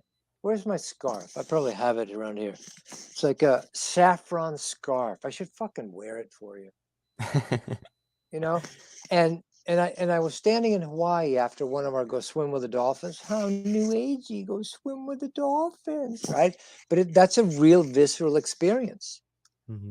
Dolphins aren't namby-pamby. They will occasionally kill sharks and other dolphins. Hello. It's a miracle that orcas don't kill fucking humans, right? But they don't. because they operate in the whales. That's a whole, the cetacean thing is very different. Anyway, we've just been swimming with the dolphins. I had a group there on the big island of Hawaii. And as I'm leaving, there's a beautiful ochre, which is that yellow, looks like turmeric color sort of scarf, you know, it's very, that all the Tibetan monks who wear that shit and all the Hindus. Now, I'm not making fun of him, you understand? Sai Baba is one of my teachers, real miracle guy. I know this is far out. If you're only coming from revolution and enslavement and, you know, I love Michael Tsarian, fucking love that guy. That's truth telling. He's willing to tell it. The female Illuminati, as soon as he says that, everybody's going to get angry at him, right? Because we should worship the goddess now. The female gets a buy automatically by what? Having a holy yoni, a pussy, a cunt? That makes her somehow sacred? No. Some of the most manipulative shit that's ever happened on this planet has been by the female. We know that patriarchy is horrible when it's out of control, you know, dumb patriarchy controlling under my thumb, right? Of course, it's horrible, right? We got that. But you fucking women are fucking players and liars and scammers and yak in your fucking covens. It takes two to tango to create this mess. I read a book 30 some years ago. It's called When God Was a Woman, written by a female professor. See, if a man wrote it, no, you're evil. Right? But it was a female professor. And she was just doing it intellectually, which I understand. You know, my dad was a nuclear physicist, actually world famous. You know, he did the shit trying to do peaceful things for this planet, which he was paying for his stuff they did in Atlantis. We blew up a continent on this planet by misusing certain powers. You know, there's a long story to all that. But the feminine is going to have to own up to its bullshit too. Men are going to have to own up to their bullshit. Women are going to have to own up to their bullshit. For example, if you're just a nice guy, I won't get hot for you. I won't get turned on. But I get turned on by the bad guy that treats me like shit. Now, 85% of the women are like that. I know this is going to threaten some boundaries, but this is why I'm doing this. Yeah. And so 85% of the women are going to have to get real with their shit. Oh, I'll date the basketball player because he's tall and he's black and he's got a big dick. Right? And then when he leaves me, I'll be all crushed. And I'll use the nice guy to take care of me. So that whole game going on, men going their own way, all that stuff, all of these things are going to boil up. Money worship. Let's get real. What's America worship? Fucking money. Fucking money. Right? And pussy and Prada shoes. And Politics? yeah, obviously we're stuck in that game, right? It's ridiculous, right? If you still believe that Biden is anywhere conscious at all, you are so lost. You know, you're going to have to wake up. It's not going to be fun. But luckily, this is what I say. When I say God, I don't mean any programmed religious God. I mean the universe God. He's very personal. And she is God Mother. That's real too. And God Father is real. And God neutral, beyond sexes, who created sexes. Obviously not something sexual did not create sex. To create sex, you have to be something bigger than sex. That's logic right now, but just feel it for a second, right? Duh. Whoever or whatever created sex is not bound or caught up in sex only. It's usually hermaphroditic, like Shiva here. He's Shiva and Parvati, or Christ and Mother and Mary Magdalene. Most Christians can't even handle that Christ had a female partner. The Merovingian, Charlemagne, all that stuff. So all these things are going to be coming to light now. So both, yes, back to your thing, which I love.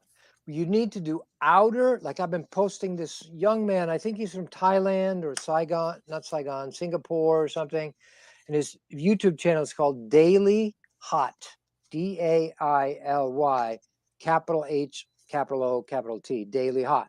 Speaks with a, you know, Oriental accent, young kid, but he's really showing up how in 27 countries around the world, the farmers are starting to go, no, no, you cannot dictate to us what we do with the land, because they're basically going to steal land back from them, right? And he's posting that. MSN, BC, CNN, Fox, nothing, crickets. No, nobody's reporting on this in America at all. But if you start watching a little bit around the planet, there are places. There's even a place in Great Britain. You probably know more about it than me, but that's starting to report alternative news, you know? So there's a huge awakening in every arena. Now, if you go to Hopi land and visit the Incas, we were in the Sacred Valley. I mean, we were on holy ground from the ancient Incas. Mike had acquired literally the shaman's getaway place. The Inca shamans, before whoever, I forget who it was that arrived in South America. Cortez? I may have that wrong. I can't remember. I don't think it was. He was in Mexico.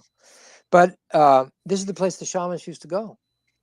They built their own waterfall, over 1,000 years old, gorgeous place. Mike, who's from Wisconsin, he's a German, he's a white guy, he's half Swedish. Oh, he must be evil patriarchy because he's a white guy. Get off it. We're fucking sick of that shit. Now I'm expressing, honestly, a little bit. I can do a lot more. The feeling, because unless you get real to heal, without the guns and the knives and without actual fucking bloodletting, you know, then you'll just have to do it again, basically. If you start slitting each other's throats, you know, it continues the savage cycle of murder and getting murdered again. So, but you need to learn to get real to heal, which is in personal relationships. You start, you know, having love, making love, right? Which, yes, and from heart, not just fucking, not just swinging, not just polyamory in the new age circles. And I've been through all that. You with me? Yeah. All of those things are going to fail. Like a friend of mine, she's a psycho old witch. I call the women witches because in my book, it's a good thing, right? If you've not been a witch as a woman on this planet, you haven't really lived yet. You know, you have got to own the medicine woman. If you're a female, you've got to own that part of yourself, you know? But she calls it the new cage movement instead of new age. Because a lot of that shit will also get co-opted, you understand? Just like the green shit will turn into climate control and Klaus Schwab telling you you're only allowed to have one paper bag or, you know, one cloth bag for the rest of your life. Of course we shouldn't be doing plastic. That's stupid. But all of these things are going to be coming to light now. The next few years, maybe we'll have a giant financial crash. Could happen. Or we could go totally Bitcoin, crypto, or others. Or we could be trading tomatoes. I don't know. Do you know what I'm saying? Yeah. We don't know right now. I think Shiva knows. I think Sai Baba knows. If you haven't heard of Sai Baba, don't freak out. Look him up. He'll freak you out. If you've never dealt with spiritual stuff from India and the old avatar system, you go, oh, that's fake. I challenge you to not be so fucking prejudiced and judgmental. I'm provoking a little bit. Because, you know, you don't want to be as judgmental as what you've seen with the old system, do you? Yeah. I'll say it again. You don't want to be as prejudiced and judgmental as you've seen the old system has been, right? Isn't it funny? Like, you know, spirituality is supposed to be about openness and acceptance. And yet with these so-called harsh views or intolerant views, some people who are so-called spiritual may not be able to tolerate, be like, oh, well, that's off-putting. That's not spiritual. Well, if you call yourself spiritual, why aren't you open to the negative ideas or the anger that you're expressing, right? You're kind of like saying that anger is a necessary expression, or you need to express it if you have it inside you, right? Is that sort of what you're saying? Totally. Like if you notice I'm missing a tooth, this is a cardinal sin in America. We make fun of English people having bad teeth because we're image worshippers. Look at my fake tits and my fake blonde hair. Yes, I'm getting it fixed because I'm living in fucking America. I get it. But because this is part of kidney stuff and I had to do it. If you go on the real spiritual path, it's not Oprah. I'm sorry. Okay. And by the way, I love Oprah. See, here's the thing people don't get. You can criticize or point out. Now, I'm being a little harsh, but this is, I don't know exactly where this is going, but it feels like you guys are willing to be a little bit, shove it in their face, right? And so Oprah's done incredible work for the planet. She's not a blood drinking fucking adrenochrome cabal member. I'm sorry, folks. That's what I call hyper conspiracy. Now, you may disagree with me, but that's okay. It's okay to disagree. Because otherwise, you're getting hooked into the bipolars turn one, divided and conquered and set them against each other. That's no better than demon publicans democrats and blood publicans. I'm red. Well, you're dumb. You're one track. Well, I'm blue. Well, you're equally fucking dumb. Because God is supporting, assisting, helping source the Tao, call it what you will, doesn't take sides. I think Osho might have said, he said, God doesn't take sides. He's on everyone's side. Yeah, I participate. That's your question. Do you fucking participate? Or do you go, close your eyes. You put everyone to fucking sleep. Most of the Course of Awakenings I used to do, that's what I called it. I let that URL slide. I'm doing something called Full Spectrum Humans now, which I may start doing publicly again. People at certain points during our course, when I would work on the inner body awakening, which is a process that I use with people to try to get people to fucking feel their bodies. Most people are running and rushing around with their minds spinning only. I get up in the morning and I'm checking my TikTok and my messages. That's all I do. And I immediately plug in my phone. What about your heart? Let me feel it. Put your hand on your heart. Put your hand on your belly. Loosen your shoulders. One full conscious breath. I'm not quite doing it right now because we're a little, stirred up right now. But so we need both outer activity and inner refilling, inner connecting. Now, humans have been given total gifts of natural kundalini, all right, life force, whatever that electricity is in your spinal column. Like your dog, watch a puppy. They're not meditating, but they're full of life force. Or your dogs, until they get towards the last 2 years of their life, they're pretty enthusiastic about life. They don't bitch and complain about shit. I gotta go to my therapist like Howard Stern for 25 years and talk about my anal fissures. And I love Howard Stern. This is what people don't get. I love Oprah. I really do. I love Howard Stern. He's an annoying fucking half Jew from fucking wherever he grew up, Manhattan or Brooklyn or something, right? But he used to love Butt Bongo Fiesta. Come on, that's funny. And if you're too spiritual, yeah, that's what maybe some of your crowd reacts against. Fucking navel gazers. Fuck you. You're just not helping the planet at all. I totally agree. So real teachers like Krishna or Christ or Sai Baba, he built more hospitals and schools in India for the poor people, trying to take care of them, than all the fucking government in all of India. He built a $100 million super specialty hospital. He raised all the people just gave him money. He didn't ask for it ever. There's no telethon to give me money. There's no begging involved. Yeah. You with me? Yeah. charging is fine. Making a lot of money is great. Sadhguru's got tons of money. He's got no problems. But he's not asking people to do it. They do it out of the automatic uprising of love and willingness in their being. Don't forget to contribute this weekend. We're going to do the yearly telethon for the church. No. But yes, maybe. You see, it's all in the moment. It's all God. It's all good. 89.5% of it is shit. We agree. Human programming sucks. Financial, medical, education, romance, really?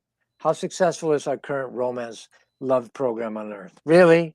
Who do you know that didn't force themselves to shut their sex down to stay together for 50 years, you know, with my colostomy bag? Is that successful romance? No.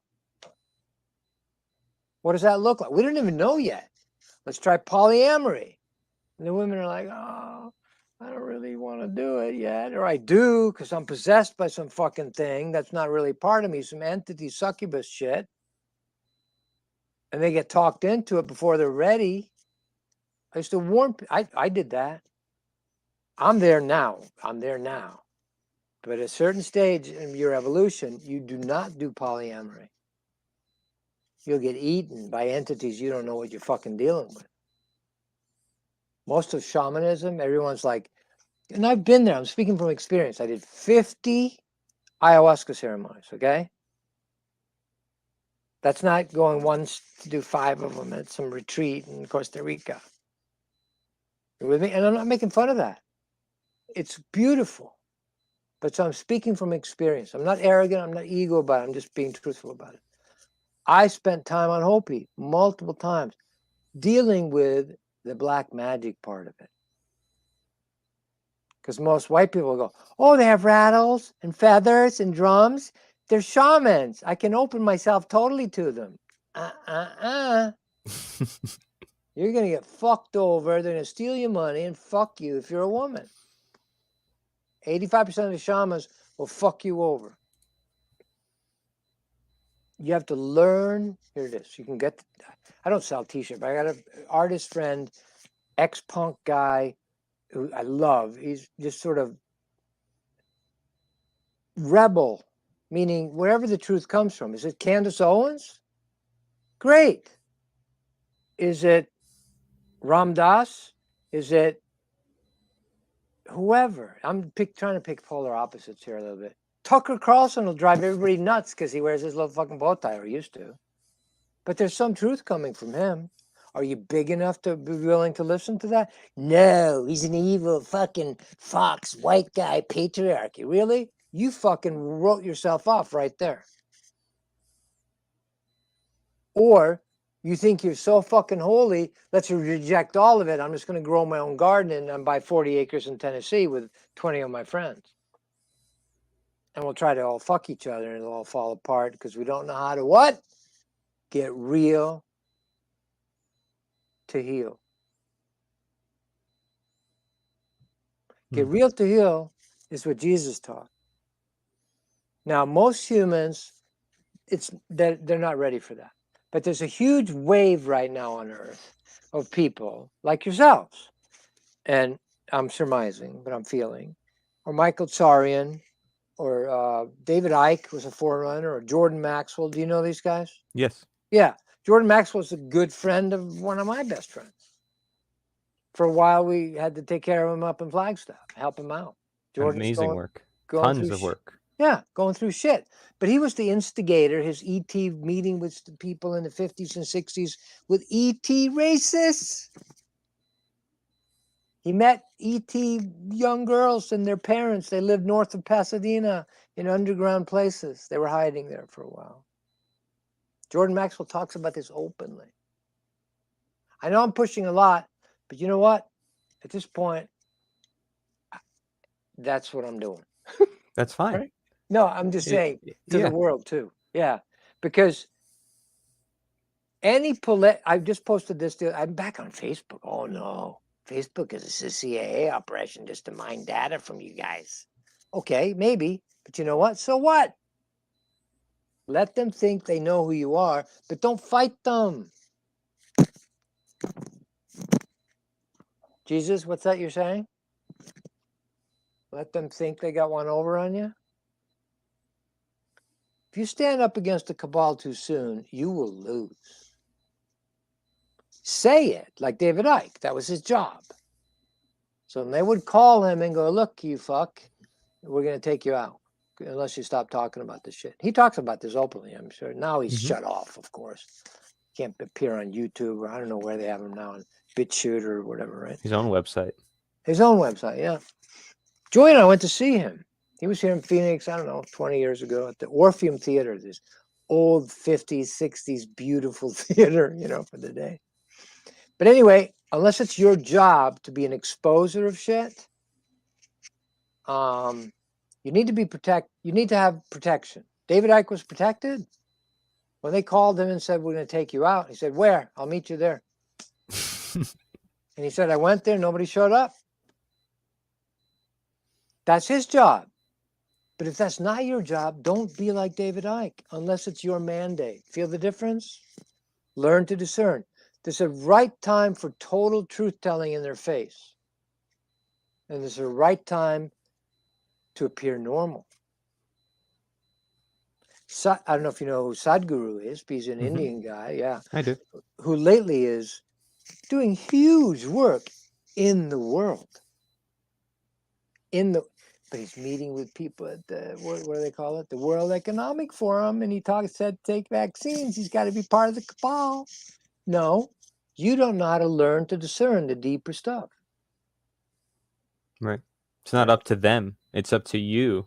Not just the guru for all your information, or for, oh, please give me the life wisdom. But no, the whole life wisdom is not coming from this one person or this one institution or this one politician, right? I mean, and that's what I think my works, and a lot of other people like Mark Passio and David Icke, and they also consider themselves spiritual.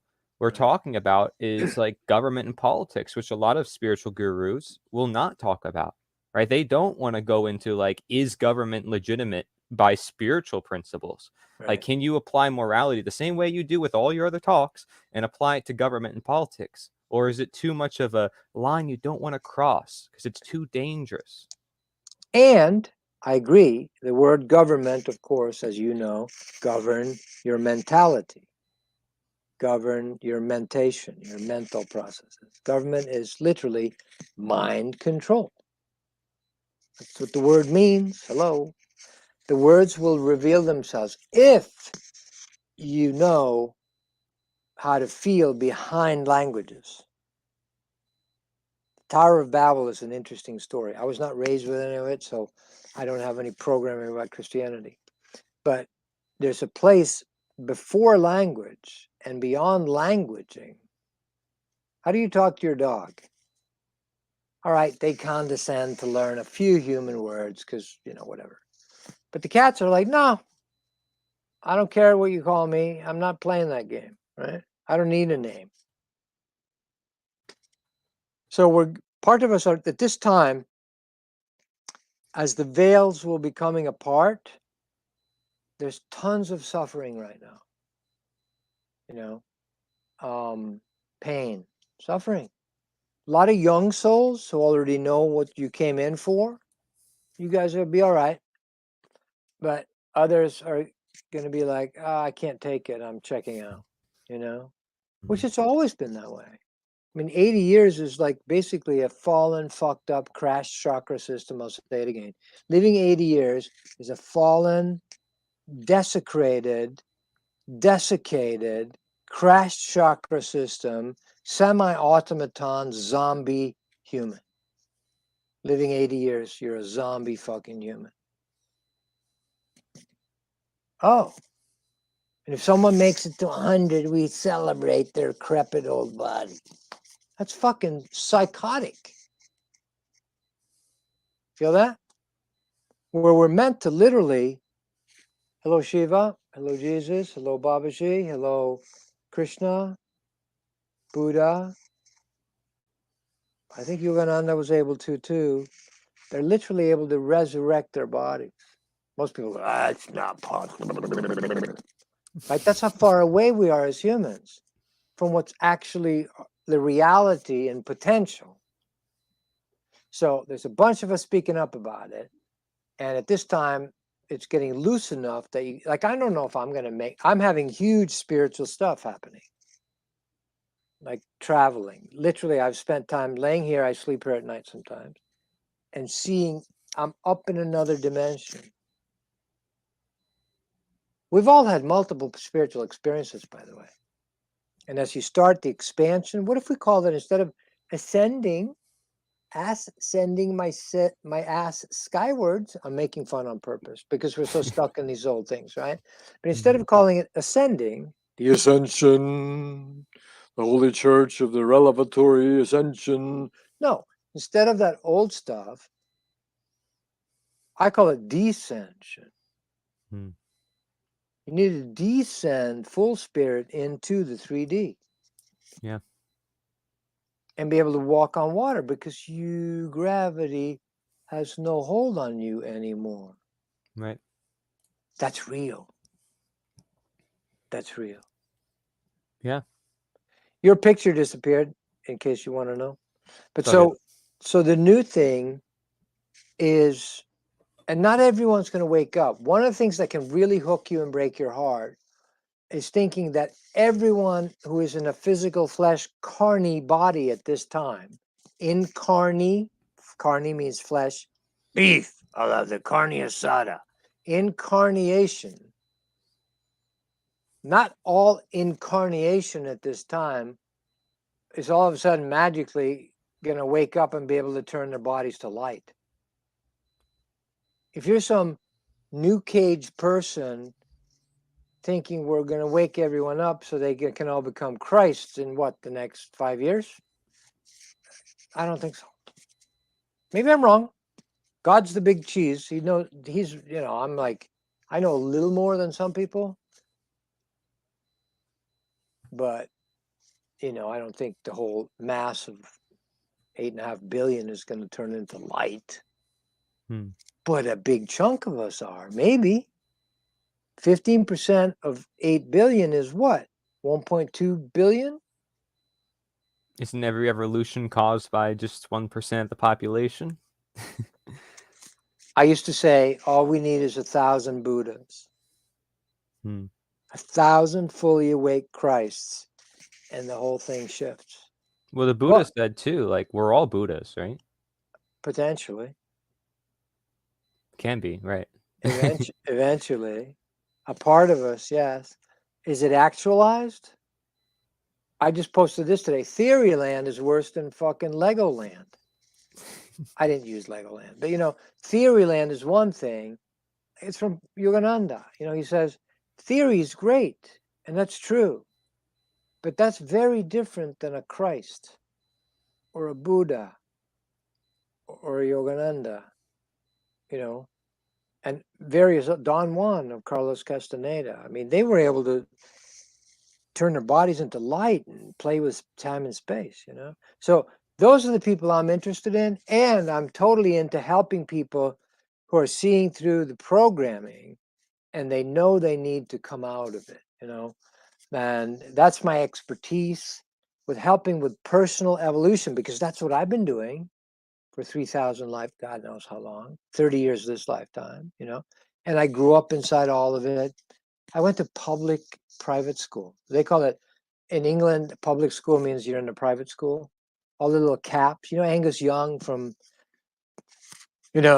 Highway to Hell, right? Remember the little cap he wears, right? You know what I mean? That's an English schoolboy uniform, those little shorts, right? I wore those when I was 3, 4, and 5 years old in England. I went to school in England. So I went through the whole programming as a Western Swedish, mind caught, upper chakra being. That's why I had to do 50 ayahuasca journeys. And it's not automatic just because you're black. Now, see, this is fucking touching the thing you're not supposed to talk about, but I think you guys are okay with it. Just because you're black doesn't mean you're fucking evolved. Just because you're a shaman from Hopi doesn't mean you're all fucking evolved either. Right.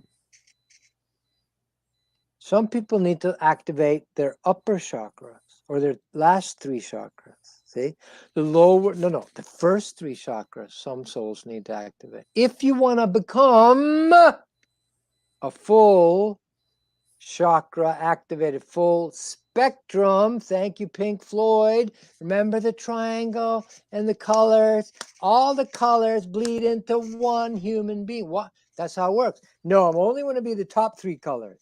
How's that going to work for you? How much multiple sclerosis are you going to have to go through? No, I just want to be the lower 3 colors. Oh, how much? What's the prevalent disease that black people get? Sickle cell anemia. They're not fully fucking balanced just because you're black. No. Yes, you're better in the physical. Oh, no, we're all created equal. No, you're not. You have equal potential. A black Christ or a lily white Finnish Christ. Finnish people are the whitest fucking people on earth. You with me? Yeah. So we're all here. Those are the people I'm interested in to work with and be with, and it's my own journey. And that's what I'm interested in, because the rest of the shit, as you're all noticing, is falling apart rapidly. Yeah. There could be a financial crisis this next few months. We'll see what happens. Yeah, I mean, wouldn't you say it's sad that we live in a world that we don't know what's going to happen? Because it means that it's out of our control. We've given it away, or we've lost our own control. And I think that just tells you of society. The fact that there's confusion within itself tells you the state of the mentality of the people within that society. But let's talk about that. So, you mentioned inner and outer revolution. And you say that without that personal inner re-evolution, there can be no real progress for humanity. But you also say, as well as outer revolution.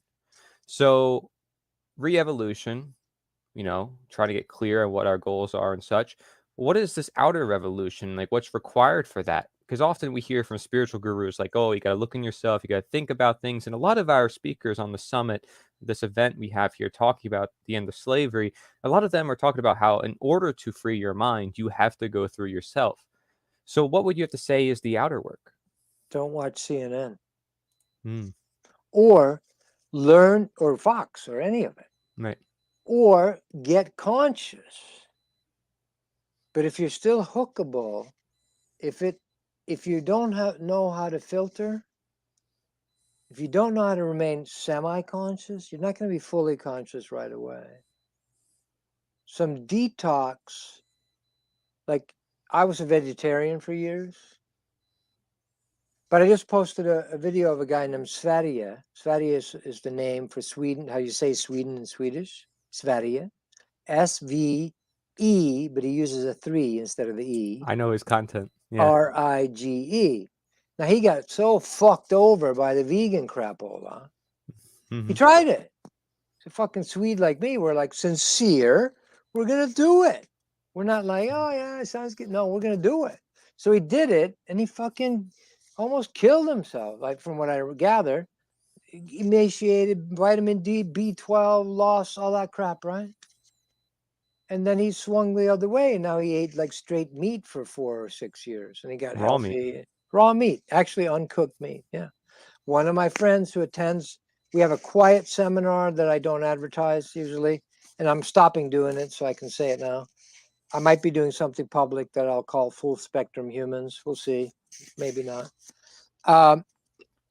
But we have something we call the Nothing, where we hang out. And if you have any fucking agenda, fail, gong, out of here, right? If you have any like know-it-all shit where you think you know everything, bye-bye. We don't do it, but the space itself you'll get so frustrated, you'll want to leave. And also, most humans are not ready for the no thing, like Nityananda was Swami Muktananda's teacher. And most people don't know this. Swami Muktananda was the guy who created the Siddha organization. He did Shaktipat. Shaktipat is like no fucking talking. and he would just hit you with energies that would activate your own energies. Okay, that's called Shaktipat. That's an ancient yogi. Jesus did that. What do you think he did when he touched people? What happened to Paul on the road to Damascus? He got knocked off his high horse by some light that he couldn't figure out. He said it was Jesus. What was that? Anyway, the no thing is Shiva. Shiva's name literally means Shiva, the no thing, the empty, the all thing. So we have a small get together. We used to do it twice a week. Now I'm just doing it Sundays. And one of the guys on there is an American guy who owns a business. God forbid it's an evil business. He makes aerosol, the cap on the top of aerosol cans. That's his family business. Eddie's awesome. Now he's caught up in family stuff, right? Because it's a big money and he loves his grandpa and they had multi-million dollars and, the normal shit, normal stuff. He's a beautiful man. But 15 years ago, stuff started happening to him. What he had to do to heal himself, though, his girlfriend's playing the crystal balls. I do that. I went on a tour of America probably 15 years ago where the big hit of the tour was my big crystal ball. Right? Everyone went, oh, that's a cool bowl. Great. And I'm not making fun of any of that. I've got a Tibetan bowl right here. And then this is a joke, but anyway, that's Macho the Sperm. This is a cartoon character we did. But so in the minute, which people don't get, if they're spiritual, they don't get it, right? And then I have the holy mandalas. Look, he's not totally creepy. All right, I get it. And I have the holy Tibetan fucking UFOs. Ding, Whoa. ding, ding, ding, ding, ding. And then I have a golf ball with $100 bill in it. Oh, that's so weird. Why do you have it in the holy Tibetan bowl? Because it's all God. Going for 20 years and sitting in the frozen ice sheets in the Himalayas. Yes. Beautiful. But this time on Earth, all traditions are evolving, including Hopi. Don't worship the Hopi. Don't worship the Amazonian shaman. If you find good ones, yes, learn from them. They'll be your friend. They'll be your master, your mentor. But most of them are going to steal your fucking money and get you to bring your friends down there for $3,000 a pop, and they're going to fuck your girlfriends. I thought they were all holy. I used to love when we would have people come. The first ayahuasca place I went to was in Iquitos, Peru, which is a rubber town. They used to have to make rubber from trees because they couldn't make synthetic rubber like back when Henry Ford started. So you had to grow it in the Amazon and I guess where else, in Bali or something, I forget. So this town has no roads to it. 500,000 people, there's no roads. Anyway, so outside of that town is a retreat center for ayahuasca. Powerful. And when you'd arrive, the Western newbies like us, right? Gringos, there'd be beautiful Maloca, there's a lake. I'm like, I ain't going swimming in that shit. That looks brown and murky. I don't know what creatures, you know what I'm saying? Just me at the time. Other guys are like flipping off the dock and shit. I'm like, nah, I'm not doing it today. Not while I'm doing ayahuasca, because I'm sure I'll manifest some shit. I wouldn't even walk alone in the forest because I knew that, because I see things lately. I didn't when growing up, but the spirit world is real. And I was like, no, I need someone with me who's really grounded so the trees don't get up and walk around on me. Okay? Like if they start pulling their roots out of the ground, it's going to freak me out. Which is true, by the way. But when people would arrive, there'd be a chicken coop looking thing behind the dining hall and where the kitchen was, where they had guinea pigs, beautiful little funny furry guinea pigs. And the girls would go, oh, they're so cute. And eventually someone would tell her, that's your lunch. You'll be eating them. Oh. So that bullshit fucking Western happy shit, no. And by the way, I'm not against being a vegetarian. I still am mostly. but eventually, I mean, recently I had a Royale with cheese at the Tap Kitchen bar. I could only eat a quarter of it because that's what my body's telling me. Because I've been through all that. This is 35 years later. You get it? And so, but all that thinking, we're all going to go vegan overnight. No. You will gradually shift. Maybe less raw meat, maybe less bacon to start, if that's where you're headed. Or get conscious and you can eat anything. If you're conscious, big if. Does it help you? Yes. Diet has a huge impact. But more than the food is what's in your heart and your electromagnetic spiritual being going up and down your spinal column. Jesus says that. Don't get all stuck on diet. Worry more about the shit you're saying out of your mouth. I'm paraphrasing, right? Remember?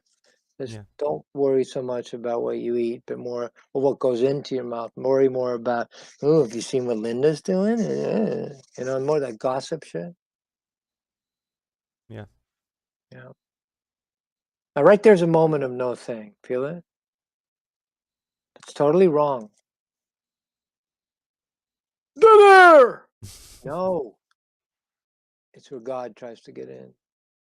It's what you say, allow the Tao. Allow the no thing, which is the Tao, and the everything. And sometimes that's fucking digging ditches and building buildings and, you know, working your sweat 8 hours a day in the fucking ground.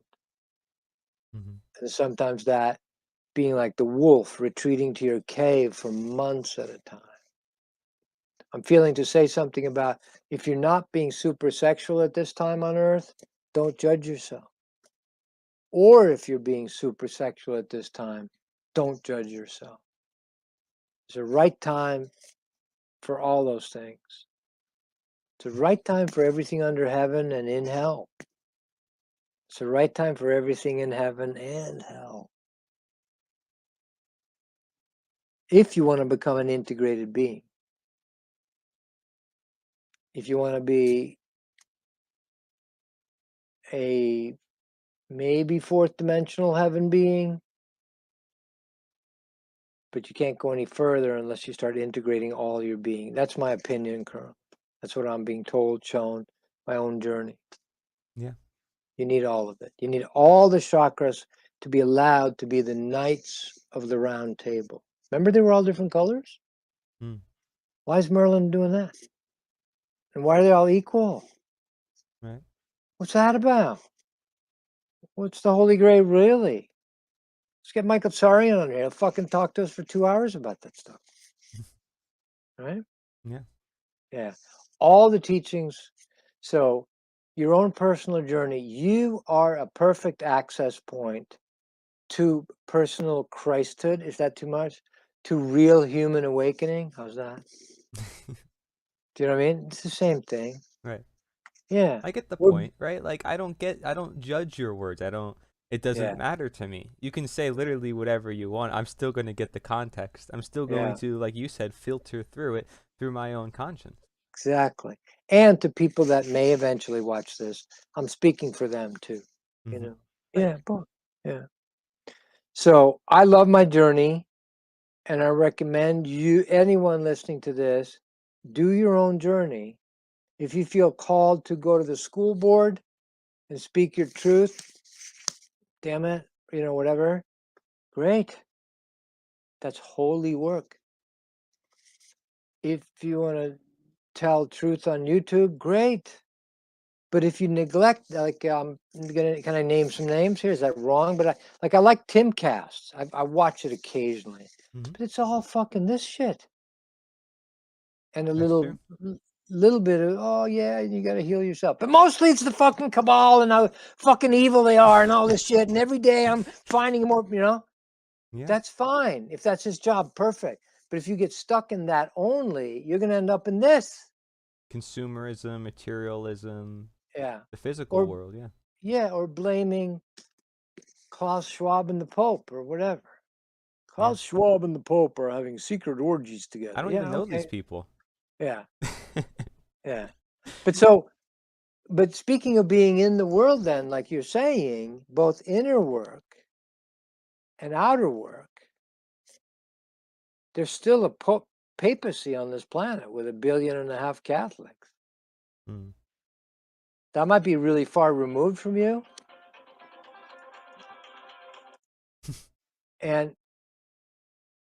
But obviously, there's still a chunk of Americans that are caught up in politics.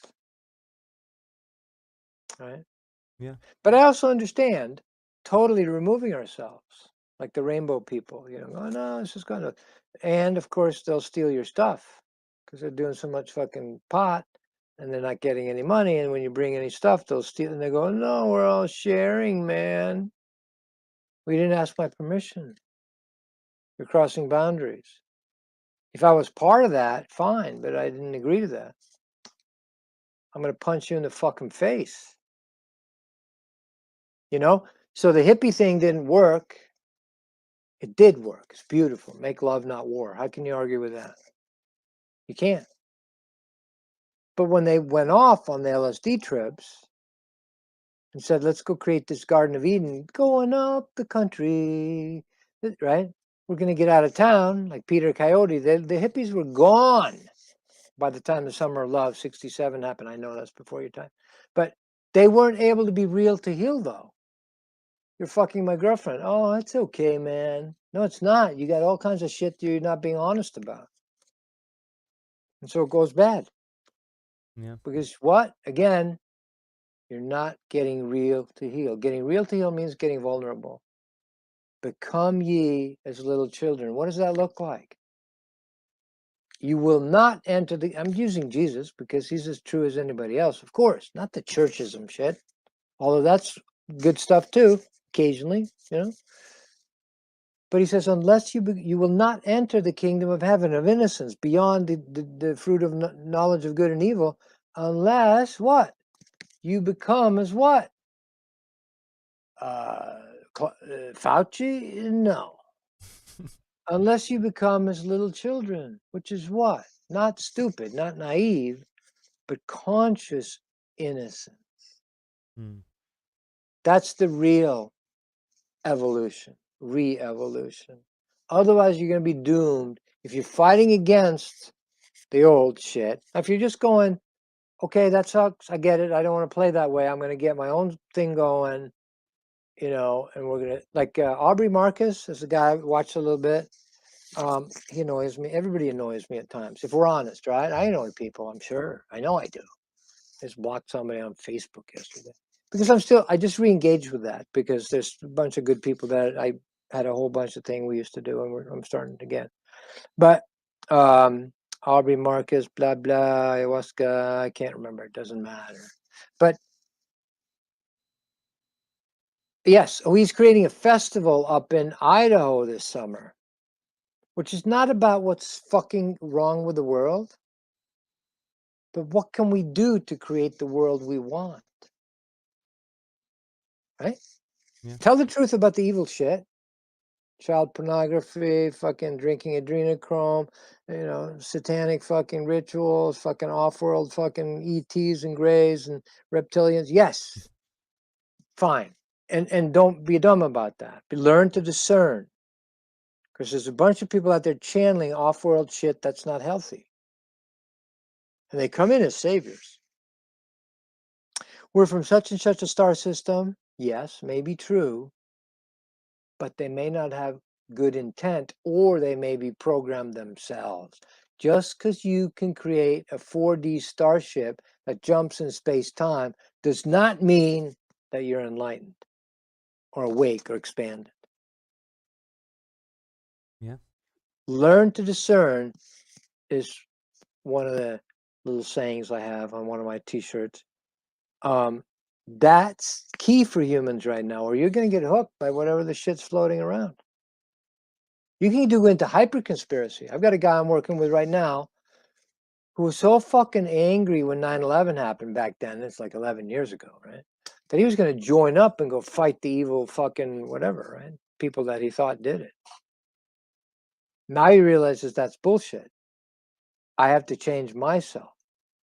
But for a while there, he believed in something called negative 48, which is some people that are out of the Q movement thing, where they literally are believing that JFK is going to remanifest in Daley Plaza like about 2 months ago. JFK Jr. and JFK Sr. they've been alive this whole time, and they're going to remanifest and put America back on track along with Trump and the Q people. I know I'm making fun during this thing. I know. Yeah, I am. well, you're right. I mean, Yeah. they're putting all their faith in these external things that they Yeah. can't personally connect with. So, Yeah. like, there are external things you can connect with, such as you're saying all these different religious figures, at least all the historic ones that even the tribes followed. They didn't necessarily read books to understand them. You know, I found you through natural religion, so we can talk a whole bunch about that, I'm sure. But the whole idea is that you connect with nature, which is directly that source, connected with God, or essentially it's connected to all of what you may say is real gods, but you are within that nature. You're a part of it. So you We can are understand it best. totally, if we don't get caught in superstition. Because most of the native tribes, most of the history, whether it's in Africa or the Inca are the holiest tribe, some people say, in South America. They were the sun. The sun, you can't fake the sun. The sun is the sun. You can't go, let's put a filter on it. No, it is what it is. Well, I don't believe in the sun. Okay, you're a lunatic. What, you believe in the moon, which is probably artificial, but that's all another story. So, yeah, so even the Inca, the Hopi, all the tribes all over, Siberian shamans, that's the real deal. But a lot of times, a lot of them got sucked into power. Mm. Because the rest of their tribe would worship them as the magic, mystic person. Mm.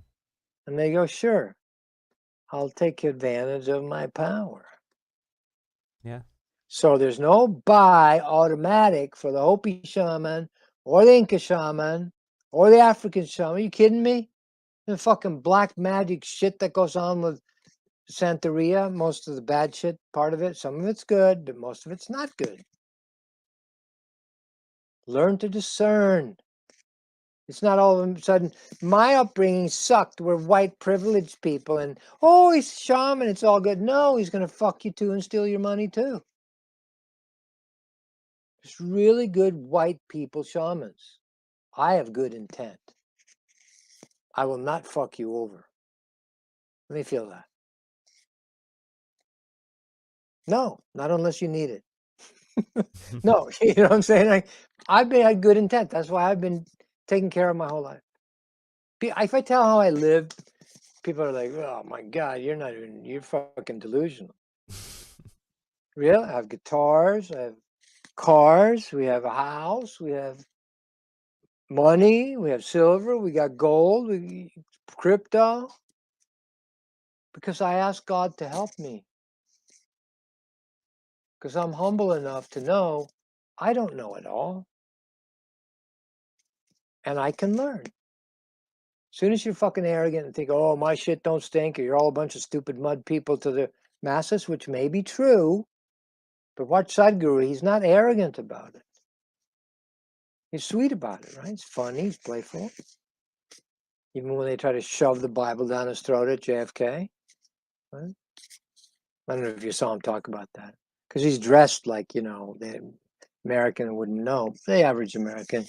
He go, I study the Bible and learn to pray to Jesus. They have no clue.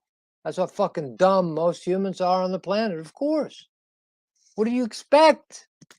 This is not an enlightened planet. This is a fucked up, fallen human race planet that's going through paroxysms. Some people are waking up and it sucks. It's like going through heroin detox for just about everybody on the planet right now, and me included. But that's what I came for. I'm not here to establish a nice little looking package and, act holy and I know everything. I can do that. Watch my videos. They're very nice. They're non-confrontational. But, so at this time, it's going to get realer on earth. Now, God is so loving that you're not going to get overloaded. You're going to feel overloaded. And some of the prophecies of people, 1,000 in Bible, I guess the Bible says 1,000 to my left and 10,000 to my right are going to fall by the wayside. Yeah, that's probably coming. And so there's multiple things going on right now. I've got a friend who's building a community just south of Salt Lake, young guy. He's probably, I don't think he's 30 yet. And they got 25 people and they got, they're building their own community. And he drove down here and gave me a sword because Spirit told him to give this to Tobias, Other lifetimes of me being fucking Viking pirate and shit like that. You know what I mean? Nothing wrong with it. It's all good. All the things cleaning out right now. Or if you're here to progress, all our paths are not going to be exactly the same. Perfecto. There's no cookie cutter souls. There's a similarity clump sometimes. But we're not all made the same. We're not the fucking Chinese army. We're not. Right. And you can't do that. You can try to program people like that, but that's just not the way things naturally are. It's going to come apart. China's going to go through its shit. Now, this is so fucking wrong to say. Orientals tend to be more clusterfucky than Americans. They're afraid, like the Japanese saying, it's the nail that sticks out that gets the hammer, right? They have proverbs about this shit. Swedes do it too. They have a thing about don't make yourself important. That's like considered gauche, really ugly. It's only Americans that do ugly American shit. That's why Trump is a joke to a lot of the planet, because he's such a fucking ugly American from one point of view. It's a brash fucking know-it-all builder from Queens. Of course he's going to trigger people. And he's beautiful. I love him. Mm-hmm. I find no fault with him. I love his courage. You got to find that within everyone, the beauty. Yeah. Yes. And that's where I've always played. And I've been through it myself. I grew up in Sweden. No one owns a gun. That's completely no. Unless you're a hunter. And you have to license 14 different licenses to be allowed to have a rifle. Here in Arizona, you want a gun? Yeah, no fucking problem, dude. You can carry it around. I got a small Glockmeister. I haven't shot it yet. Because part of me, I don't fucking care. But I got it. It's got 12 bullets in it. And you can hide it in your waistband. I'll never have to use it, knock on wood. But I won't mind doing it. So, stop judging gun people that are into guns. Stay the fuck out of people's business. Let them do whatever the fuck they want. Mm-hmm. As long as they don't come in and bother your kid or teach their shit to your kid that you don't like. Live and let live. Right. Yeah. Some people consider the Tao to be, I've seen references online saying it's an anarchist book. I'm like, this thing is older than most books out there, and it's considered anarchist just because it's saying that, a government, unlike anything we've ever seen, is supposed to not exist. Like, you're not even supposed to see it. Yeah. That's the first book that touched my spirit, by the way. Mm. I saw they had like a 25th anniversary edition. It was some French guy or two people. They made all these beautiful pictures. It's a big book on the Tao. That was the first spiritual book I ever encountered as a freshman in college. I liked how simple it was worded. It was really easy for me to understand. So many people are like, read this text, and I'm like, this one really appealed to me because of the simplicity of it. And not only that, but it teaches that. Love that. Yeah. Lao Tzu is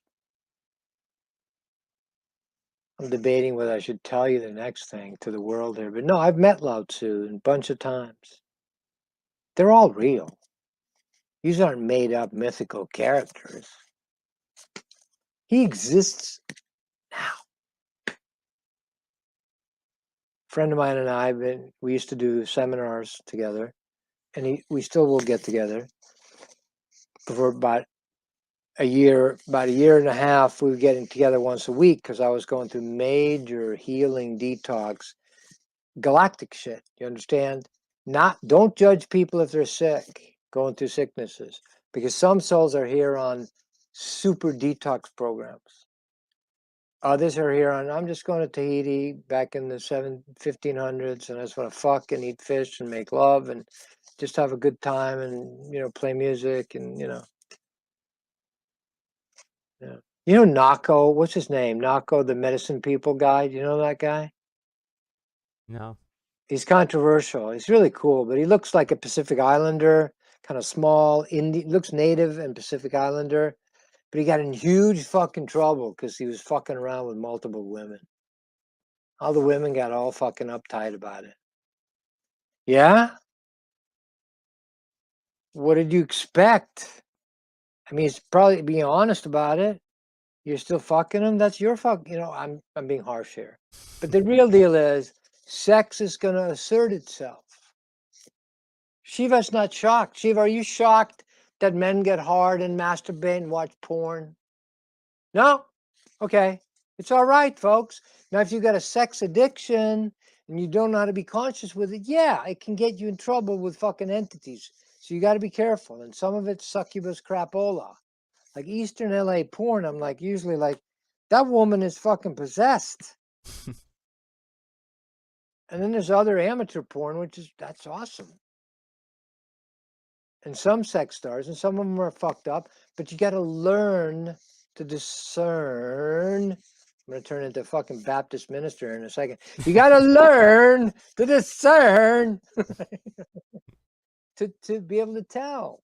Yeah. And it varies during the times in your life and in your soul's evolution. For some people, you need to fucking have one partner because you can't control your sex because you're not conscious enough to feel the other energies. And you're going to open portals to shit that you're not ready to handle. And other people, monogamy will be like fucking throttling them. But you got to learn to discern when and who and what and where. Yeah. I'm ready to play with multiple partners. I tried it when I was married, probably 28 years old, one of my best friends from high school. And I said, let's do it together. Get on. I'm the one, that's my wife, and I don't fucking care. I love Ray. I love her. I'm not into men, but I'm okay with us letting him and her enjoy each other together, or me, whatever. It's fine. We tried it. All kinds of shit got triggered in us. If you're being real. Now, if you're drinking or you're a swinger and you've suppressed all that shit, you're going to play in sexual disease land. That's my opinion. Yeah, I like how you're very outspoken about all this, and not a lot of people are willing to address a lot of these topics, or at least just mention them, to say the least. And it's too touchy.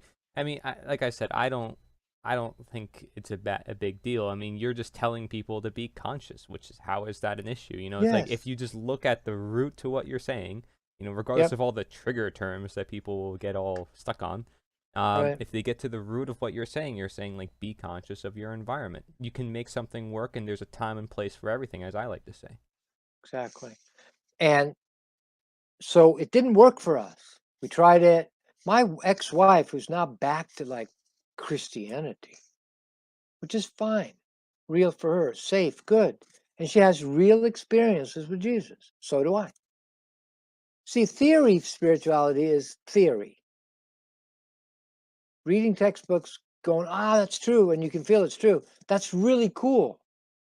But doing it is different than even knowing that it's true. It's the difference between lab work and Nikola Tesla sitting there. He knows he's intuiting it. He works it out in his mind. Edison had to sweat and toil. Innovation is 999 failures and one success. That's fucking slavery. That's in sweat and toil shalt thou earn thy bread. And it turned out that way. He was apparently a piece of shit.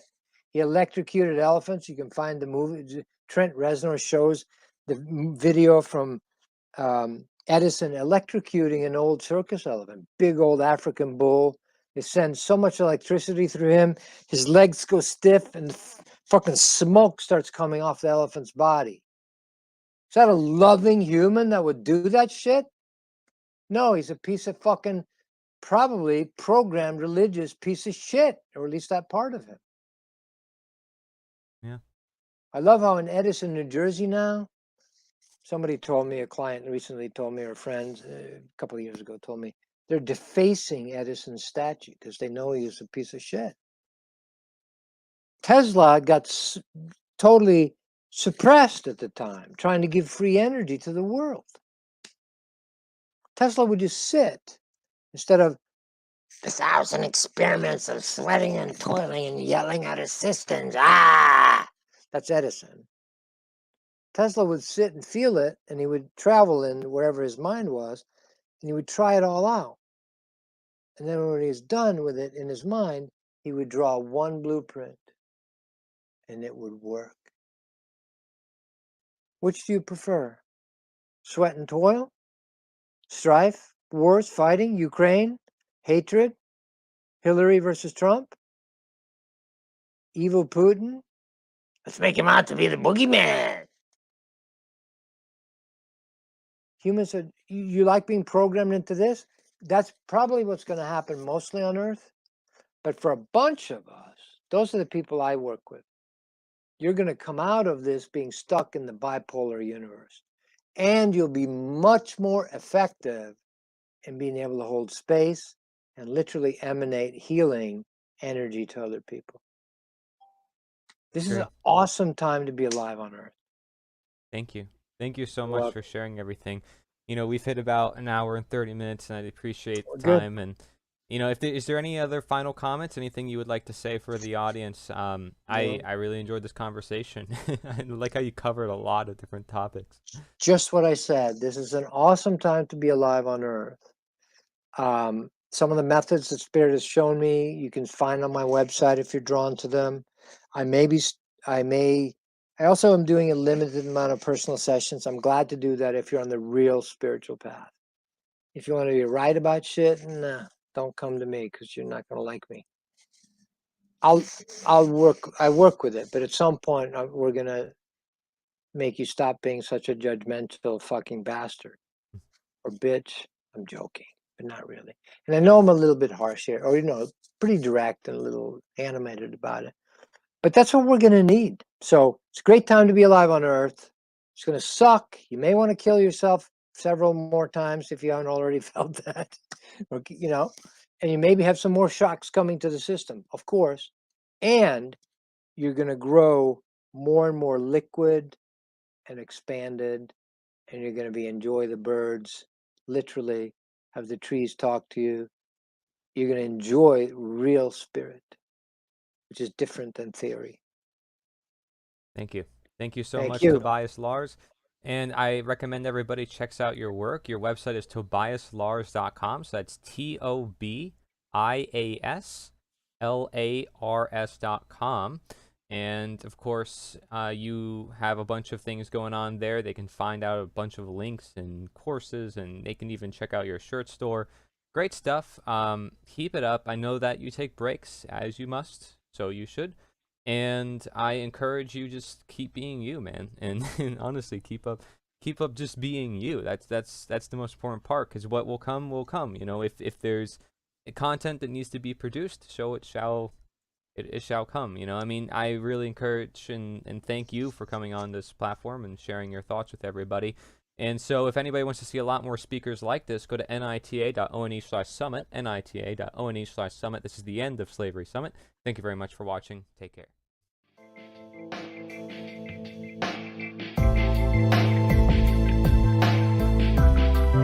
All right. Thank you, Will, for moderating the chat, Mr. Will Keller, because I had to do something real quick. But I appreciate you guys for hanging out.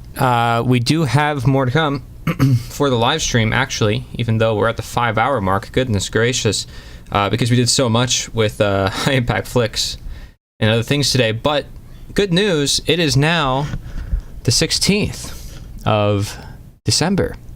Meaning it is the final day of the summit. Surprise, surprise, it's here, but final days because it's extended for several days.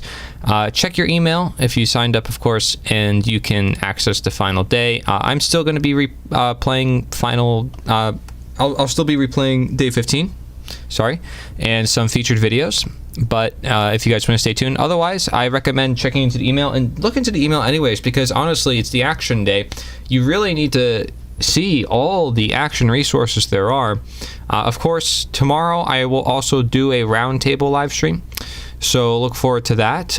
8 p.m. EST again, December 16th, 8 p.m. EST roundtable with many of the speakers. And yes, I also just uploaded music to my channel. Okay, do not judge. No, I'm just kidding. Yes, I uploaded music to my channel. It's random, I know, but I like it, okay? In addition to that, I also upload another video, which is on the Day 16 page. Recommend watching it just on the page. But yeah, so just figured to let you guys know. Day 16 is out, so a bunch of things out with it. And you'll see you have access to every other day, as well as a topics catalog where you can access any topic you want. I'm still going to be making sure that every link works on my end as well as I speak. And so I think everything should be fine. You guys can tell me if you notice anything, but everything should be good. Just there's a lot on Day 16. It's a pretty big page. There's a lot of resources. That's why we're giving it several days on end. Of course, there's tons of resources for everything you can think of. At least that was the goal. And all the days you should have full access to. And so everything should work out pretty well. Thank you, guys. We're going to continue here and watch a replay of the Day 15 interview with Roger Poole. And we also have some featured videos.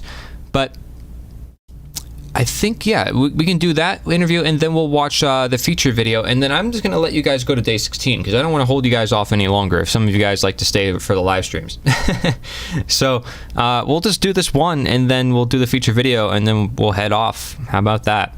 But we'll look forward to tomorrow, because there's going to be a lot going on tomorrow with the roundtable live stream. I can't even talk at this point. I had to shovel snow, too, so I'm like... can't even think. Darn snowing so darn much where I am. I'm in Pennsylvania, Northeast United States, so also Northeast Pennsylvania. Anyways, without further ado, let's watch Roger Poole. He has a complex method for teaching natural law, by the way.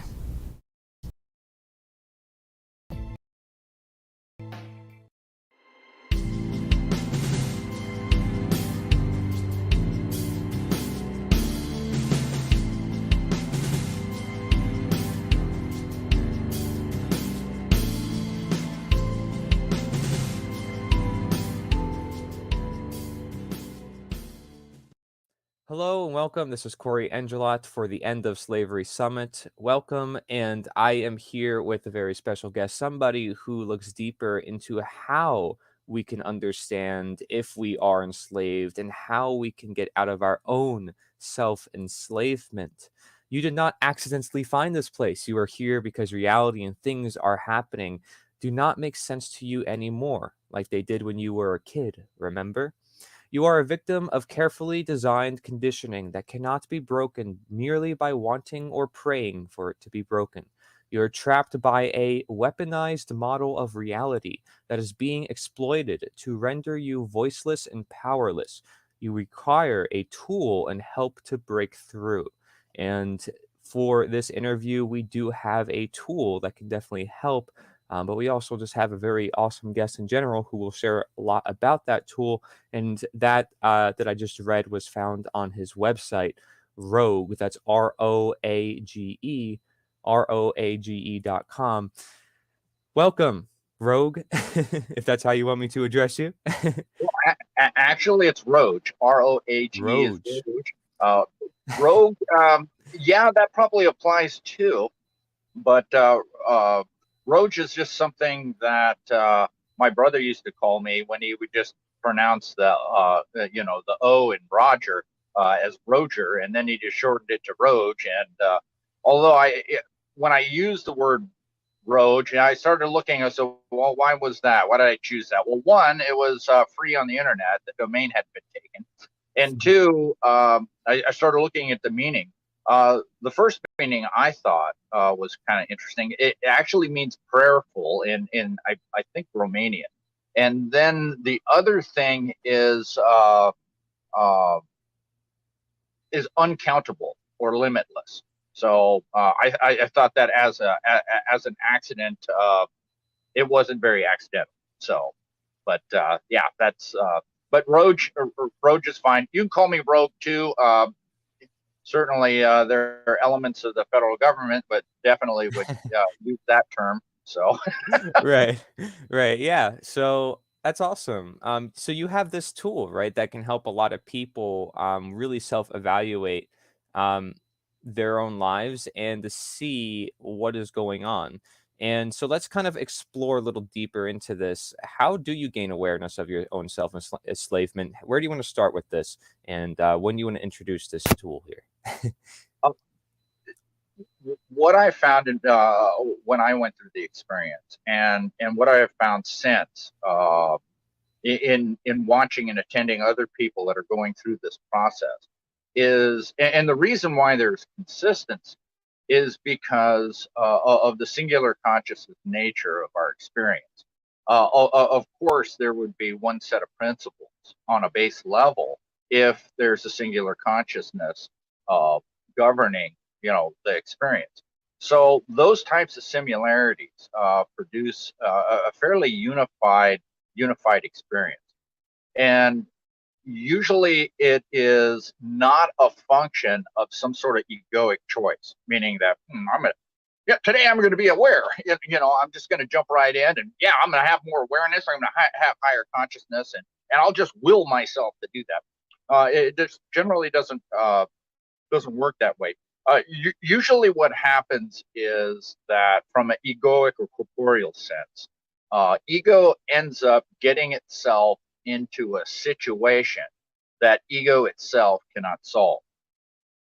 Okay. And so then there has to be executive action to actually provide that relief. Now that's normally born out of, let's say, a fairly intensive period of what people generally refer to as suffering, pain, and sometimes agony. Okay, so you go through a situation where your life and your reality has been made incredibly uncomfortable. And it's largely made uncomfortable due to unconscious decisions that you've made from a purely egoic perspective. Now, for me, I have redefined ego to mean something else. It's not a traditional Freudian definition. Okay. I look at it this way. Ego is primarily left brain. Okay. And the other side of it I call self. Now that self, you can equate it to male and female energies if you'd like, male being yang and female being yin. It is the female aspects of our mind that give us capacity to access the divine. It's the female aspect of nurturing applied as a man in his male experience that produce kings.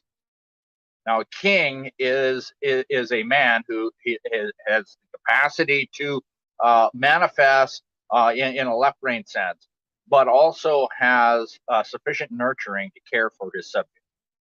If you have a king that is not in touch with the female aspects of his mind, then what you have is a tyrant, because it's purely left brain, and that king will be in a continual state of, let's say, conflict with his subjects and subordinates. And so it's very important that people appreciate that. And so there's a lot of people that are out there. Really, I think I believe there's something called a gathering of men, and they really talk about these principles of really learning how to be a balanced man.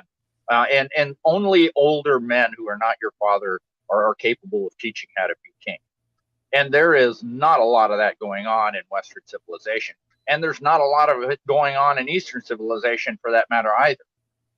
So what we have is we have a lot of people that are really good at the left brain, right? There's a lot of going, there's a lot of doing, there's a lot of feeling, there's a lot of manifestation, a lot of work, a lot of effort, but not much purpose and reason. And without purpose and reason, the solutions that the left brain or ego provides generally lead to suffering, because the reason for a particular action isn't there. It's become disconnected or confused, right? Confusion, it means, well, fused to what? Well, the self. The self. Now, up until I was 45, I'd use the word I, and I didn't know who I was talking about. I thought I was, what I did, what I felt, who I was, what I owned. I thought that was I. Come to find out that I was just merely a puppet that the real I was using to gain experience, which goes right back and segues very nicely to the ways in which we enslave ourselves, or we allow ourselves to be enslaved. It's not a matter of somebody coming in and just taking this away. We ease ourselves into it, and we really don't realize that we've done it. Most especially because it's done when we're very young, about the time we learn how to speak. One of the most important ways that we have allowed ourselves to create barriers to our own awareness is with the use of spoken and written language itself. Okay, now there are some references, scriptural references to that, with the tangling of the tongues. And I'll have to say that the most important thing that I need to convey to another human being require absolutely no words to do, right? Love. And if you notice, and if you need an example, a young mother really has little trouble figuring out what their infant child needs and wants. Now, that infant child isn't using spoken or written language in order to communicate those things to the mother. Now, these are the things that we lose as we learn how to speak, because before then, peekaboo is really fun for a really young child, and the reason why is because he or she just came from a place of unity, right? There was no other. It was just I, the real I. And then, so the child then is looking around at its complete new experience, and all it sees is itself or himself. That's all. So there's mother's face in front of him, and he delights in that, or she delights in that, because she is seeing, or he is seeing himself or herself. It's indistinguishable. There is no separate identity. And so peekaboo, look, there I am. And it's really funny. Now, just about the time you learn how to speak, about 2 or 3 years old, depending, on who you are, that's when an interesting time occurs when you establish that separate identity from your mother. Now, that's an illusion. Okay. That is the first illusion that we step into. We believe that, hey, wait a minute. Oh, no, that's mother and that's me. We're different. Well, ultimately, who's looking out of both of their eyes is still one being. And so, you know, what looks out of my eyes, the being that I call I, is the same being that looks out of your eyes, Corey, that you call me, right? Same being. Now, the illusion is that we're somehow, you know, different and separate, and that's a function of the simulation and the experience as it's constructed. But notice how much safety there is. We really don't have much to worry about because there are no real enemies here, even though we might conclude that their behavior might be such. And so the first hurdle in awareness is to really truly appreciate the limitation of language itself. If you do not appreciate that, then what you're going to do is you're largely going to look at language as a purely left brain activity. And so everything with respect to language and the terms that are used in the construct are purely going to be definitive, right? Or a function of definition, okay? Not a function of meaning. Okay, now true meaning is something else. Now, although when you look up in the dictionary, it says, well, the meaning of the word is this. Well, no, meaning actually comes from your experience, right? So you're 2 years old and you look at your mother and you say, Ma, what's that? And you see a tree, right? And it's deciduous, so it has big leaves. And mother looks at you and says, well, that's a tree. And you say, oh, okay. So then you walk over there, you touch the tree, you experience the tree, you see the leaves, and you say, wow, that's great. Then you look at a coniferous tree and you say, Ma, what's that? Because in your mind, okay, they're different. And then one says, well, that's a tree too. And then all of a sudden now you see, oh, okay, it has branches and the leaves, although the leaves are different. You have these little things that stick out.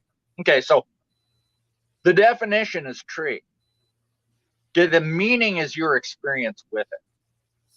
Okay. And so when I say tree, what do? Well, you go into your mind and through all of your experience with tree, that's how you develop an understanding for what I'm attempting to convey using the term tree. But the word tree itself is just merely a label that triggers your own experience such that you understand it. Now, okay, that's great. So notice how language itself is completely dependent on how you experience those labels in your own experience. And notice how varied that could possibly be. So that if I use a string of words and we have a conversation, you may not get the meaning at all that I was attempting to convey, even though with great precision, I used words that in my mind, I thought would lead you to the proper meaning. Right. Okay. You got pretty easy to understand. Yeah, I understand your meaning. Okay. And so that's one problem. If you don't appreciate that variability, if I use the word responsibility, I looked it up in the dictionary, I know what it is. Oh, okay, what did the dictionary do? It threw a couple more labels at you. And okay, you had experience with those other labels, and so then you were able to form a construct or a derivative meaning based on what? Your prior experience, your meaning, your familiarity with those known terms. Okay, so it's very important to appreciate that, because you might think you're saying to somebody something that, hey, it's a compliment, but they're taking it as the complete opposite. And if you don't realize that is a function, I think one of the greatest sources of conflict in modern society is purely the use of language and the disparity between personal meaning of the particular words that are used. Okay, so that's one obstacle, because most people, when they use the word, well, I did this. Well, from my perspective, that could be an error. because what are you talking about? Are you saying my corporeal puppet expression did this, or I, the omnipotent being that's looking out of my eye? Ultimately, it was I, that did that through ego. Now, ego wants to take credit for everything. He's the puppet. And so without, thinking that they're synonymous, it can be an error. Okay. Sometimes you say, well, I am hungry. Well, from a lawful perspective, okay, if you have it in your mind, and you have it yourself in your head, actually distinguish the difference. What you're doing is you're accepting a contract. When you say I am happy, really what's happening is no, ego is happy, the puppet is happy. But if the true I wants to experience that, then it accepts the contract. At which point the I, the being, then actually experiences hunger through the puppet. But these things are contractual. So a better way of looking at it is, and it's similar to what Eckhart Tolle talks about with respect to the pain body, where he says there is a hunger in this body, or just simply saying ego when you mean I. Now, it's not so important because you're going to talk to other people that are out there in the environment. It gets really confusing. You say, oh, well, ego is really hungry. They don't know what the heck you're talking about. It's only important that you in your own mind know what it is that you're talking about. Okay. And you have to be consciously aware that the words that you speak have contractual power with respect to your experience. Okay. Because you are giving your true self permission to have experiences through the use of language and that internal commitment, and so it becomes very important. Let's say, for instance, getting back to the idea of simply using labels as a means of conveying meaning. One, you have people that the first thing is, like we said, you don't have a consistency with respect to the meaning of the label. Okay, it's all unique. Okay, so that's a problem. So how is it that I can convey a meaning to anyone if I have no common terms, or we don't have common experience in which I can draw upon to convey that meaning? Meaning that if you are wholly unfamiliar with what I am attempting to convey, I have nothing I can use with respect to language or your experience to help you through and understand that.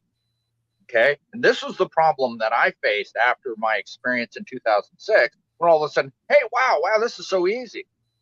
So now I'm going to go out and just tell people all about this wonderful thing that happened to me and how easy it was and how, life-changing and transforming it was, and then find out that nobody could even listen, understand what it was that I was even talking about. Yeah. It's because nobody had a frame of reference. Nobody had I had no means of actually conveying the information. Everything that I talked about was based on their definition of I, which was purely egoic and purely corporeal. I couldn't break them out into a unity paradigm because they've had no experience in the unity paradigm. They don't think in that way. They never have. It was never exposed to them. That capacity to think beyond the egoic expression was never introduced to them. Why? Because if you introduce that to them, the last thing these people want, those that think they rule, is a bunch of free people walking around not worried about what they do and what they don't do. Okay, and so that one hurdle, that's one, right? And as an example, and I'll show you how this works. Okay, if I just simply say, hey, Corey, I want to tell you about a Torg. Now, in your mind right now, you're saying a Torg. What's that? Right. So you have nothing in your head, right? Mm-hmm. When I say Torg, you have nothing. Right. Nothing. The definition. Right. Nothing. Okay. So then if I say, okay, a torg is like a basketball, but it's pink and fuzzy. All right. So now Okay. what do you got? You got basketball and pink and fuzzy. Okay. So now what you're trying to reconcile that, right? So all I've given you is a comparison. I said it's like a basketball that's pink and fuzzy, right? But it's not a basketball that's pink and fuzzy. Okay.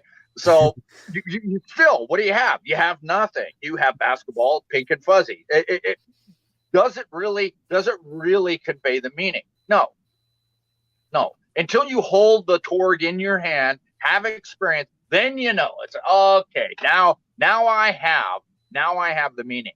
I have the meaning because now I have the experience with it. And then okay, so I'm going to tell you about something you've had absolutely no experience with, and I'm going to use language that is actually specifically designed to keep you from understanding what it is that I'm trying to convey. That's tough. Yeah, and I found that I said, okay, well, there's elements of law that one needs to understand. And when I say law, and we talked about this before, you said, well, I always refer, speaking for yourself, you always referred to it as natural law. And then when you heard me say, well, hey, I say divine law, it's more akin to physics. Okay. That's what Metaphysics, perhaps? What's that? Maybe metaphysics? Doesn't matter. It transcends everything. Well, Right. why? Because the singular consciousness has specific boundaries. It is unified, so they're all the same thing. It's all one thing. Now, on Earth here, with respect to most of us in reality, I have this pencil, right? So if I let go of this pencil, what happens to it? It falls. Okay, and you're pretty sure about that, right? Now, I mean, if it floated in the air when I let go, you'd have a little trouble with that, wouldn't you? Yeah, because I'm making an assumption Yeah, I mean, why? Because based on my knowledge.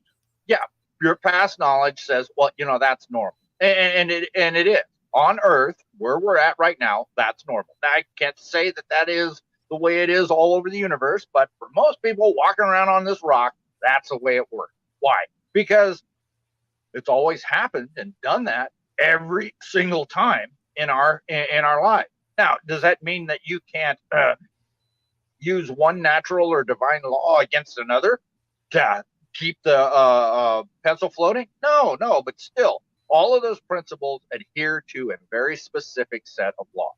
Okay, and through lawful precedent, we try to understand what those things are. Right? Why? Because if we can understand the law, then we can. It's not prediction, right? So let's say, for instance, if I tell you in 5 seconds I'm going to let this go, and then it falls, that's not making a prediction, right? You're not predicting that. You're just simply applying the law, and you're seeing that actually the consequences, the cause and effect actually occurring. There's no prediction. There's nothing psychic about that. It's just an application of the law. Now, this we call the law of gravity. You can use another term. I like it. It's called plenary, right? Plenary law. Okay. Plenary law. Plenary means indisputable, absolute. Okay. And so I like that. I like that even better than claiming that I have constitutionally protected rights. One, there are no constitutional rights. Why? Because a piece of paper doesn't produce those rights. And so in constitutionally protected rights, I don't know. It's a function of the social contract, and unfortunately, most of the people out there that call themselves U.S. citizens have voluntarily waived all of those plenary rights, and they have realized that they've done that. And you can't take rights away from somebody who's already given them all up. And so these are awareness things. I don't want to get ahead of myself, but it's really important that the law that I'm talking about is inherent within you. These are all things that can be proven by you through your experience and through careful observation and awareness. Okay. You don't get to see any of these things unless you're ready to see them. Okay. That readiness, like I said, comes after a period of suffering, and you say, oh man, this isn't making sense. Okay. Or, I've had enough of this. I mean, that's it. And literally what happens, actually what happens is ego himself gets himself into a situation that he can't solve and throws up his hands and just completely gives up. That's when self comes in and says, okay, I'll take care of everything. Now, self has always been the executive of the experience. At one point when you were very small, you gave up self's authority in favor of the puppet. And you decided that you were going to experience life through that puppet. And so that's where most people are. They're living their lives through this left brain egoic projection. And they don't realize that, hey, that projection is just simply the janitor. And at some point, the executive of the company is going to come back. And the janitor is happy being the janitor. But now, since the CEO is gone, the janitor's taken over the operation. And the janitor's really good at creating problems. And that's because he brings experience, right? And I go into that a little bit. Now, can you will yourself to a point of awareness? No. That's why generally, if you're listening to this right now, you're already within that process. You don't accidentally stumble upon material like this until you're already at that point where you can even begin to entertain alternative ways of looking at reality. And how does that dovetail with respect to our self-enslavement? Well,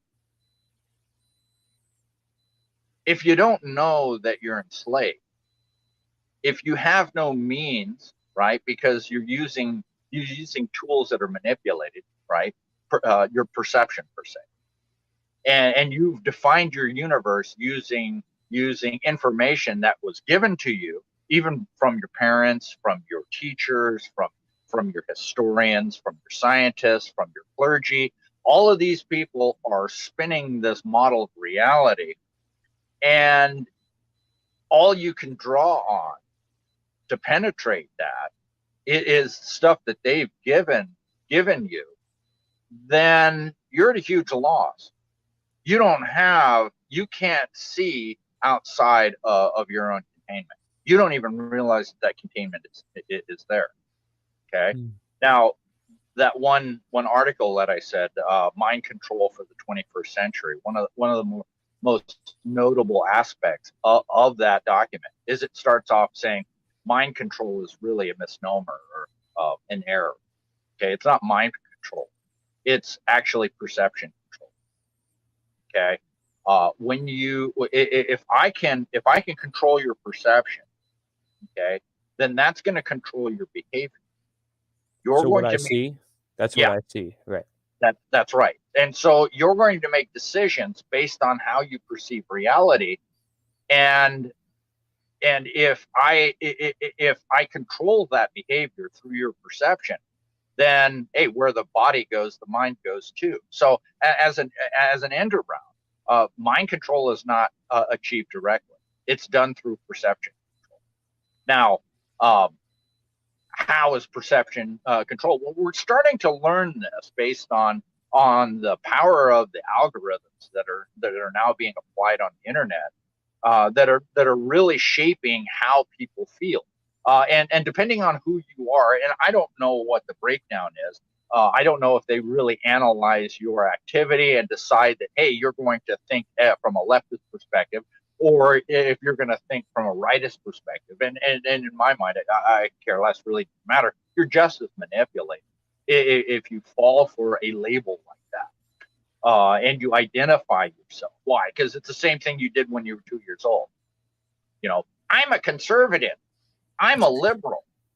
I'm hungry, right? Okay. See how contractually, okay, if you were to put that label on yourself, or you're going to identify with a group, then hey, you're going to put that suit on and you're going to have that experience. And because ego is great at creating suffering, that's usually how it becomes manifest, until you get to the point where, you know what, it wasn't working that way. And so then what do? Well, you put a different suit on, and it's although it's different, it's the same thing. And this is one of those things that we do over and over and over again, expecting different results. Now, there's a lot of people out there, it's really interesting, that actually say that that's the definition of insanity.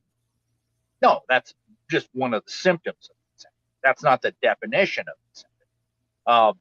They like to use that. Why? Because they really don't want to tell you what sanity is or insanity. So what they do is they allow people to go and think that. That is just one aspect of insanity, of confusion, right? That disconnection from the divine I in your experience, right? That confusion, not fused, right? Atonement, right? Atonement, what is that? Atman, mind. Mente being mind, right? Being atoned, meaning that you're sane. What does that mean? Sanitation, right? Clean mind, right? To borrow something from Michael Tsarian, he does a great treatment on that.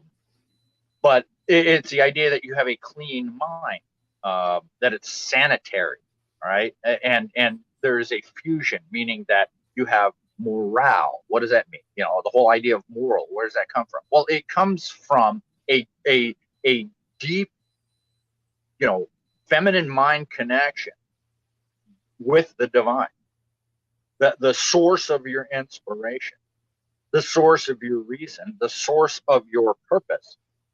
Okay, and that actually is where you're going to find the law within you, right?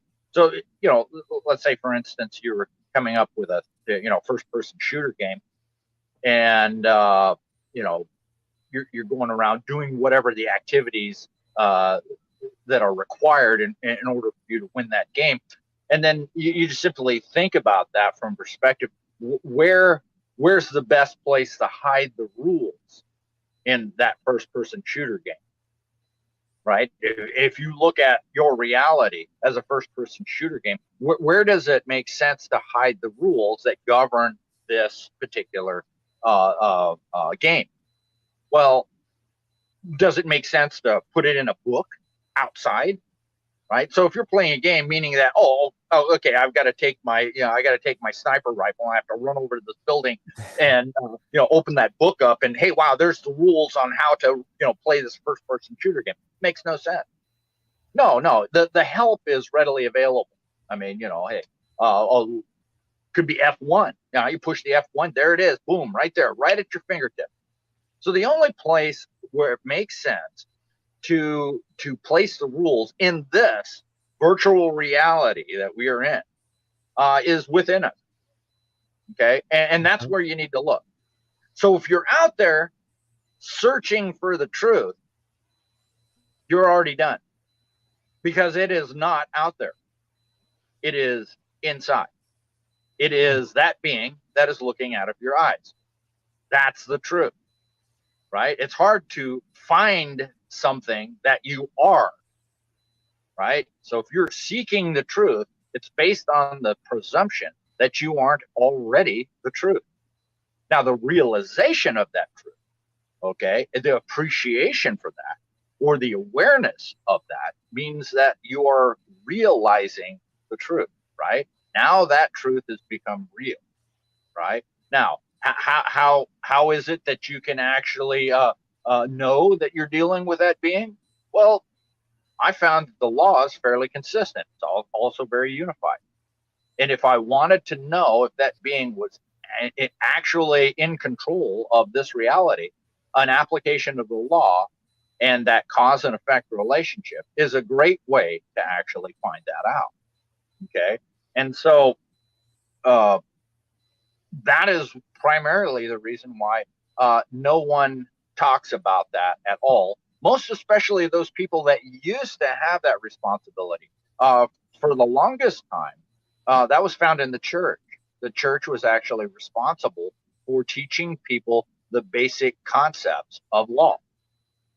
Okay, but after the Civil War, and most especially after 1913, when quite frankly all 10 planks of the Communist Manifesto were put in place, the creation of 501c3 nonprofit organization pretty much ensured that the federal government of the United States, at least, made darn sure that basic principles in law were not taught to the population of the United States.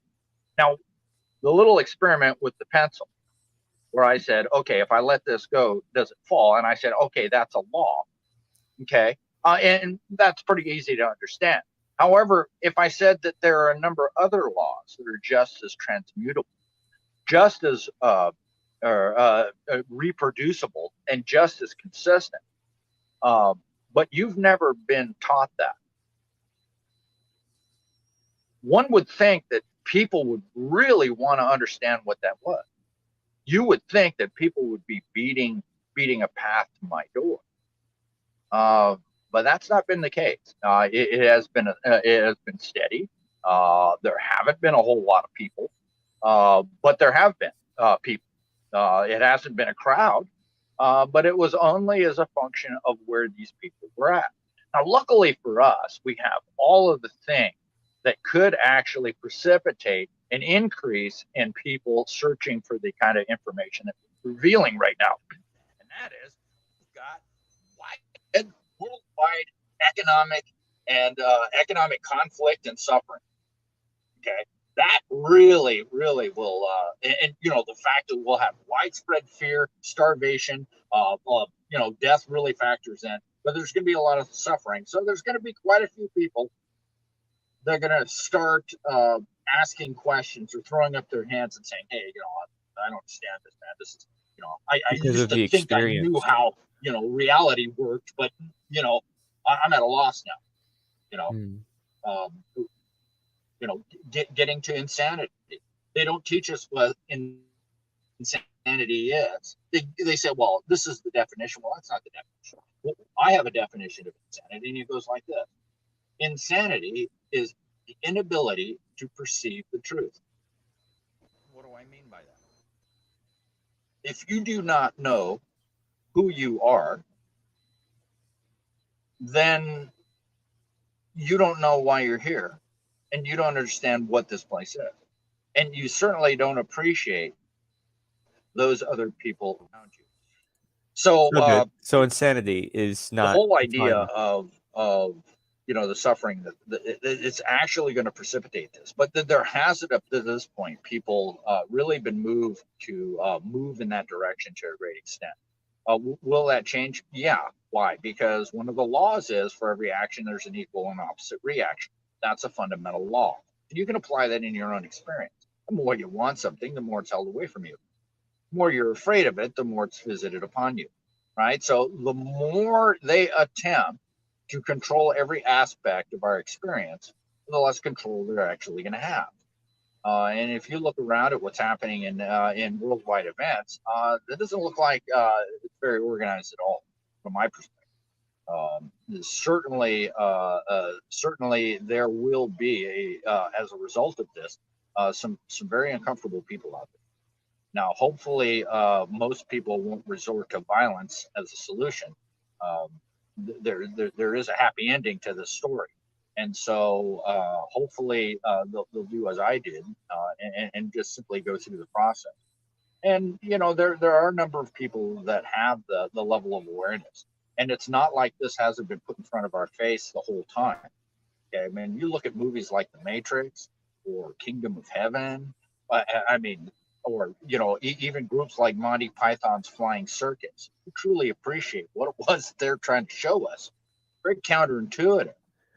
At some point, yes, I think this is going to change, but it isn't going to be without an amount of sacrifice.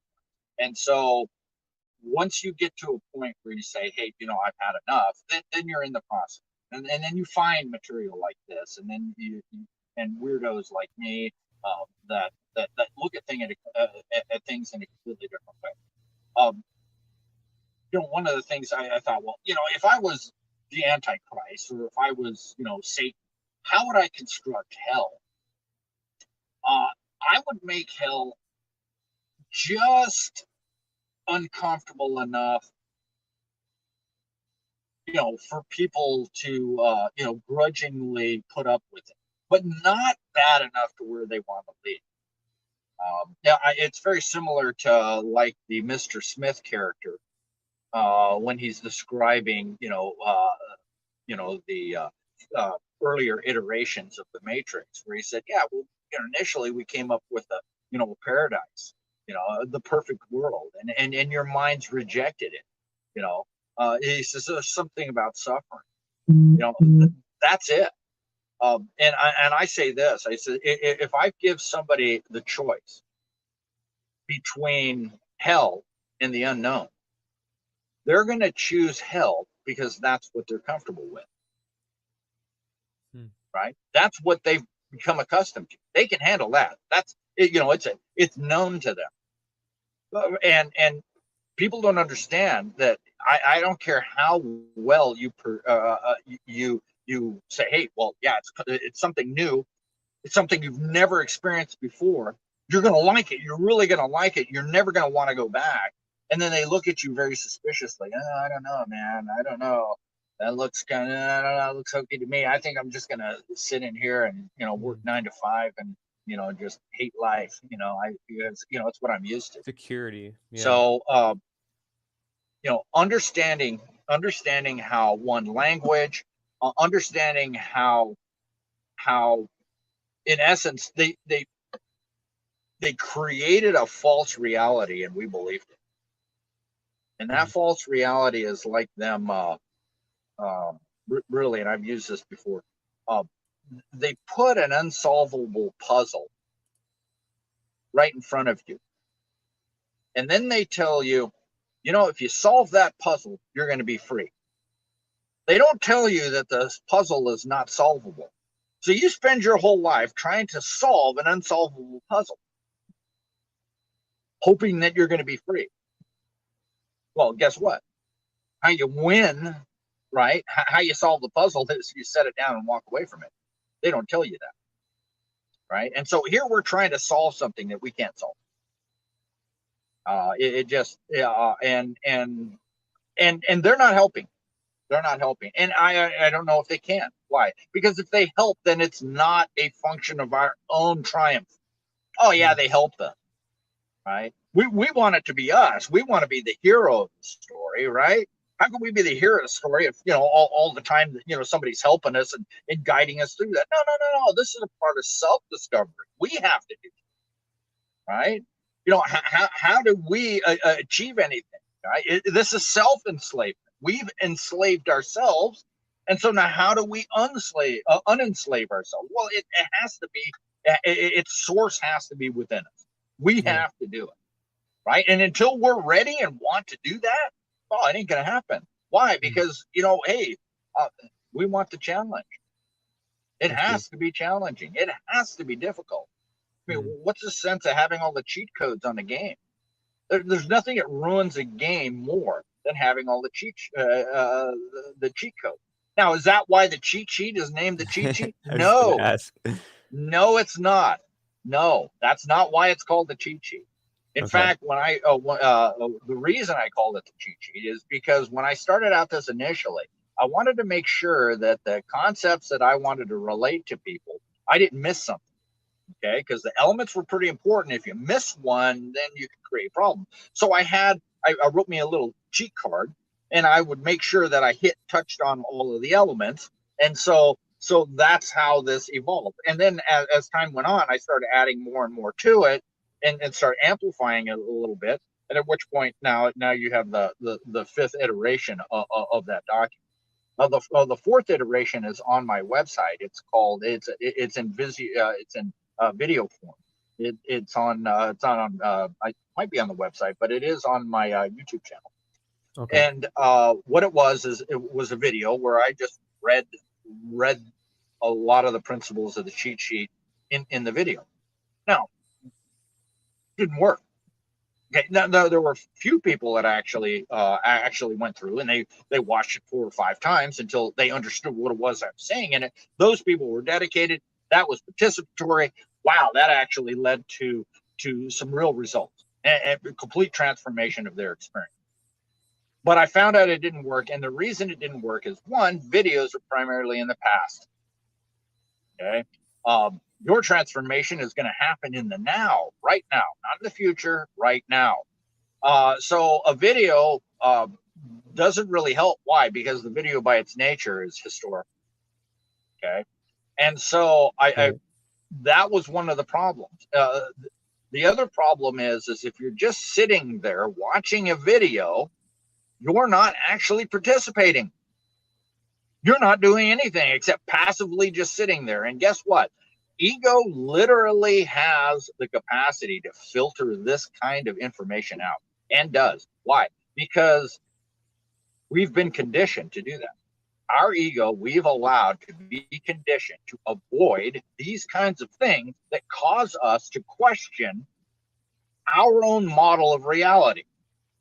And it's also hardened because we have this problem with admitting to ourselves that we've made a mistake. Right? It's hard. Uh-oh. Yeah, I was dumb. You know, I blew this my whole life. I was stupid the whole time, and everything that I did was my fault because I was stupid. That's not easy for people to do. You know, and one, because we're conditioned to think that that's weakness.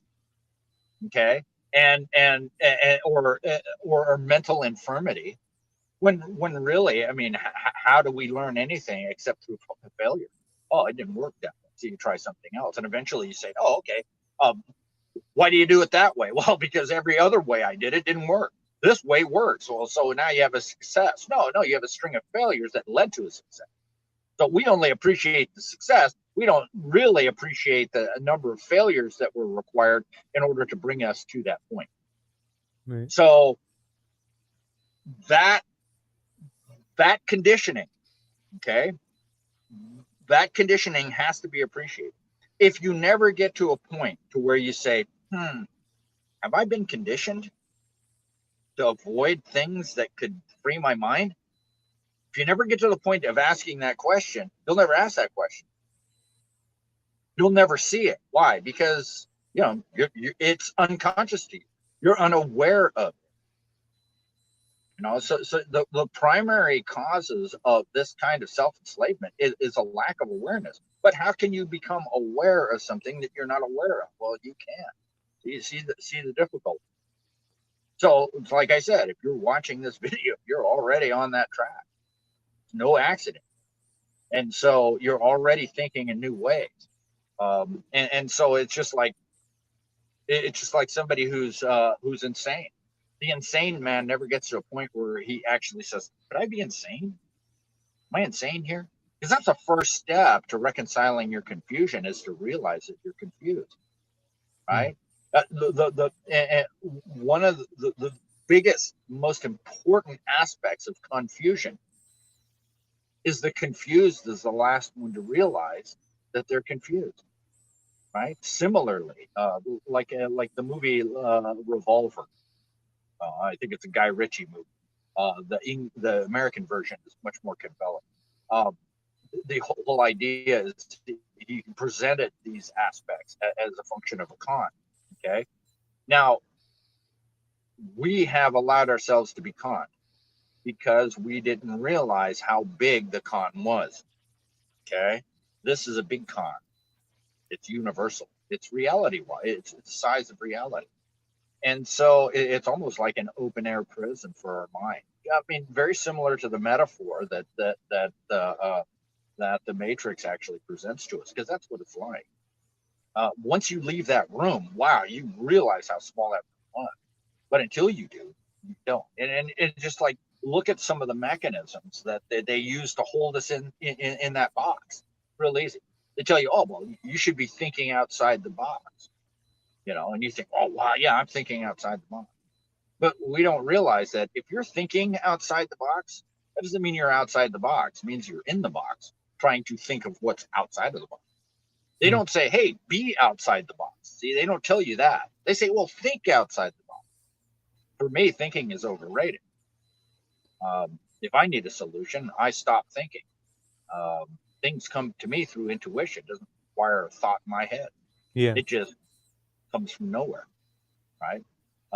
But my ability to spend hours and hours and hours without a thought in my head is actually very useful.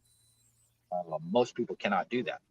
And guess what? You're not going to think your way to that peace, that inner That mental peace. atonement. Yeah, you have to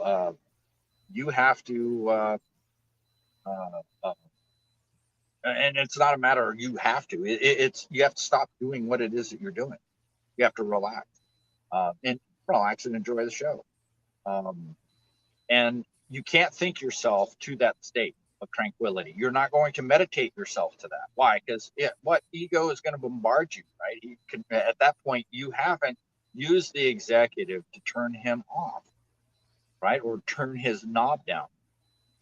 So you have to let him, you have to let him fail.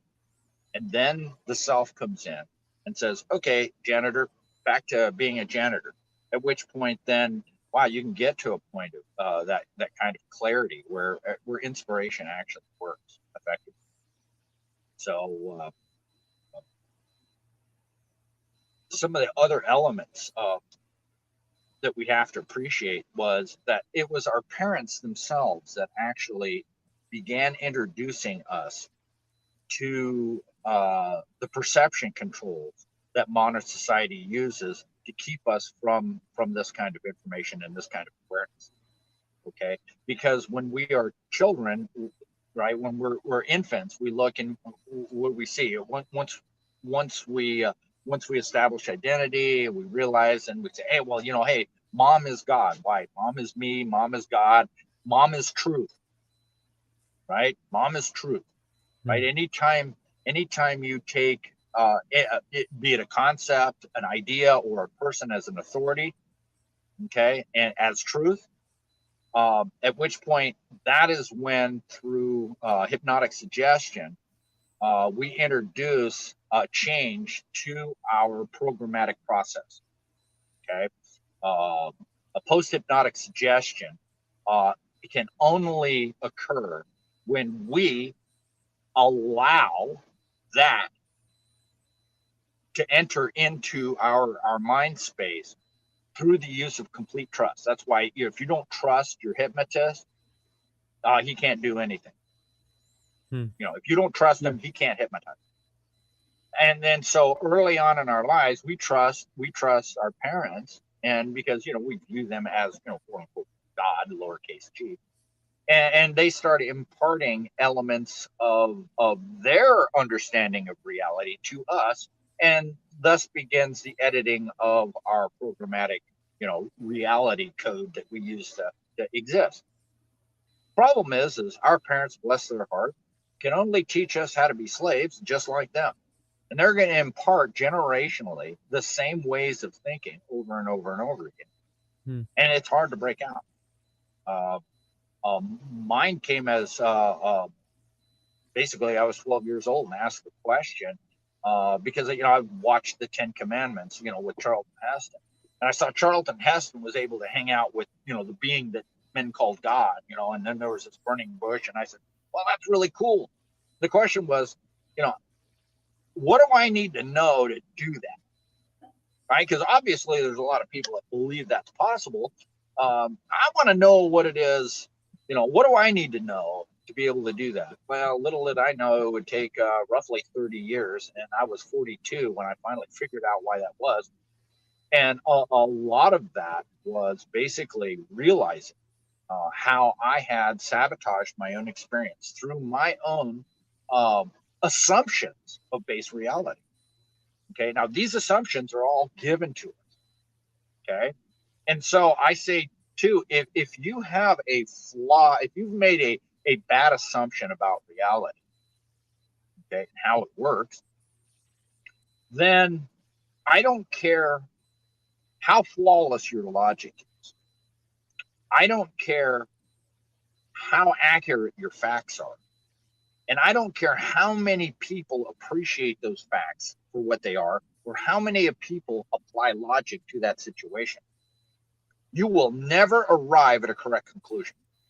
Why?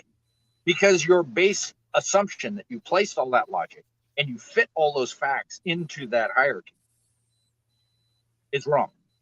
It won't point to the actual conclusion. It'll be skewed off in a different direction. And yeah, your logic all the way up the chain is flawless. Your facts all fit into it. But wow, it doesn't work. It doesn't work. You know, one of the things that people really don't appreciate is determinism. The fact that everything happens for a reason. Every single thing. Okay. Now, who teaches us the other way? Well, even the church, right? Yeah. If you don't wear this funny hat or do this or do that, then, you know, hey, some monster might appear and make your life uncomfortable. Yeah, you got to do what we tell you, right? Because why? It's bad things could happen. You know, it's hypothetical. And then even science, you know, through the study of quantum mechanics and traditional cosmology and astrophysics, and even, you know, even laboratory physics, you know, hey, well, it could happen. Why? Because everything's a function of luck, chance, accident, and chaos, right?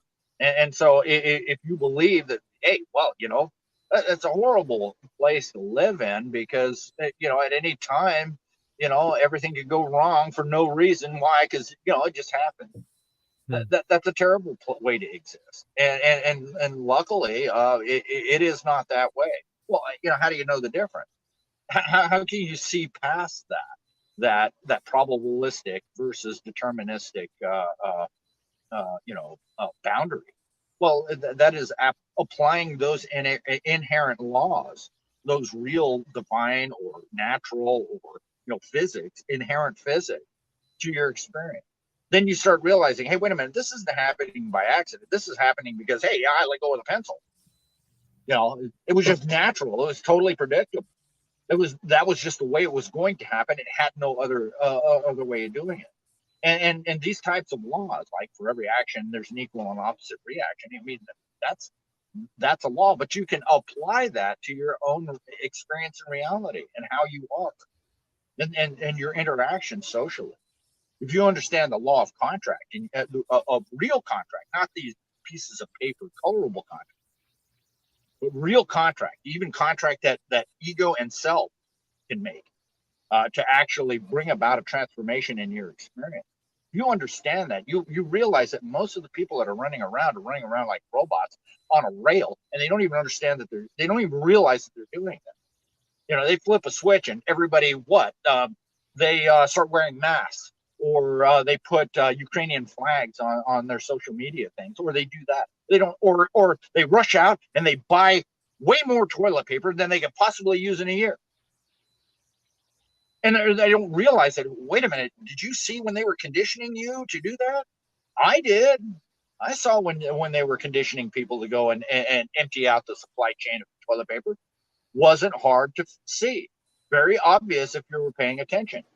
But if you've conditioned yourself not to see those things, right? Because initially, when your parents will actually provide that, you take them as an authority, right? Then what your parents do, they hand you off to a school system, and then they tell you better listen to what the teacher says. Why? Because I say so. Therefore, now you've transferred that authority to the teacher. What does the teacher do? Oh, well, we listen to these scientists. We listen to these people as authorities. We teach that. And so then it just gets worse and worse and worse, and you get farther and farther. Instead of saying, well, wait a minute, maybe my parents, bless their heart, they didn't know what was going on. Maybe they didn't have it right. If you don't get to a point where you actually question your basic fundamental assumptions about reality, and don't just listen to me until you actually prove these things to yourself, because you're in this wonderful sandbox, this gymnasium, whereby you can test every aspect of what you think and what you believe. Run an experiment. Man, the only reason I came to know what it was that I know is when I was 12 years old, I started using a scientific method, right? Are there things that I'm doing that can, if is there something that I can do to improve my luck? That's what I started out thinking. I mean, are there certain rules that would, make my, quote unquote haphazard experience consistent? It's got to make sense. I got to know that, hey, wait a minute, okay, you understand it like this. I mean, who sits down to a poker game not knowing how to play poker at all, puts a pile of money in front of them and learns as they go? Why wouldn't it be suffering? Right? And so why do we come to this experience and think, hey, wait a minute, there are no rules here, or I'm going to listen to I'm going to listen to other people who are trying to take my pot of money, my pile of money, teach me how to play poker. Right? Why wouldn't that be a problem? And so what are we doing? We're listening to what? Bankers, the people that run our media, our historical record, our government, our churches, our science, even the entertainment. We're listening to those people tell us how reality is, without ever saying, wait a minute, am I being conned here? Right? If you can't get to a point where you can ask the simple question, am I confused? That's it. You're confused. A confused man never asks that question. Because why? He's already presumed that he's not. And he's always the last one to know. And quite frankly, by the time you realize this con, by the time the one who is conned realizes that it's a con, guess what? The con man has already got your money and you aren't getting it back. He's gone. Right? So, if you're expecting to realize the con before you've lost it, no, that doesn't happen very often. Usually when people get to me, they've beat their head completely against the wall and they don't have any answer. And so that is when they're in a position to where they can actually entertain ideas that are different from everything that they've ever been told by anybody in their entire life. And how do I convey that? How do I convey that? I mean, people have to understand that. That's why videos like this actually help, because they're introductory. Yeah. I'm not teaching the law here. I may throw a few things out like that. That's what I found out. Through the evolution of the cheat sheet, I wanted to know, hey, wow, this is great. This is easy. All I needed to do is, it's really, the law's not complicated. It fits on page and a half. Page. That's all you need to know.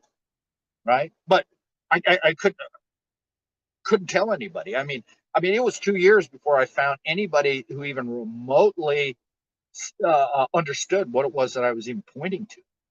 And I had a website, the original Roach website. I had it out there, and there was a man. His name was Pepper Page from Midland, Arizona. And when he called, he was 70 years old. And this was and I've been doing this for 20 years, and I couldn't get anybody to react, even personally. My wife and the people around me, they weren't reacting correctly. And so trying to find out why, I had to I had to explore the reasons. The primary reason is fear, but the first guy that actually gave me confirmation, Pepper Page, he calls me up and he says, "Are you Roger Poole?" And I said, "Yeah." He says, "I just went through your website." I said, "Oh, okay. Oh, what'd you think?" And he says, he says, "What you say is on that website is completely 100% true." I said, "Whoa, thank you. I really appreciate that." He said, "Oh, you know what? I'm not helping you out."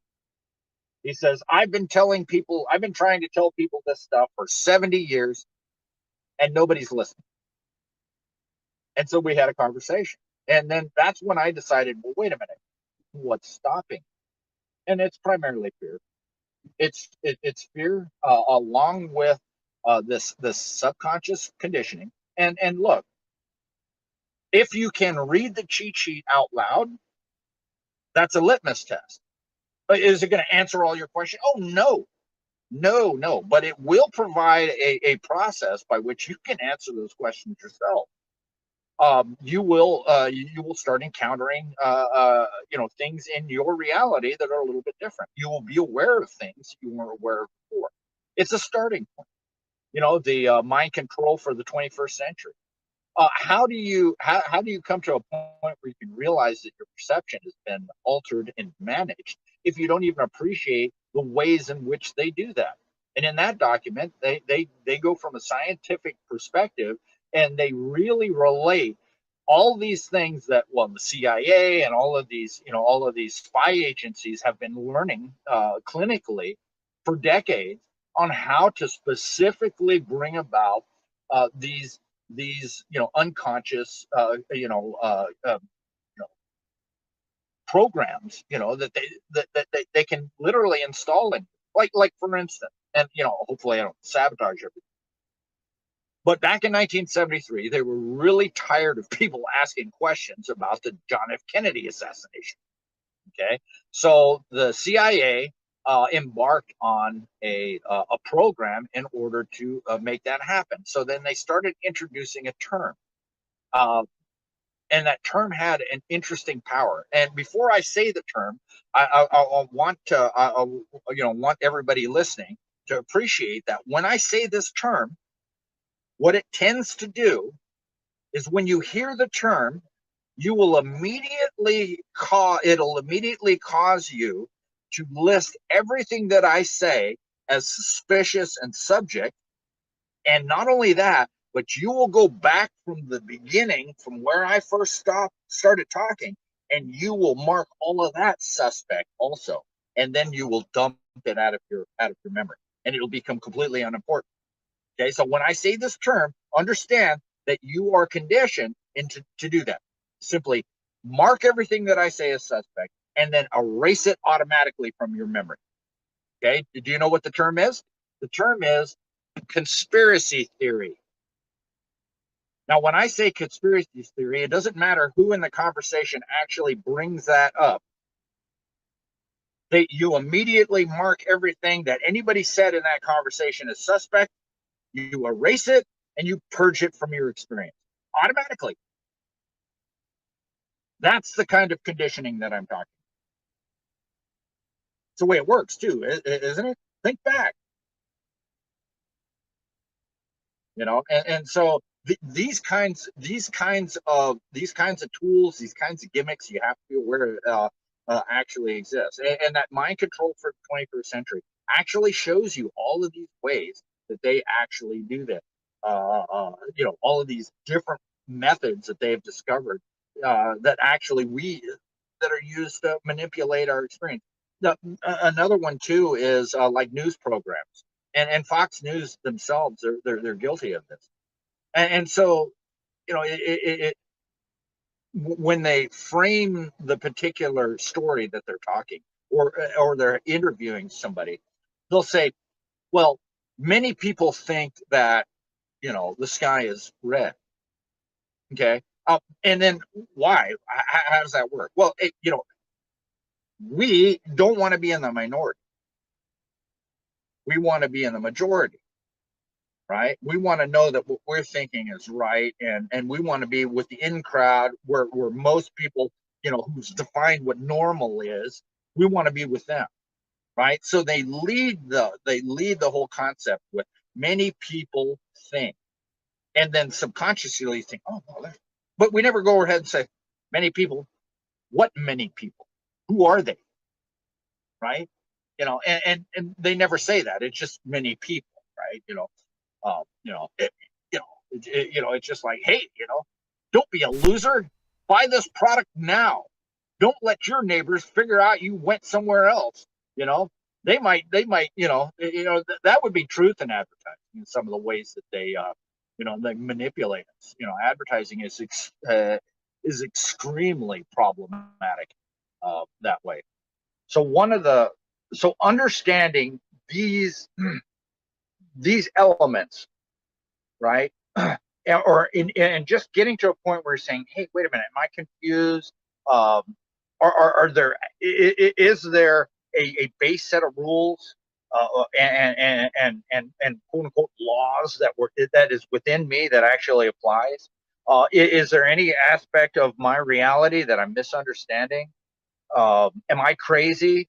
And wow, are there different ways for me to approach, this model of reality? When you get to a point where you can do that, then things like the Cheat Sheet Mark V are going to be very useful to you.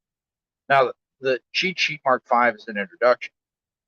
There are other things too that are very important, and these are the types of things that we explore on the Sequitur Discord channel, because it is a real thing. I mean, it's human beings all going through this experience, exploring these things, and seeing things in a completely different way.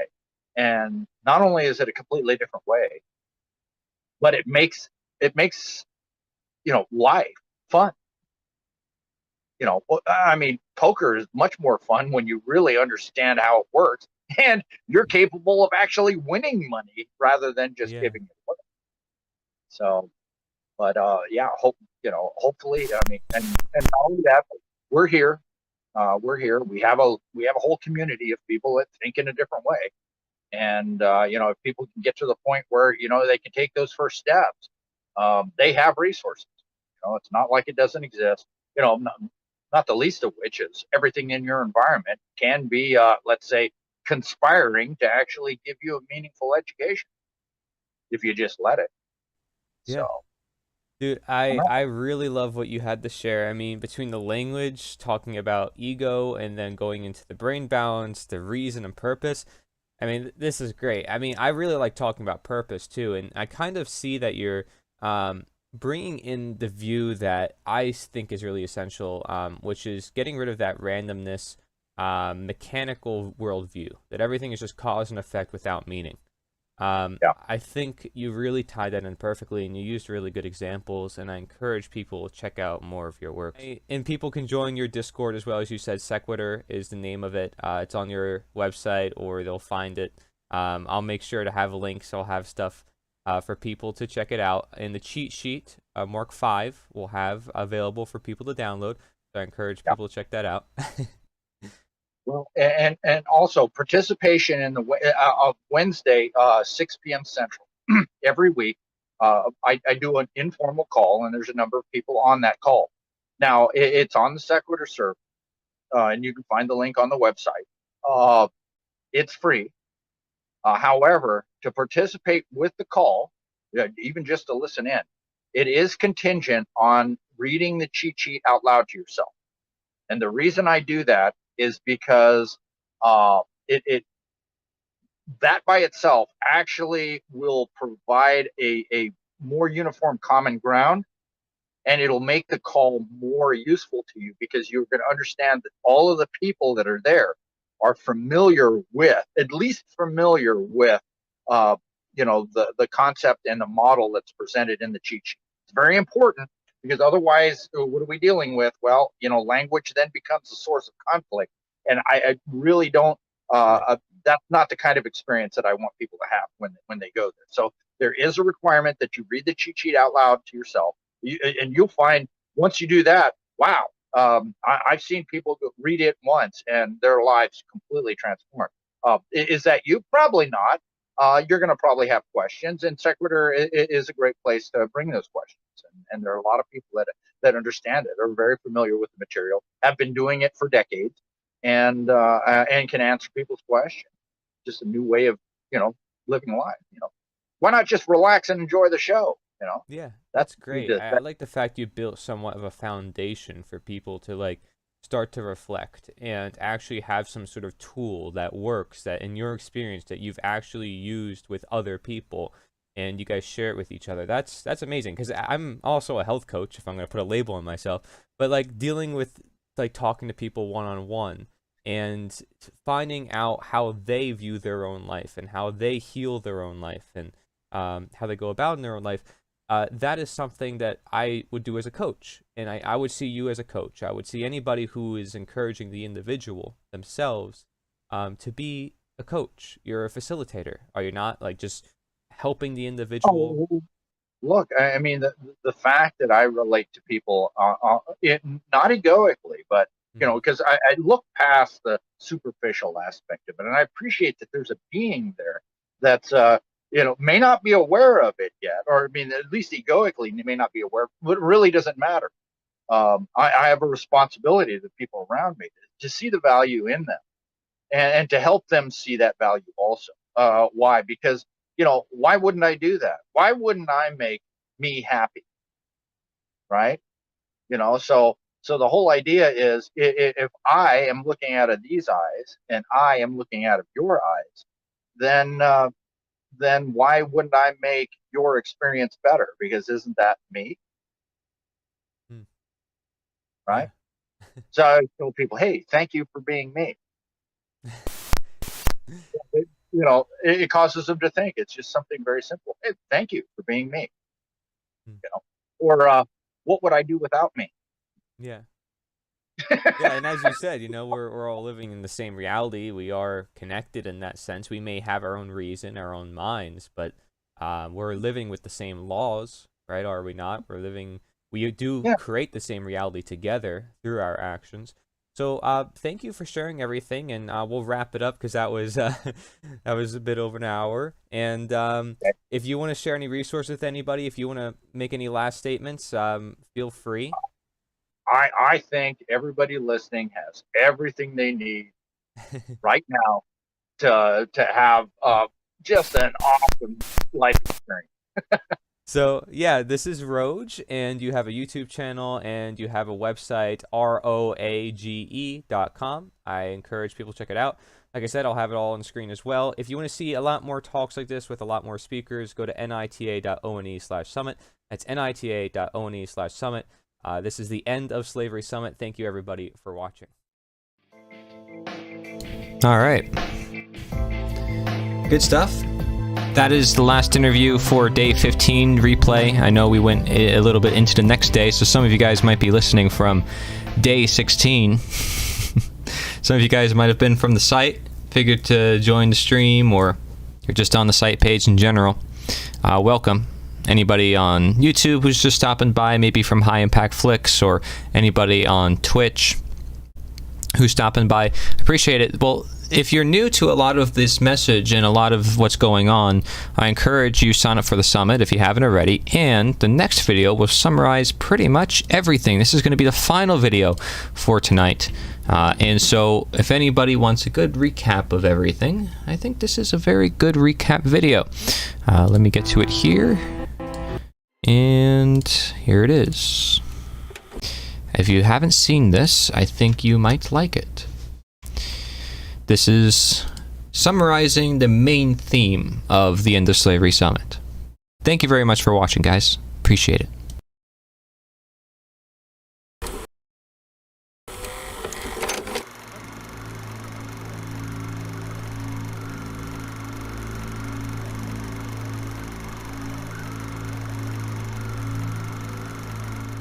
Quite simply, a statist is somebody who believes in having a state. Basically, anybody who wants government. Government is the exercise of authority over a people or place, and that is basically the right to rule.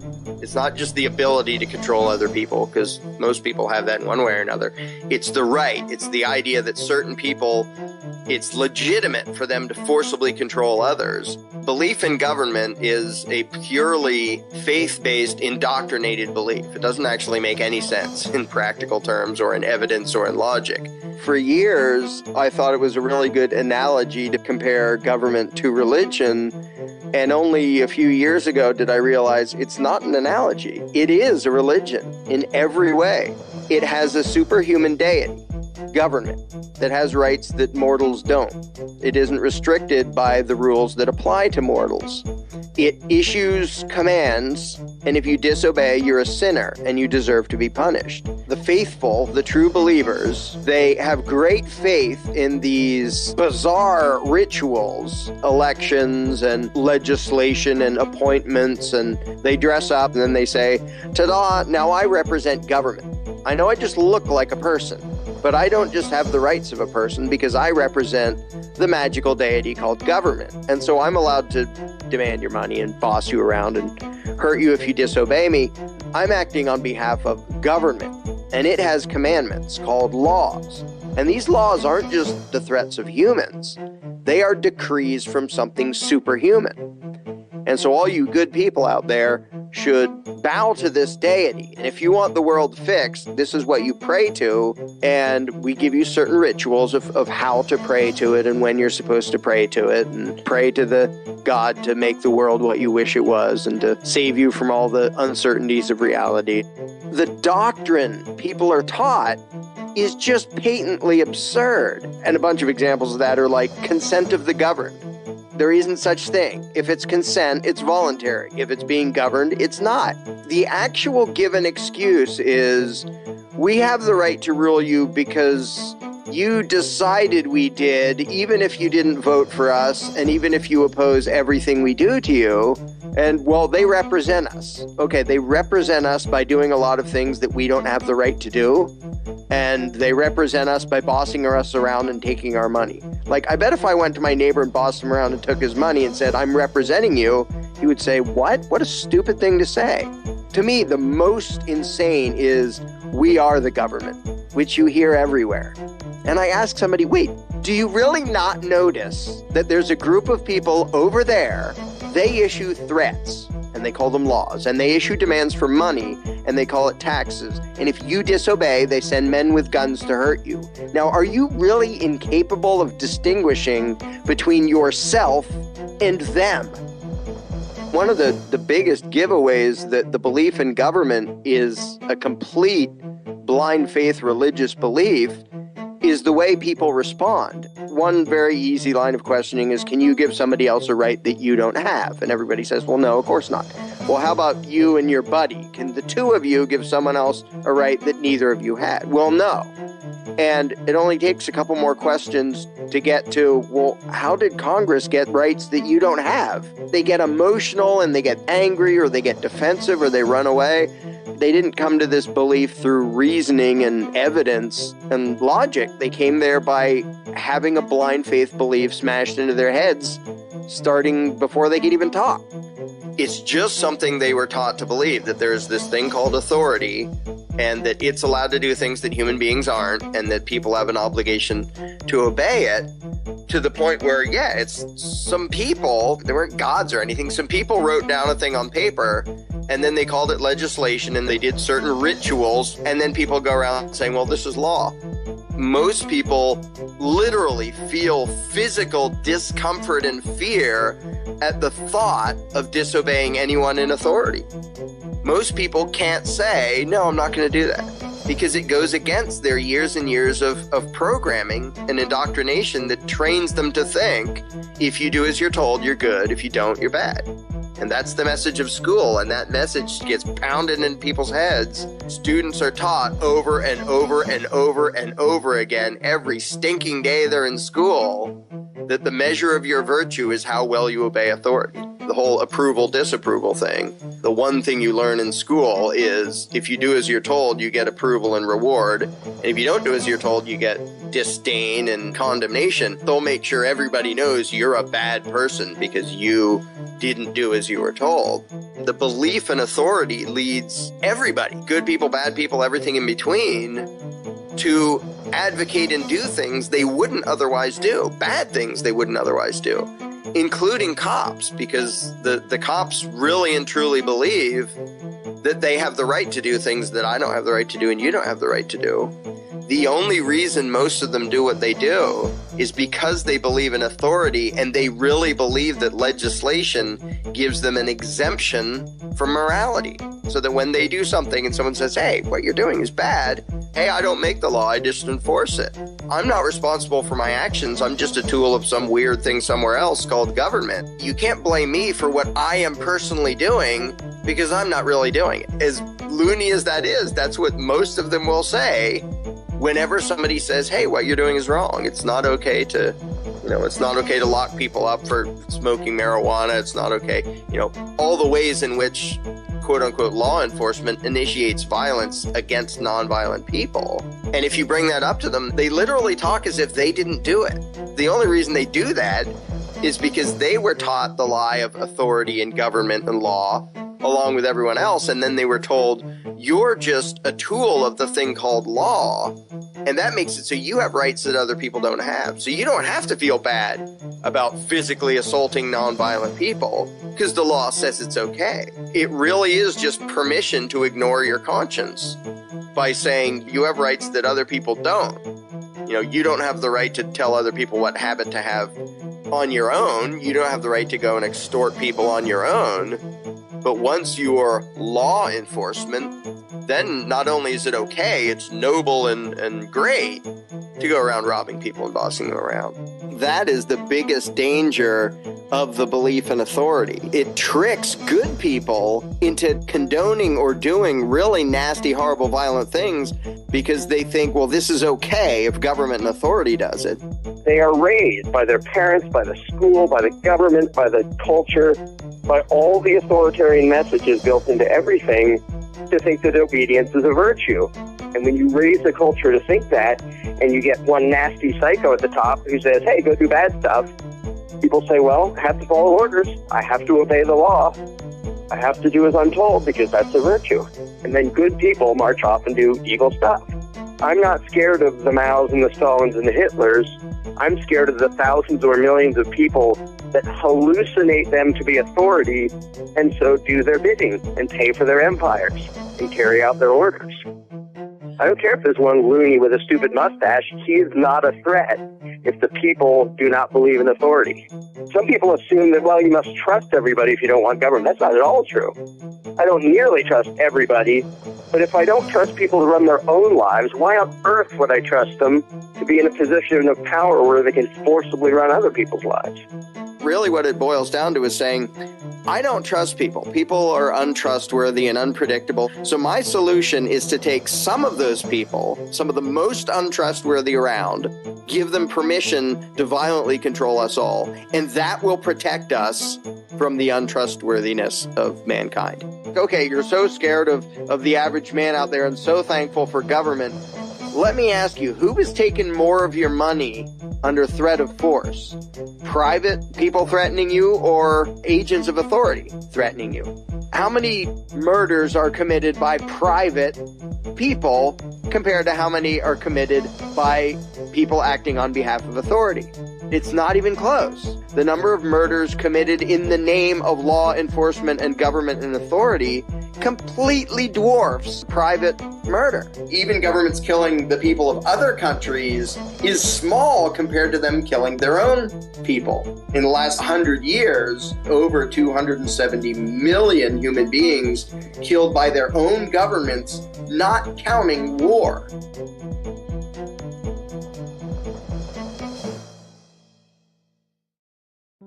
That first step is always the hardest, to get someone to dare to set aside his blind faith long enough to think about things, to back up enough to say, maybe government isn't even legitimate at all. It takes a lot for people indoctrinated into the faith to dare to think of those literally blasphemous ideas that, no, those people in Washington don't have the right to rule. Their threats aren't laws, they're just threats. Their demands aren't taxes, it's just extortion. And that really feels like heresy, because it is. It is heresy against the God called government. I now have a huge amount of hope because I see an acceleration of the number of people who dare to think about these things. And now the number of people able to have this conversation is just hugely exploding. And they're still a minority. But that exponential curve, I don't think it's stopping. I really think the cult of statism is as good as dead. Ultimately, I think the belief in government is doomed for the exact same reasons that the belief in a flat earth was doomed. There's too many people pointing out the utter inherent insanity in the belief, and that's just not going to go away. Nobody who understands self-ownership and understands why authority is inherently bogus wakes up the next day and say, suddenly, I think I should do whatever the politicians say. I think really humanity is just beginning to wake up to what it's supposed to be. Humanity wasn't meant to be a domesticated species owned by a ruling class. Every human being owns himself, is in charge of his own life. I'd like to see actual rational moral civilization in my lifetime, but we are going to get there. Sooner or later, we are totally going to get there. The lie will never outlive the truth forever.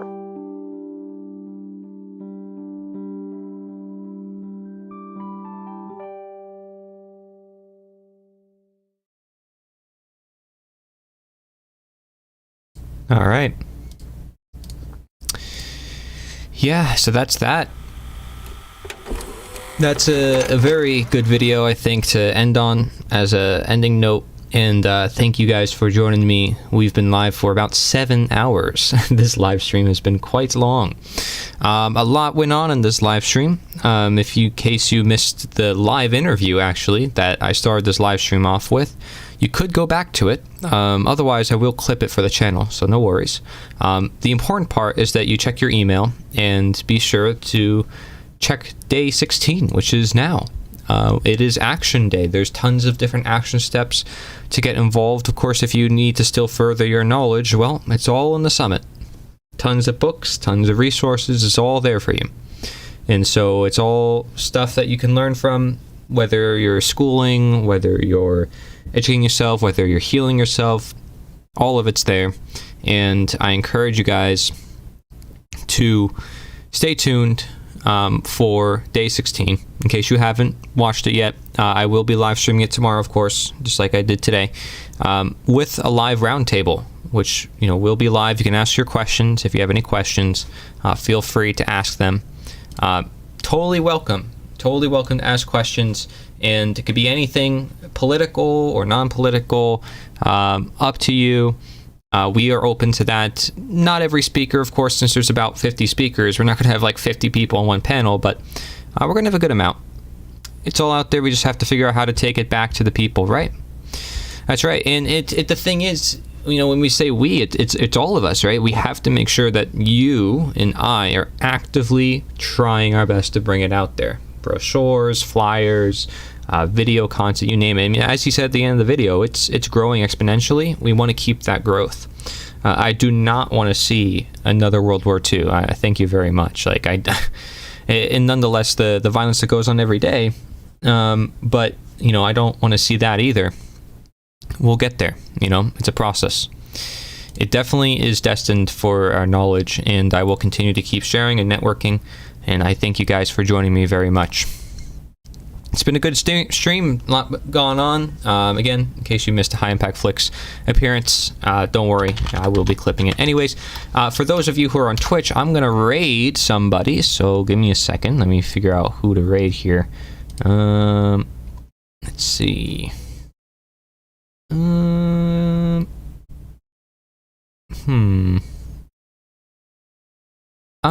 I'm going to do...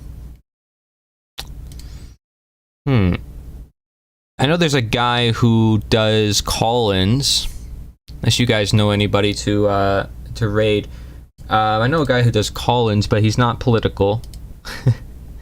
But he's growing very rapidly. I don't know much about his channel, though. I'd like to raid someone I know more about, but I could raid Russell. I'm just gonna raid a random person on Twitch. All right. Thank you guys. I appreciate it. Let's see, is the raid going through?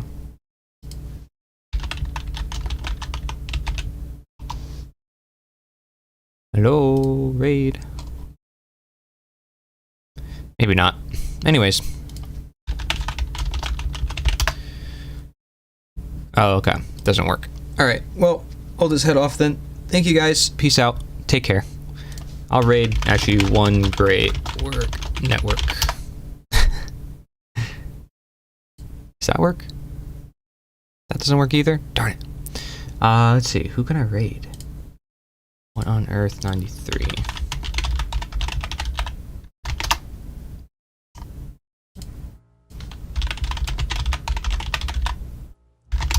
See if that works. Doubt it. Anyways, I'll just end the stream. Thank you guys. Peace out.